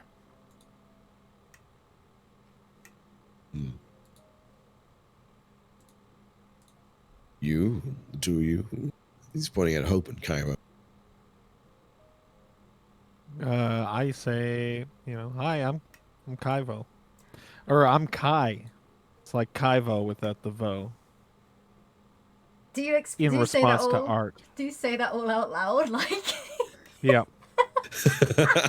Yeah, I do. Hope's just again looking at him, shaking her head. You know what? I'm not even gonna try and shorten my name. I'm Hope. Why'd you shake your head? Ho. Ho. Not Ho. Hope. Okay, sorry. Well, your friend said Ho. I thought perhaps that was what you call yourself. You have Art and Kai. I could only assume Ho is possible. Not Hope. All right. Hope. Thank you. Well. So, have you all came here for riches? That's what many people seem to come here for. Oh no, I'm plenty rich. I used to have a bar. As he reaches in his pocket looking for the 375 gold that he had from the bar, noticing that it's completely gone. He lost his sack of coins, probably in transit. Patting himself. Where's my money? I had 375 gold. Who took? Do one of you have it? Excuse me. I'm just Busy asking. to be stealing your coin. I'm not saying you stole it. I'm just saying I don't have it anymore. Nobody else has it. Did you ever have it? I did have it. I had a sack with 375 gold coins in it from when we left the bar. Likely story. I was rich! And now I'm not. As I pull out 9 copper. That's all I have left. Oh, If what they say is true, you'll have a lot more than 375 gold by the time we leave this place. Well, fortunately, we got a jerky guy over here to supply us with plenty of food. Yeah, he's carrying like a hiking backpack now that's full of jerky on his back since his wagon horses are gone. He's sweating because, by the way, this man's obese. He's huge. Yeah, all the jerky you need. I come seeking knowledge.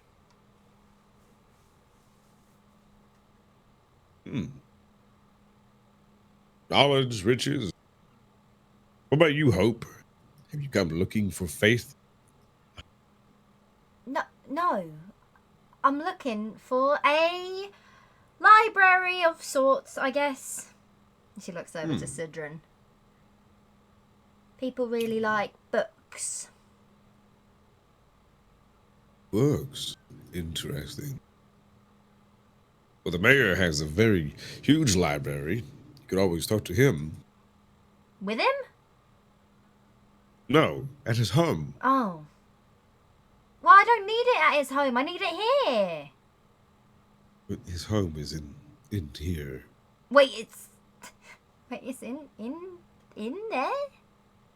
In he points like forward the direction you guys are traveling through this mountain path. In there. Well then, when did you last see the mayor? Is he far up ahead? I'm sure we'll catch up to him at some point. He Oh. should be ahead, yes. Oh, brilliant. Brilliant! That's alright then, maybe I will have a chat with him. She looks at Sidrin and just winks, like, obnoxiously over the top. Winks at him. He like scoffs. Krill, are you from the cradle? No, this is my second time in, though. How is it? Horrible. Oh, They make it sound easy, these rumors, these legends of, riches. But my first time in, I came with 30 people that all worked with me. Now it's just me and Thorn. Thorn's the one with the ponytail. Yes, he's my second. Yeah. But my only now. Everybody else died. Yeah, everyone else died. Why? What from? There's a castle in the north part of the cradle that their lord used to reign from, but now it's full of traps, and there's a terrible giant man that lives there and raids people. It's really horrible. Did you guys know about this? Hope, Kiwo, Sidrin? I don't even know as where we're much going. as you. Okay. Well, hopefully we won't die.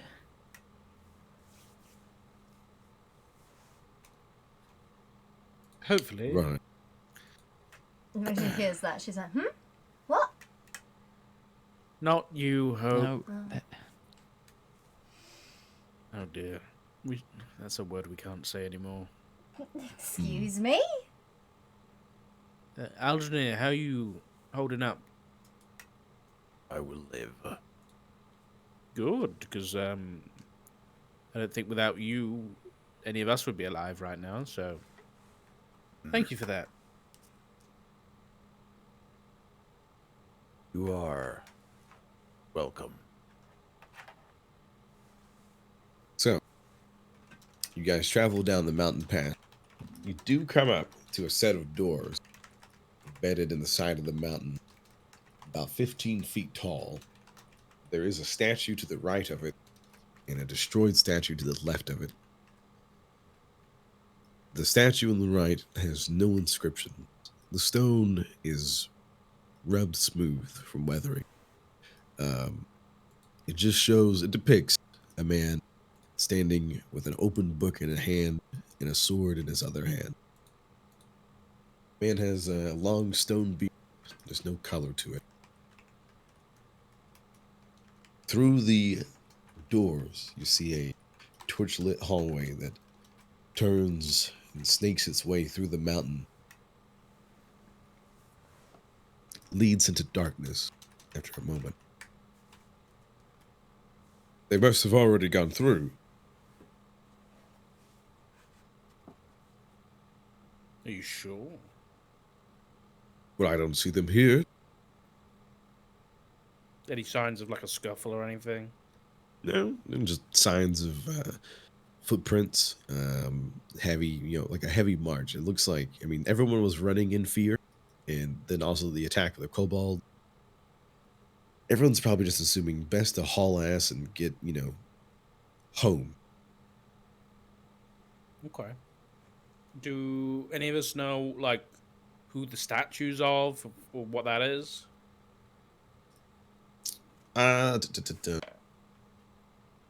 Anyone? Well, only one person has spent time to place that would be you. You can roll a history here.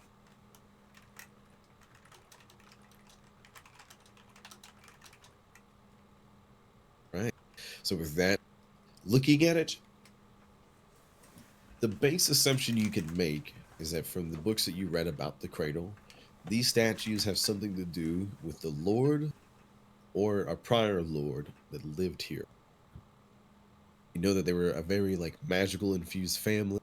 It was very much kind of like wizard warriors of sense, similar to the king of the Spire. So you can assume that that statue is depicting a family member of theirs or the most recent. Okay. Well, we don't want to get left behind. Lead the way, Krill. Sure, yes. As he walks by Ald, he does lay on hands. Ald, you do get 10 points back. When he said they must have all gone ahead, just to make sure, was he holding anything back, or does he have any malintentions here? You can roll insight. If anyone has proficiency insight, you guys can give Sidra an advantage here. I do, but I don't think we need it, right? I do. Go ahead and take your advantage. Okay, all right, go ahead. 18. So, from what you can tell, there was no malicious intent. If he's holding back information, yes, it does sound like he's, not saying something entirely. But no malicious intent. Okay. In that case, as we're walking in, Aldenir, you'll hear in the back of your head, he's not telling us something. Just keep that sword ready.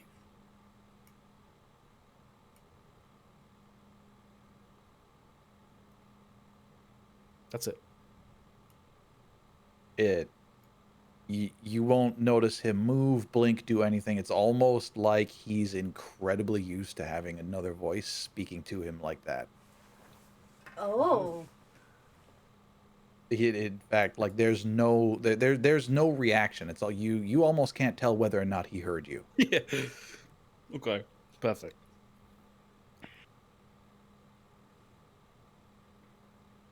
Let's get on with it then. Ald is gonna walk forward to go through whatever this archway thing is. All right. So as you guys follow Krill through, move on your way. Is there anything that you guys are going to seek to talk about or prepare or do to yourselves as you travel through the tunnel? Is it just a quick question? Otherwise, we'll just move on through here. Well, considering that Art was just told that everybody else in his in Krill's group died, except for one. He's gonna probably keep. Let's see.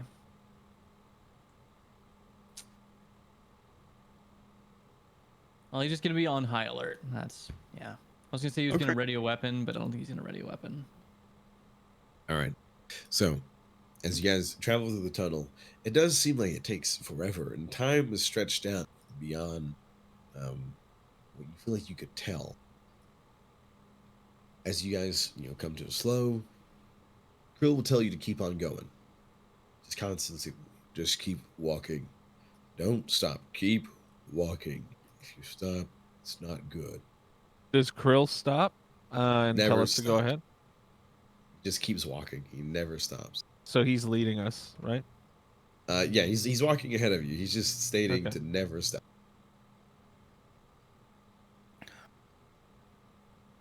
I will say you guys will begin to feel like you need to stop. Like time, you feel like enough time has passed. You guys have been here for hours, and you need to rest.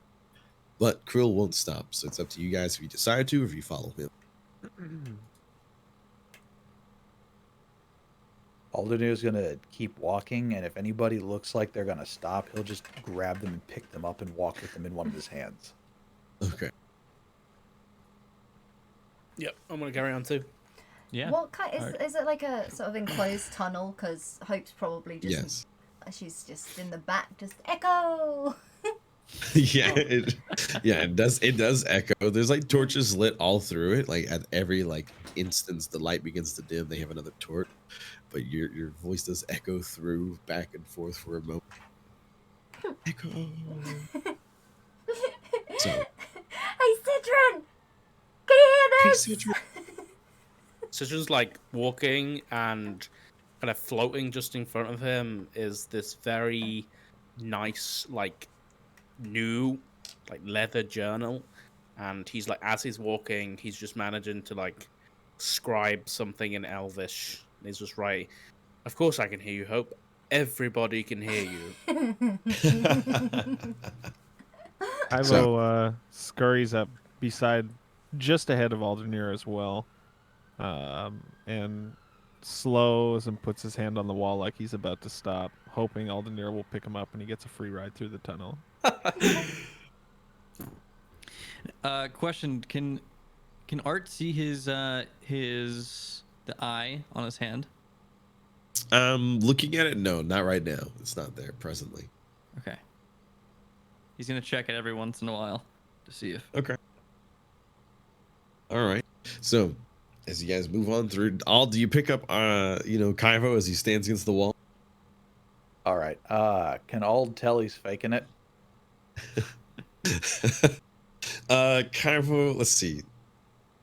I'll let you choose, Kivo. You can roll deception or performance to really put on the act to deceive him into the idea that you need that. Oh, pickup. for You need Christ's that- sake! You can roll insight to see. I or you can am buy- so. Oh my god, I'm exhausted. All right. Well, He's- he grabs. So he grabs him by the back of his shirt and carries him like a suitcase. So he's basically scraping him on the ground, just about scraping him on. It's not comfortable. It would be better to walk. He makes sure it sucks. Kaiba just goes limp and just takes the free ride, regardless. All right. Kaiba's So- nimble and quick, but he's lazy, so He's got to preserve all that energy so he can have bursts of epic action. that's right.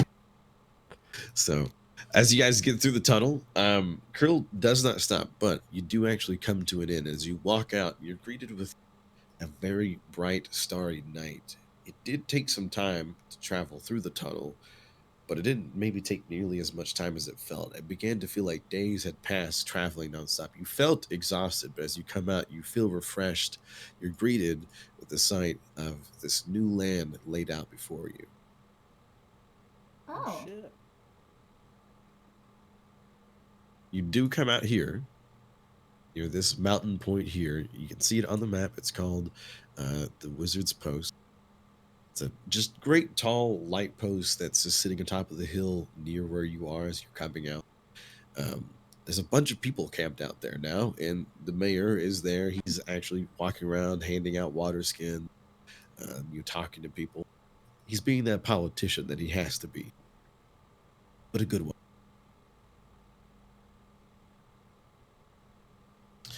As you look out from where you are, you can see a long, stretching amount of land that just pours out before you. The night sky with the stars and the moon is just bright enough you can practically see it all. These, young trees, this thick forest here, down to a sprawling town down below that's sitting in the heart of this river-like connected lake.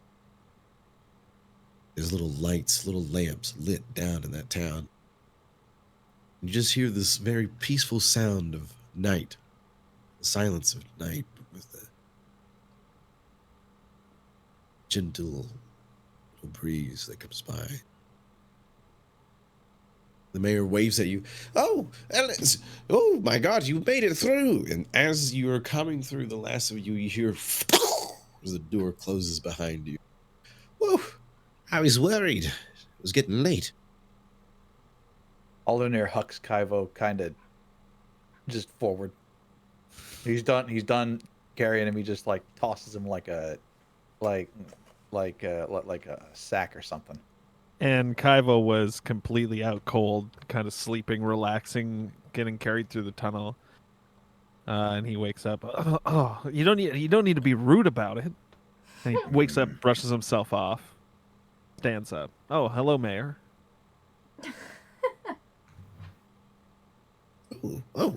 It's good to see you. I don't know your name, but you look friendly. Citron's gonna like. Oh no, go ahead, Colin. I was just gonna say, as he says, I look friendly. I walk back a few steps behind everybody. Okay. Yeah, Citron's gonna walk up and like limping through the dirt a little bit, and Mr. Hilltopple, it's a pleasure to finally meet you. And he like reaches his hand out and shakes his hand a little bit. I'm sorry for, and he points up to his head. Sometimes you have to get in someone's head to warn them of everything that's going to happen. Sorry about that. No, I'm it's Citron. all right. Oh, Citron, well met. Not too many elves in this place, but we are welcoming of all brethren of our world. Come on in. He's gonna like start gesturing for you guys to like start heading further into the camp. And oh, you dear, you look like a ball of just joy. Oh wait. He thinks for a moment. A ball of hope, huh? Right. Sidrin, this one likes books. Keep me away from him because I'm gonna smack him. What? Did he do that like knowing her name? You can roll to try to figure it out. You can roll in. Actually, what's your passive insight? Look at your character sheet and see your passive insight. 13. I have a +3. It's hard to tell. Either he was just kind of trying to find the right word for the moment, or maybe he did know the name. Maybe there was something there. It's hard to pinpoint yes or no. You're like in a maybe spot. Okay. Mayor, I'll be honest. This place looks a lot nicer than the stories we've heard. Oh, well, it's a good place, but there's a lot of things here. Aldenir starts walking down to the town. He doesn't like pleasantries. He's just gonna keep going. All right. He doesn't say a word. He just grunts and keeps walking. You said there was a fire with like people around it? Yeah, the villagers, the peddlers and villagers who are here now have a fire set. Is there any food cooking on the fire? Yes.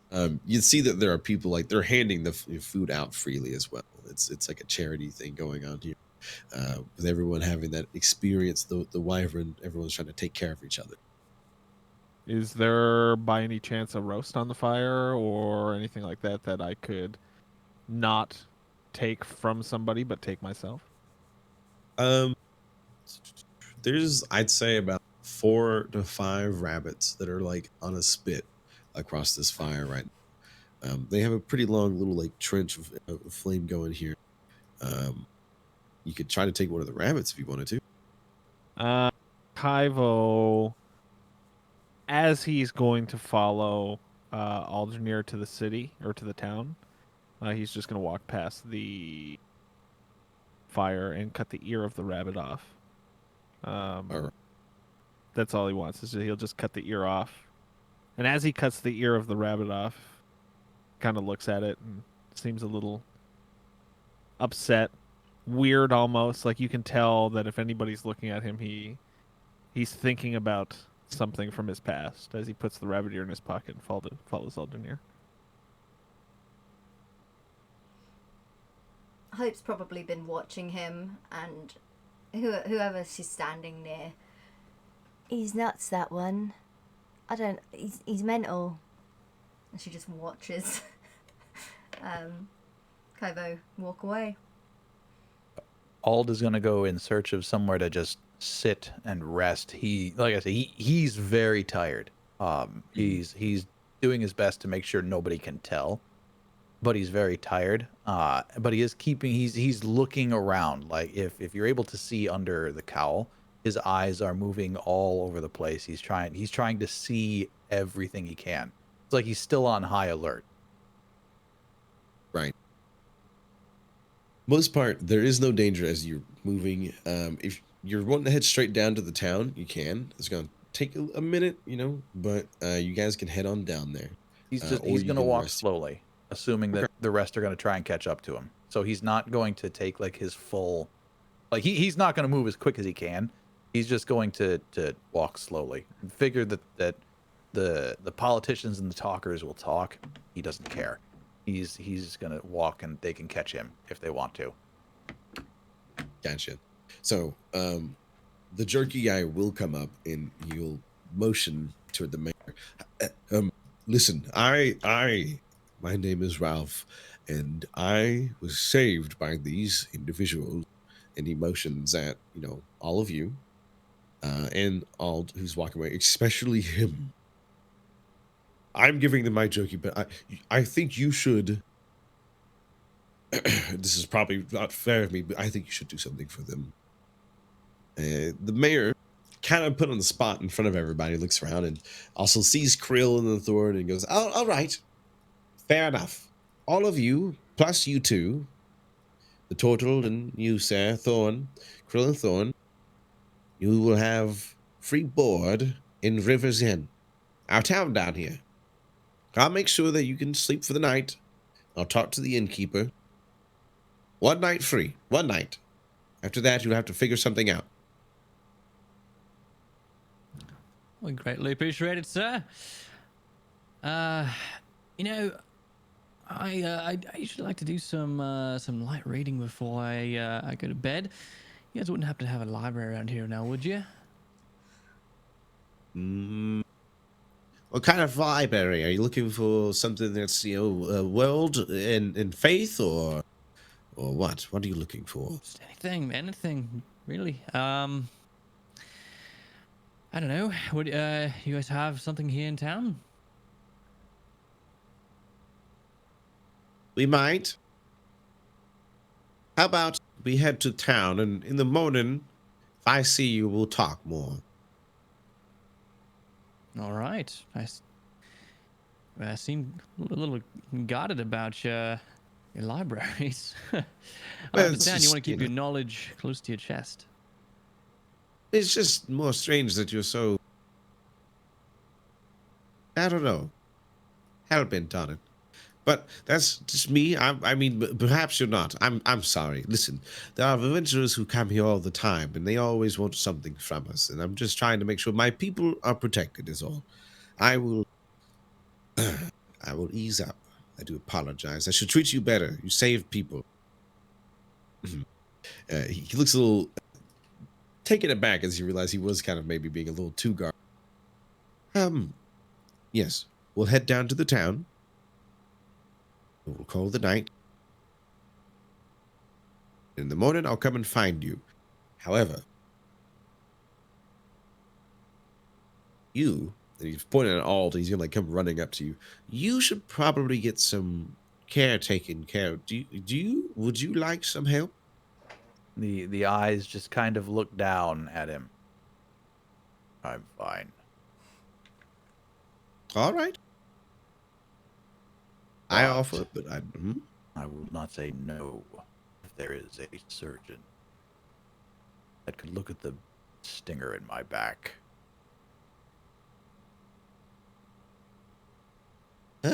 We do have a medicine person. She could take a look at you. She's down in town. I mean, it will have to be in the morning, however. She's not currently home. She's an awful person when it comes to late nights. She always goes down into the howling woods. Very well. And he's going to continue walking. All right. What's he doing in the woods so late at night? Bit weird, isn't it? No, not too weird. She often goes down there to pick particular plants that only bloom at night, and she has to pick them when they bloom to gain the properties. I'm watching you. I got my eyes on you, mate. And she just like stumbles. She starts walking towards Alden. He's a little confused. He's like, all right. So, you guys will enjoy a little bit of food if you guys do decide to while you're here. But if you guys are just going to push through, they're going to get you down to the town. Real quick, Chandler, how much longer do you have? I have about like 15 minutes. Okay. So yeah, 20 minutes like max. What we're gonna do, we're actually just gonna call it as you guys are coming down to the town. You're seeing the lights getting closer and closer. Before we call it, I'll show you guys something real quick. However, give me just one moment. What time zone is everybody in? Like, what time is it for everybody right now? Sorry, while he's getting that prepped. 6:20. Yep. It is 10:18 in the morning. Oh Over my. over on the West Coast. I'm on the East Coast, so it's 13:18 at the moment. Okay, yeah, same here. Oh, that's not bad for everybody. I mean, the time that's really the worst is just for art. So there's nothing like coffee. There's nothing like coffee in D&D, right? No, yeah, no. I'm Or glad that it's nice D&D. that it's this early, so I can like. Yeah, I'm waking up early. I'm getting this done, and I still have like the whole day to do other stuff. So it's good. Well, this has been lovely. Thank you, Dan. Yeah, dude. Thank you. Yeah, I'm sorry. thank I'm you. sorry to dip out. I have to dip out. It's unfortunate. Well, it's still Oh, it's all right. we still got a couple of hours in, which is awesome. Yeah. And we're Kill a all fucking together. wyvern. Yeah, we killed a wyvern. Yeah, you guys killed a fucking wyvern. And the party is together, and we haven't split up yet. So that's a win. I can show this. Hey, this is okay. Can we show this Yeah, on? yeah. Right. Yeah. What is it? This is the town that you guys are coming to. It's dark. Oh, that. Well, it's currently nighttime, but Oh shit. maybe in the morning it will change in the next stream when you guys come back. Oh my God, wait, hold Oh, okay. Dude. Okay. That's so cute. That's very cool. Hell yeah. All right. So next week, Thursday, do you guys want to do the same time, or you guys want to, did this work for everybody? Yeah, this was good. Yeah. This It is... worked well for me. Yeah. I'm gonna be a bit of a wild card. I'm gonna be in Ireland next week, so I don't know. What? I'm gonna give you guys updates. Yeah. Whereabouts? Well, that in just Ireland? means that you'll be In closer Dublin. to Kiwo and Sock's time zones. I don't know. Maybe we can work. Yeah, it might work out, but I'll update. Give you All guys right. updates. We'll see. Ireland is All right. wonderful. Hell yeah. Well, then we're going to call the session there. I'm going to go and end my stuff real quick, guys, but everyone wants to sit here and chat real quick. Before we head out, I want to say awesome roleplay throughout the night, everybody. I did a thing with a friend last night that we were playing D&D. They went around the table and said, like, their top 3 favorite moments. I want to do something similar if you guys are down for our first session. You know, just one memorable moment that you guys can think of, and everybody gets a inspiration die, by the way, for today. Ooh. Nice. For me, it was when Hope and Art met, and it was just like perfect because the characters are so similar. It was just like when you described your character as well, I was like, oh no. The only difference really is like funny. the eye color and gender. It's like, oh god. Yeah. I was like, oh my god, they're like the same fucking. Almost. I mean, it was so funny just how you were talking, how Hope was talking to Aldernir. This is literally my character. This is great. I kind of had 2 favorite parts. One was when that wyvern was coming and like having like all the people scattering, and like you mentioned the horses and stuff getting away and things getting destroyed, and like just the commotion there. That was fantastic. And then the other favorite part, which is like super minor but felt really good, was when Hope was kind of skipping through the tunnel yelling and having her echo. Like it kind of that just described her character. Like if that was your first interaction with the character, like that was the character, and like perfectly explained, you know. Obnoxious. Yeah, just like kind of like innocent, funny, and like kind of goofy a little bit, you know. That's goofy. But for me, you throwing a moldy, well, not the tuna sandwich for Aldernir for one, and then I thought it would work. And then realizing it's moldy, picking it back up again, and then throwing it at a starving wife. Like, Yeah, I guess that's true. It's really funny. I really also Aldernir smirking. His little smirk at the married comment. That was so funny. But the X, the smite cross carved into it or cleaved into it. So badass. Yeah. I can't wait to hear Art and Aldernir's story. Oh man. The bickering with those 2 at the start, and Sock is just fabulous all the time. It's great. I'm excited to get just more confident in my accent, because like whenever I open my mouth, I feel so self-conscious. I'm like, this is just not great. I think I'll be honest. I think you're doing pretty good. You started off really, really strong and confident, and then I feel like toward the end, I feel like maybe that's where you're like, eh. Sorry, you glitched out there for a second. What was that? Is he gone? Done? Done? Am I here? Oh, Am I alive? you're Am I here. alive? Yeah. My Tailspire crashed and just crashed everything on my PC just then for the map I was showing you guys. Oh my god. Okay. It was toward the end. I feel like after the combat, was that when you were starting to feel kind of like self-conscious about it? Yeah, I don't know why. I just didn't want to talk. I was like, man, this fucking sucks. Listen, there's no Australia in this world, so I know. you can't get an Australian accent wrong for it.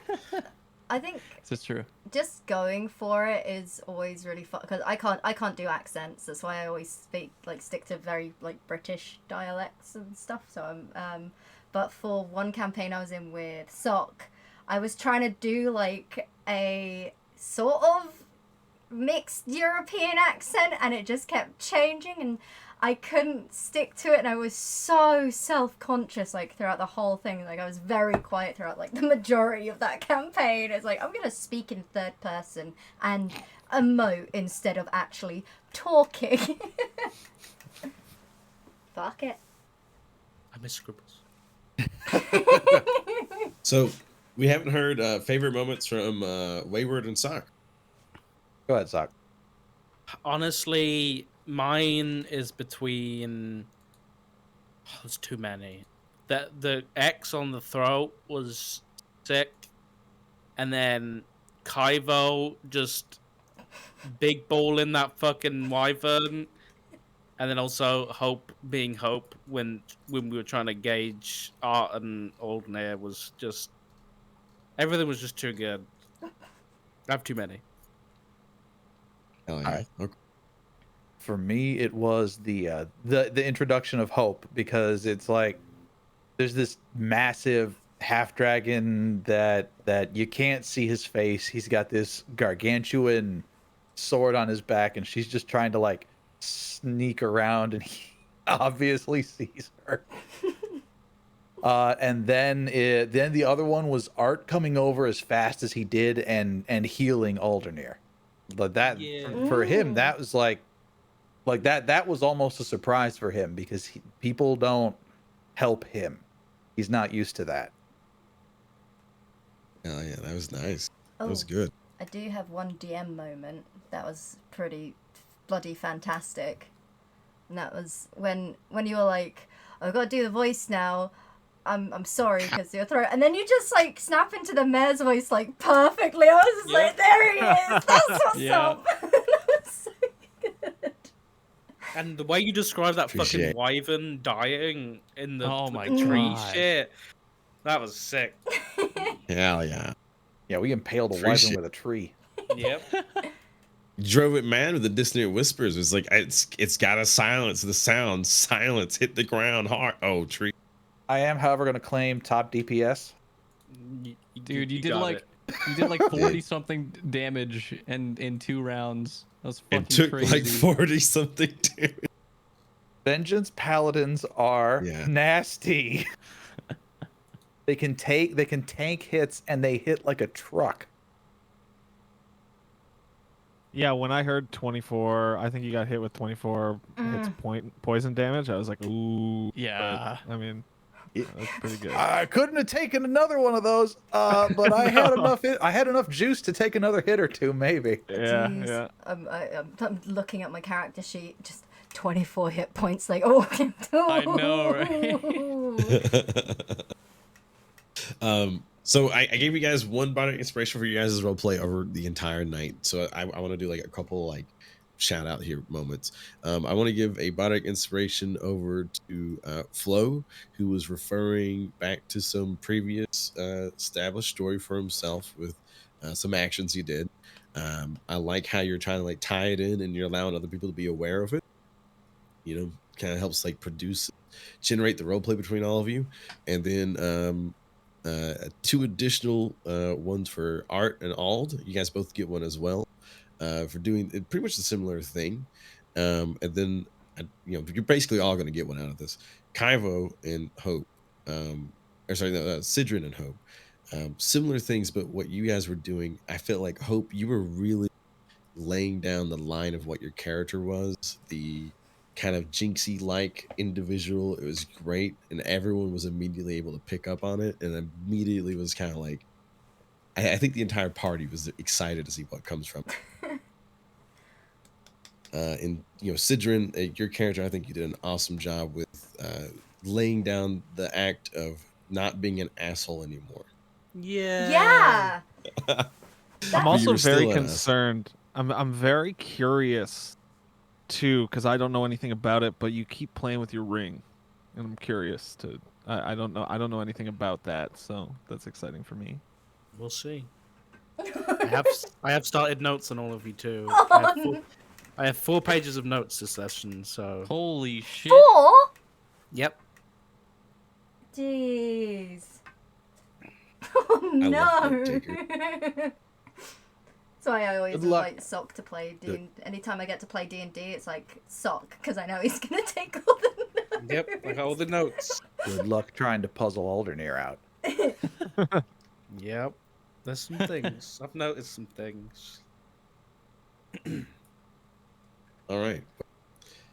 I've had an awesome time, guys. Are Thank you you. guys going to Yeah. be hanging out, doing anything else? You guys want to do any shout outs for yourselves real quick? Shout outs. Go follow Jenna. Dunn. Oh, Go Yeah, go follow follow Well Dunn. done. True. You hear about Twitch Prime, guys? That free way to subscribe. All right. Well, guys, it was awesome. I can't wait for next week. I'll me message too. you guys in the Discord if for anything. If we can't do next week, we'll just keep on pinning for whatever day we can do it. Just try to keep it going. Fuck yeah. Hell yeah. Hell yeah. I'll see y'all later. All Bye, Hey, right. see you guys. Bye, Have a thank good you, night. God. Everybody, thank Bye-bye. you. Bye. Thanks, man. Bye, guys. I don't, okay, I gotta. I'll be back.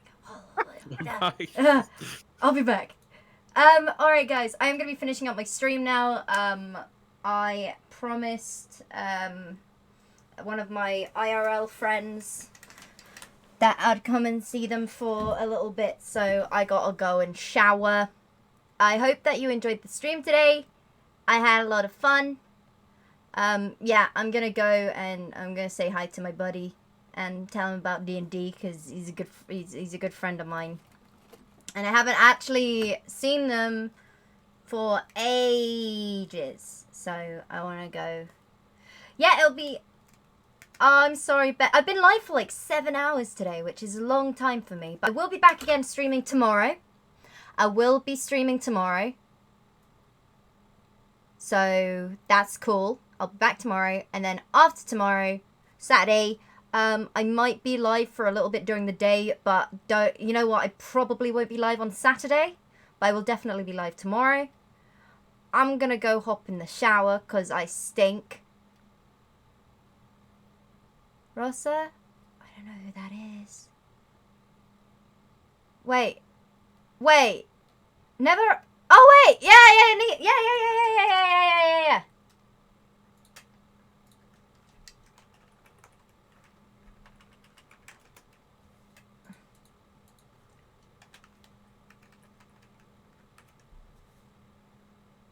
Yeah, go wish her a happy birthday.